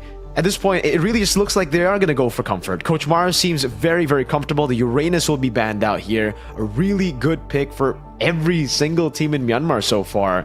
But Team 7, despite the fact that they haven't been able to find success in the CC, will still pick it up. It's too expensive to let it go like that. But that means YG can just go back for the Jusin. This could be a repeat of game number 2, Naisu. Could be, especially with this. Interesting. There it is. The Jushin's brought up. Oh, the Baksha open too. You know, it's interesting to see the way that even the draft happened here. You know, with this. So I don't know. It's definitely hard here. I think part of this, when you look at it, is like, what does Team 7 bring to complement this CC? They're going to get the Eve, which did work out. You know, in essence for Xian really well. Helped them deal with some of the objective fights and later on towards the team fights, but. Even so, knowing that you're against a Baksha and a Jushin, that's a lot to deal with in terms of like utility and also that front lineness that you have here in terms of the Baksha and the rotation. That's one thing that we've been seeing. You know, we just had this discussion in the last draft, man. You know, Han on these utility junglers. You know, it's not like he did anything crazy on the Fredrin in the last game. So I feel like, but he was still a stalwart in the jungle and when it came to the objectives, and that's what you can do on the Baksha as well.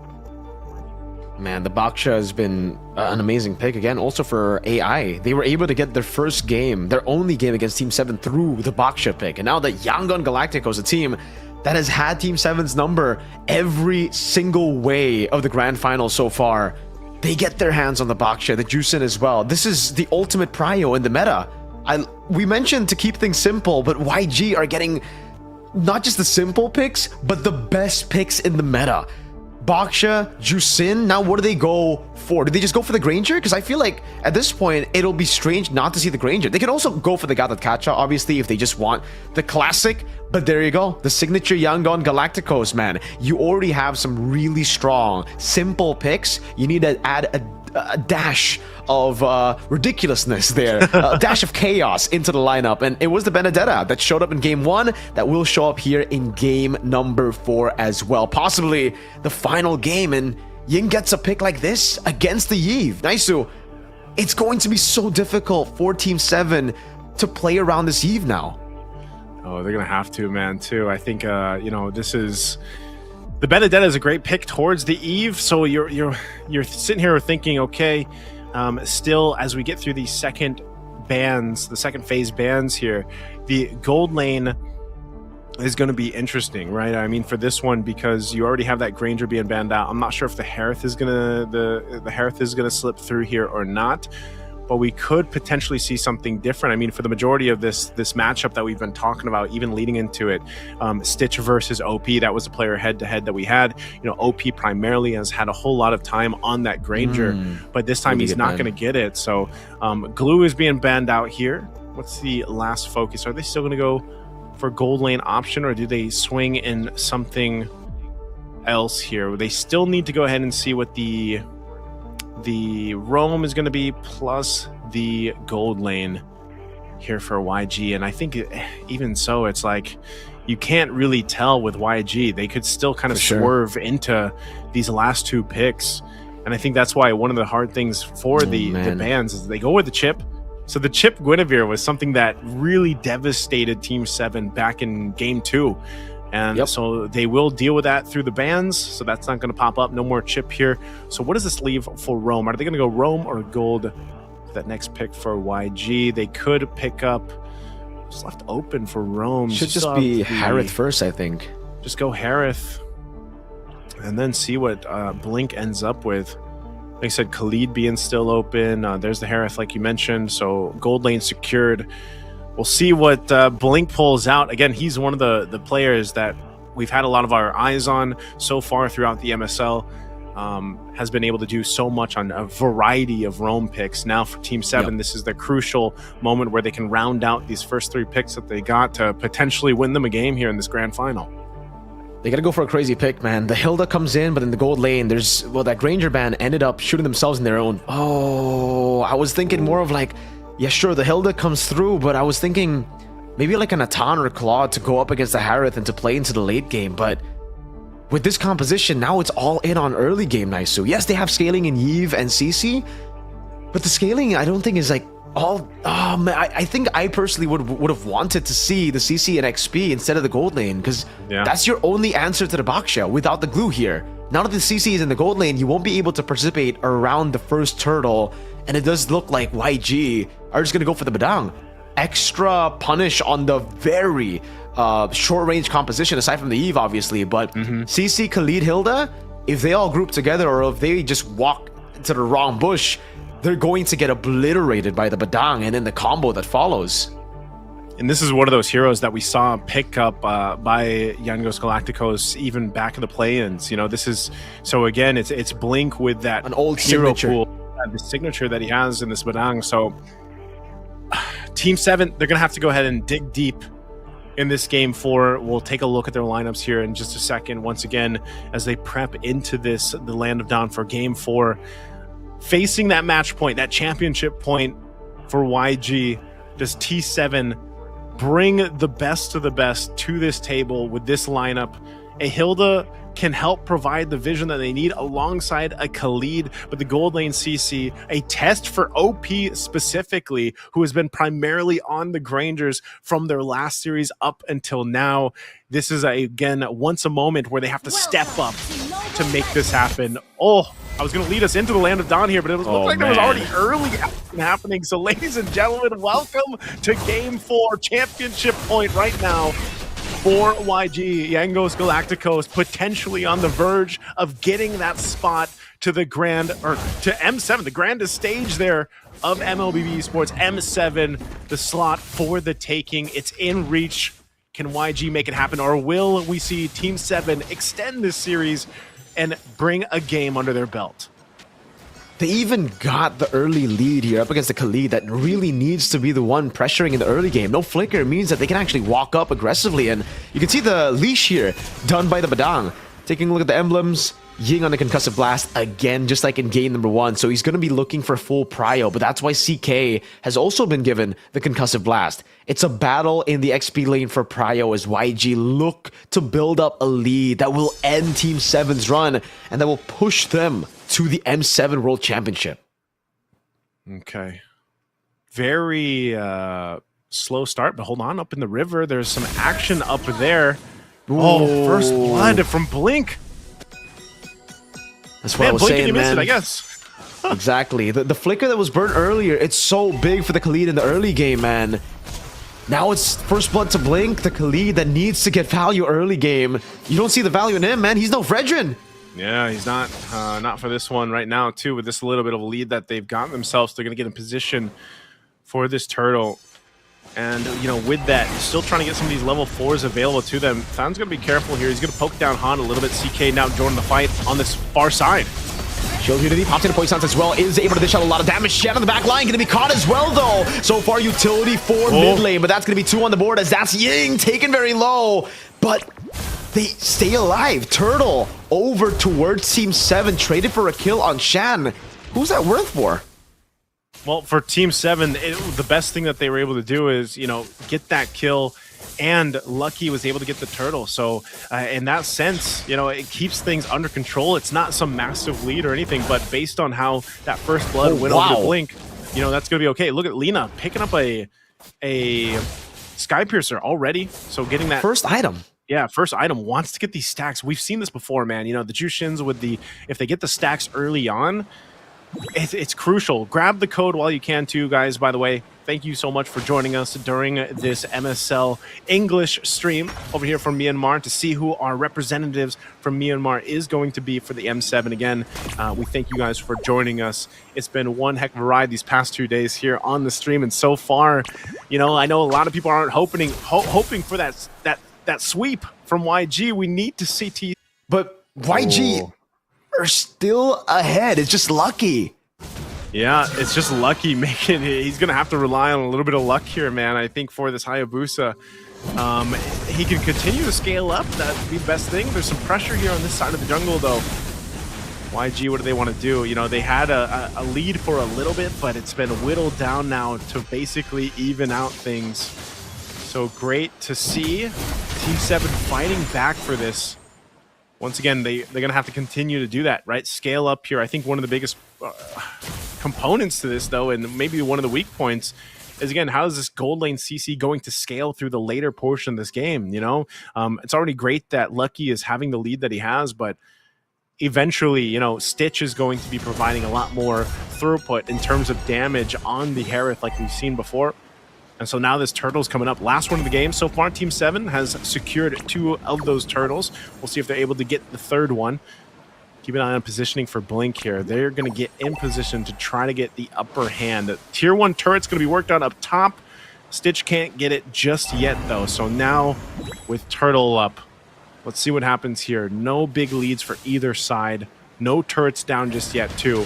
Everybody wants to be a part of this fight. This last turtle of the game could change the momentum for this one. Lina in the mid lane is suffering a bit of poke there. You can see the glowing wand on and placed down by Shen. He's doing a good job at zoning the back line right now, but final blow to the back right there. Quad shot landing as well, but Han is consistent with that retribution. Ying gets eye for an eye, Crimson Beacon as well, but the real word of inflation catches him over. Stitch with him on force, jumps over to Shen, gets the kill back. Now Lina coming in. Oh, double pin down from Blink. CK still doing a lot of damage. Stitch able to flicker out. Lucky goes over Quad Shadow again. This time just with the shurikens. Takes Blink out. Lina with the flicker back. That's a Sky Piercer again. And he's looking for more. CK with the chase. Into the bush she goes. Lina still getting the front line of Han, and Stitch goes back up top. Oh, a trade back and forth. Oh, Stitch is quite low here. He's got to be careful because CK is going to be able to find him. Oh, no, he's going to go. Oh, Stitch. A lot of damage. Has a chrono dash. That's going to be Stitch. Turning things around. But CK survives with the help of OP.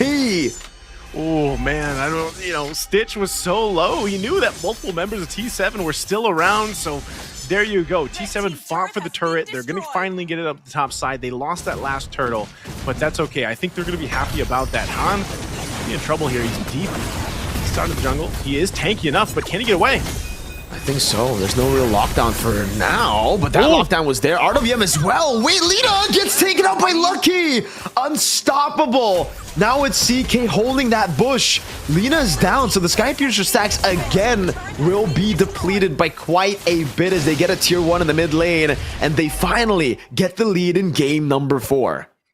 Hey man, Lucky has been playing this Hayabusa like all day today, and finally in the game that they needed it to happen, he has a phenomenal game already, sitting at 5-0-1, continuing to scale up. You know, there is a problem that they have to deal with still from YG. They need to be able to go ahead and control Lina. Lina was stacking up here, though you can see it. He's even gonna get a little bit more defense to deal with this. You know, he's got a glowing wand now too, and we've seen the Jushin scale really well. But so far, Lucky has had a great start to this game. Lord is coming up here, and now they're in a good contest territory. He's going to go ahead and start it up. Look at the positioning that T7 has. You're going to have a fast rotate down here with these expanding rivers, half health on this Lord. Can YG fight this? They might just square off. Ying looking for an opening. They're going to go. They go for the guy in front. That's going to be the kill. Oh, what a final blow, Petri! Stitch gets the kill. Lucky somehow still able to get the retribution on the back of a losing team fight. but it's YG who get the advantage still. They're gonna go for the tier 1 and possibly the tier 2 as well. Shan's the guy you would look to clear out these waves, and he's just not alive right now. YG gonna go for it. Lucky does land the quad shadow, and YG respect it. They don't want to push in forward. They know they got the win, and they don't want to risk losing it. Oh man, Lucky, like I said, Lucky is digging deep here. Mirko gets the Lord for them. Even though they lose that fight, you know, and he's been carrying things really well into this game, this should give the rest of the team the opportunity to go ahead and find their own fighting form. Fan could be in trouble here. He does get this break, this cracked in. This Lord, though, they're going to push. They're going to go all in onto Han. That's not a bad... that's really bad. Ying, final blow, gets Shan. They get the utility jungler, but the carries are all still alive. As that's an eye for an eye to get him out to safety. That's a flicker. Lina goes in and gets the Sky Piercer shut down. Unlucky. And they clear out mid again. YG walk away with a winning team fight. Oh my goodness, and the fact that Ying survived that after he went in, I mean, you called it. The Ying final blow is basically what he was able to do under the Lord, man. And surviving when Lucky was hunting for him down, and then a good punish from Stitch and Lina. Lina is that problem. You know, 8-2-2 right now, stacked up on his Sky Piercer, is a big issue to deal with if you're Team 7. So now with this, the Lord was dealt with. You know, you have this bit of a gold lead that YG has, but it's not even about the gold lead here. It's these team fights that are breaking out. And, you know, Lucky can only do so much on a Hayabusa.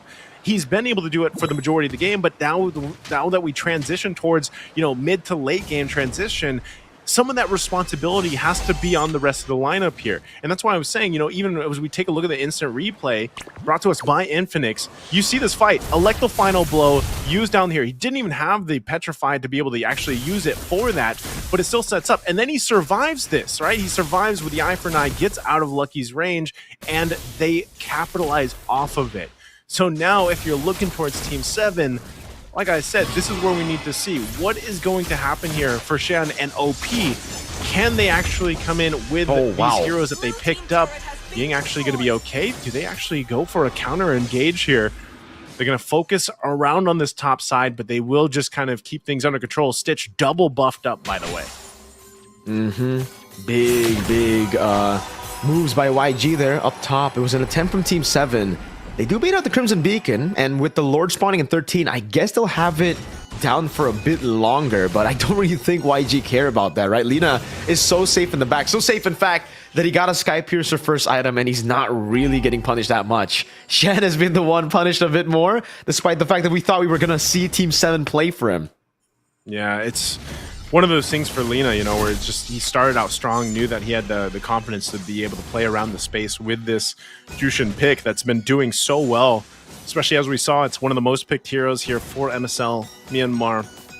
Now the fight for the space around this Lord, crucial. 13 minutes in, look at the poking happening here too. Fan's got to be really careful not to get a little overzealous and overstep towards this side. He's going to go ahead and heal up with Quicksand Guard. That's going to be fine. Han picks up a Radiant Armor to help deal with some of that damage being pumped out from Xian. So CK providing some of the vision, but they're going to blitz down this Lord. Quarter of health here. He's gonna go in. Radiant Sandstorm again. Red Tree this time will be won by Han, and Shen gets deleted by the final blow again. They're not doing good enough to peel for Shan. OP caught in the pin, and Lina gets another 2 stacks on Sky Piercer. Oh, this is going to be tough. They see the tier 2 turret down in the mid lane. They're still going to pressure in. They know they've got a numbers advantage with 2 down. Oh no. Are they going to push in? That's the base turn, the mid lane falling. CK trying to defend, gets covered. Shield unit defense track as well through the wall. Lucky with a desperate shadow kill. It's just him left. Young Gun Galacticos dance in the chaos that others fear. Clash after clash, storm after storm. The ghosts of last season fade as they sweep T7 clean 4-0. And now they set their eyes on M7, where every international titan must look over their shoulder, because the Galacticos from Myanmar are coming. You can see the emotions here. This isn't just a victory, it's a statement. It's a promise that the world stage will feel their presence. Myanmar has awaited this moment, and Yangon Galacticos just kicked that door wide open in a sweeping fashion. Once again, congratulations to them. Emotions here high for YG, as it should be, and a great championship moment for them. In just a minute, we're going to be showing it over to our hosts here. It looks like we're going to do that just now. Let's go ahead and listen in on our champions, YG. Again, a sweep here in the grand final. Unique picks, unique compositions. Let's throw it over on stage.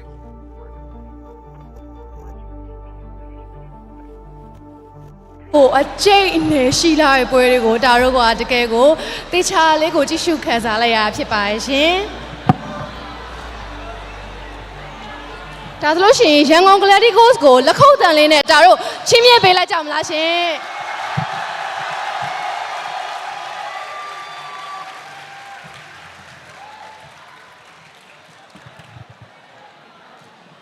Tie, who poison out the KO Chilo County poison man or the KO Titan as Su, YG and in Sokuyashi Donna in our Pipae. Oh, by a Kusolution or the M7 World Championship go, Shangon Galacticos gonna be Titan and a Yayu Yasha Pipae.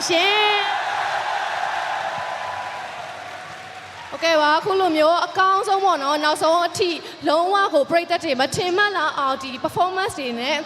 So, Pia Piggy, Team 7 goal at our notice is in Ima, the Kego County performance to our Tammy Jamadi, Zero, Kulumio, no, the KO performance day, Kanga Piake, Jango Gladigoes, Taro, Alemania, Lijueva, what our Pico Jamaishi.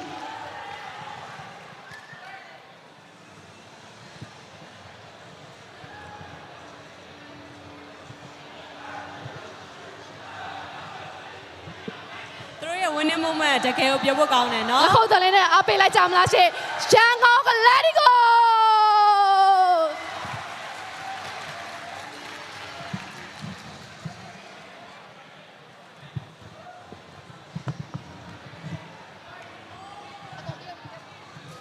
Okay, well, that's Lucy. Patamo on the Biotinaro, Golong Goda, congratulations, Lubiojamae. So, Towns and Diamond Daro, winning interview Pipashi. So, Holomio champion Sugo, Titan Tatane, so cool Kate Pomao, Pabiotinamashile. Can I say good?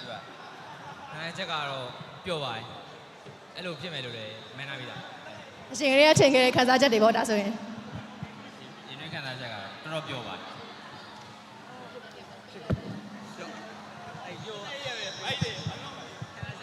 Can I say? You know, you don't know. I get up one was a poor pure one.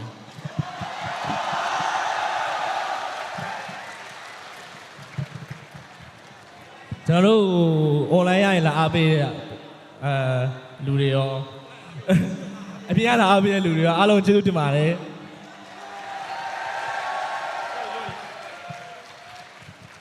No, when I had your Yadio, I'll be able to tell you to the matter. And already that will be a choose out.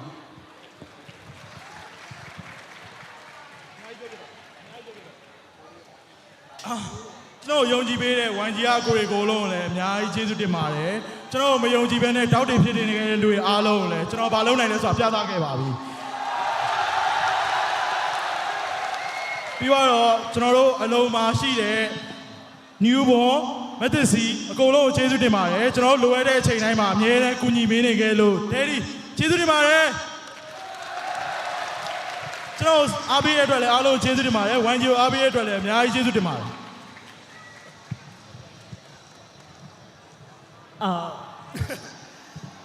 Thank you for everything. Thank you for your support. I think I'm the only Filipinos playing on Myanmar now. The good thing, I believe in these boys, okay? From day one until now, okay? You did your best, and this is the right time. We're going to represent the Myanmar. Please trust us, and please support us. This is not our dream anymore. This is a dream for Myanmar, okay? We love you so much.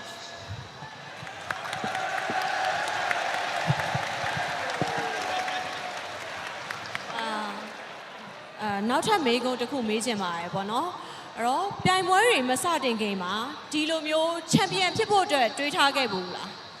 အဲ့ဒါတော့ကျွန်တော်ရှေ့ interview မှာလည်းအများကြီးဖြေခဲ့ပါတယ်ကျွန်တော် YG သင်းကိုရောက်ပြီဆိုရင်ကျွန်တော်တို့ရဲ့ရည်ရွယ်ချက်ကတစ်ခုတည်းပါပဲအချိန်တိုင်းချန်ပီယံဖြစ်ဖို့ပါပဲချန်ပီယံဆိုတဲ့ချန်ပီယံမဟုတ်ဘူးဆိုရင်ကျွန်တော်တို့ကြာရှုံးတာပါပဲ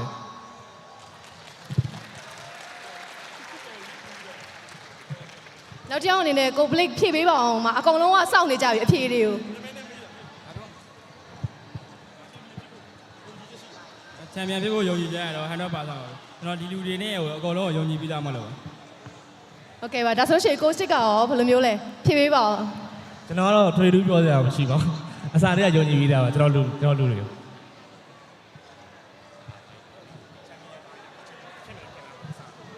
ဒီပွဲစားကလေးကကျွန်တော်တို့အားလုံးလည်းယုံကြည်ပြီးသားပဲပြီးတော့ဒီချန်ပီယံဖြစ်မယ်လို့လည်း100%ယုံကြည်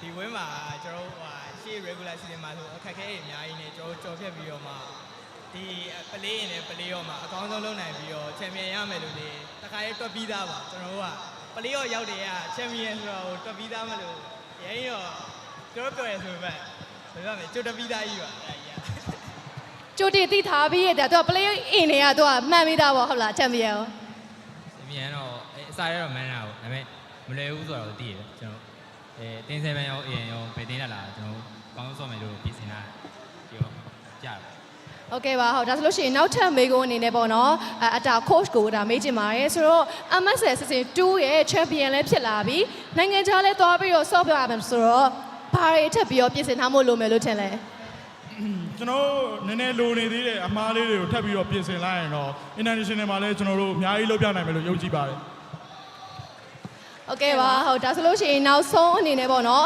အပိနေရအခုလိုမျိုးလုံးဝကိုဒီအကျိတ်နဲ့အပိနဲ့ပြည်သက်ကြီးအတွက်လည်းတယောက်ချင်းစီကအပိဖို့အတွက်ပေါ့နော်နောက်ထပ်စကားလေးပြောပြပါအောင်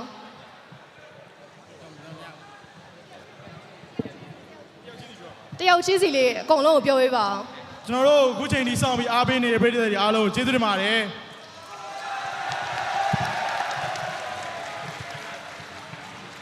ကျွန်တော်တို့ကိုဒီအားပေးနေတဲ့တယောက်ချင်းစီတိုင်းကိုလည်းကျေးဇူးတင်ပါတယ်ကျွန်တော်တို့ဒီတက်ပို့ပြီးတော့လောက်နိုင်အောင်လည်းစူးစမ်းတော့အောင်လို့ပြောတယ်ကျွန်တော်တို့အားပေးတဲ့လူတွေရောအားမပေးတဲ့လူတွေရောကျေးဇူးများကြီးတင်ပါတယ်ဒီချိန်ဒီကျွန်တော်တို့ဒုက္ခခံပြီးတော့လာအားပေးတဲ့ပြည်သက်တယောက်ချင်းစီတိုင်းကိုကျေးဇူးများကြီးတင်ပါတယ်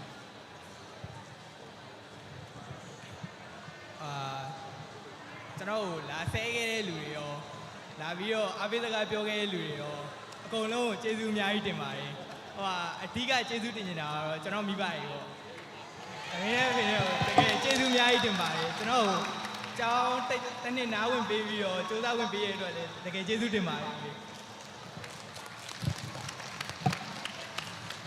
ကျွန်တော်တို့online နဲ့ရော offline မှာရောလာအားပေးလူတွေလည်းအကုန်လုံးကျေးဇူးတင်တယ်ပေါ့နောက်ဆုံးအချိန်ဒီပေါ့ကျွန်တော်ရခဲ့တဲ့အချိန်ဒီအားပေးနေလူတွေအကုန်လုံးကျေးဇူးပါတယ်နောက်လည်းအားပေးပါဦး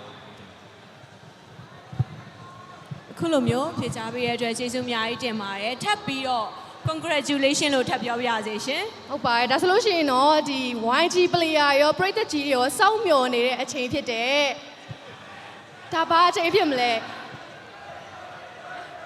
ရန်ကုန် Galactico Champion ဆုကြီးကိုချီးမြှင့်လို့ရပါပြီရှင်ရန်ကုန် Galactico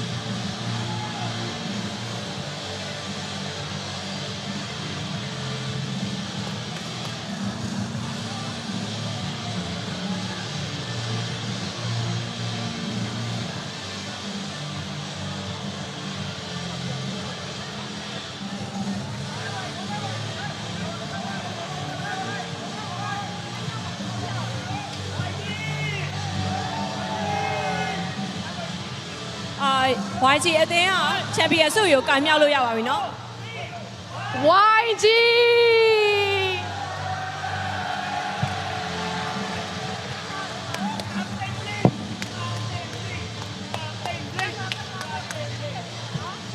โอเค Okay ပါဟုတ်ကင်မရာအကိုတွေလည်းရှိရနေတော့နည်းနည်းလေးဖိတ်ပေးကြပါလားနော်အရှိမ audience တွေကဒါတို့ကြည့်နေလို့ဖြစ်ပါတယ်ဆိုတော့အခုဆိုလို့ရှိရင်ဒီ M7 World Championship ကိုစုခုရရှိသွားတဲ့သူကတော့ရန်ကုန် Gladiators ဖြစ်ပါတယ်ရှင်โอเคပါဆိုတော့ရန်ကုန် Gladiators တွေဒါတို့ထုံးစံအတိုင်းပေါ့နော်ဒါတို့စုချင်းငွေလေးစုအစီအစဉ်လေးလာတော့ရှိပါတယ်ဒါကိုမချိုကနေပြီးတစ်ချက်လောက်ဒါတို့ဆက်ပြီးပြပြပေးပါအောင်ရှင်ဟုတ်ပါတယ်ဆက်လက်ပြီးတော့စုလက်ဆောင်ပေးဖို့အတွက် Infinite Mobile ရဲ့ Marketing Manager ကိုစော်လွင်ဝန်းကိုစုချင်းမြင့်ဖို့အတွက်စင်မြင့်မော်ကိုဖိတ်ခေါ်ချင်ပါတယ်ရှင်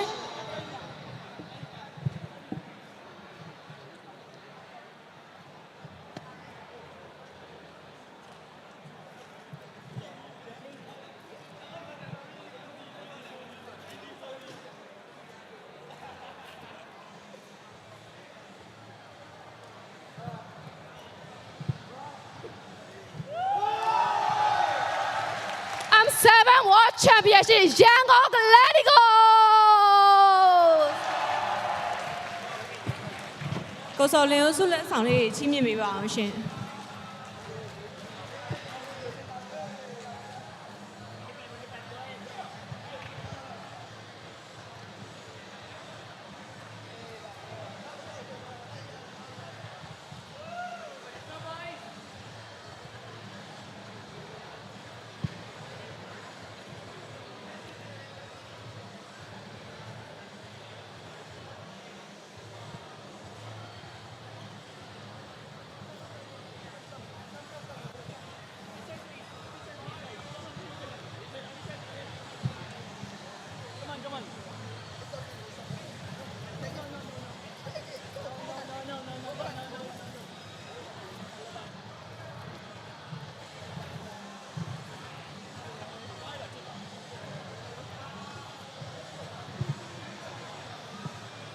ဟုတ်ကဲ့အခုလိုမျိုးစုတစိတ်များချင်းမြင့်ပေးပါတော့ကိုစော်လင်ကိုဂျမ်မဲကျေးဇူးတင်ရှိပါတယ်ရှင်ညီမလေးနောက်ထပ်စုတစိတ်ချင်းမြင့်ပေးဖို့အတွက်ဖိတ်ခေါ်ပေးပါအောင်ဟုတ်ကဲ့ပါရှင်နောက်ထပ်အနေနဲ့စုချင်းငွေ200ကို Vigo Energy Drink မှာဒီ brand manager ဖြစ်တဲ့ဒီမထထခေကိုအတားတို့ဖိတ်ခေါ်ချင်ပါတယ်အတားတို့ကိုစုလေးချင်းမြင့်ပေးပါအောင်ရှင်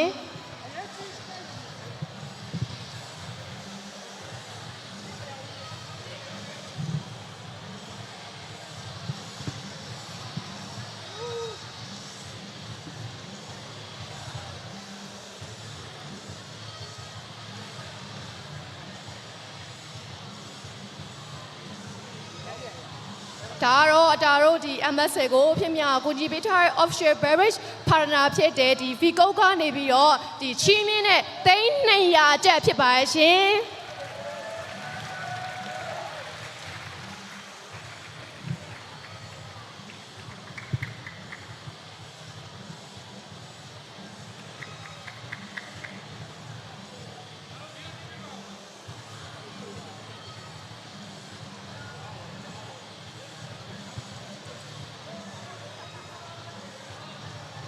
โอเคပါအခုလိုမျိုးစုများကိုချင်းမြင့်ပေးကြပါတော့မထထခင်ကိုလည်းကျေးဇူးထူးပဲတရှိပါရှင်โอเคပါဒါဆိုရှင်ဒါတို့နောက်ဆုံးတစ်ခေါက်လောက်ပေါ့နော်အပိတ်လေးအနေနဲ့ရန်ကုန် Gladiators ကိုဒါတို့ထပ်ပြီးတော့ဂုဏ်ပြုလိုက်ရင်ကောင်းမလားဟုတ်ပါတယ်အဲ့တော့နောက်ဆုံးတစ်ခေါက်အနေနဲ့ရန်ကုန် Gladiators အသင်းကိုအားပေးလက်ခုပ်တန်အကျယ်ကြီးကြားချင်ပါတယ်ရှင်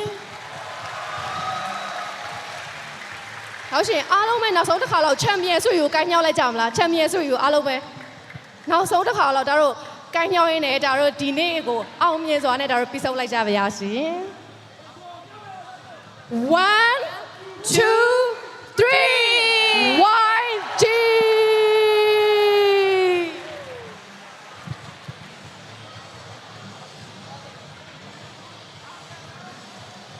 โอเคပါရှင်အခုလိုမျိုးဒီနေ့ပွဲကြီးကိုဖြစ်မြောက်ကူညီပေးထားတဲ့ဒီ partner တွေ brand တွေအားလုံးကိုဒါတို့ကနေပြီးတော့ဒီကနေကျေးဇူးအထူးပဲတရှိပါရှင်ဒါတို့နောက်ထပ် season တွေမှာလည်းတကယ်ကိုကောင်းတဲ့ performance တွေအသင်းတွေနဲ့အတူဒါတို့ပြန်လာပါအောင်မယ်လို့ဒါပြောချင်ပါတယ်ရှင်ဒါဆိုလို့ရှိရင်ဒါတို့ဒီနေ့ကိုအဆုံးသတ်လိုက်ရင်ကောင်းမလားမရေဟုတ်ပါတယ်ဒီနေ့ပွဲကိုလာရောက်ကြည့်ရှုအားပေးနေကြတဲ့ပရိသတ်ကြီးကို like ကနေတဆင်ကြည့်ရှုအားပေးနေတဲ့ပရိသတ်ကြီးအားလုံးကိုလည်းကျတို့ကအရင်ပဲကျေးဇူးတင်ရှိပါတယ်နောက်ထပ်ပွဲစဉ်တွေနဲ့အတူတူပြန်လာခဲ့ပါမယ်ရှင်ဟုတ်ပါတယ်โอเคပါဒါဆိုရှင်အတားတို့အားလုံးပဲဒီ MSL season 3ကြရင်ပြန်တွေ့ကြပါမယ်ရှင်အားလုံးပဲတတာ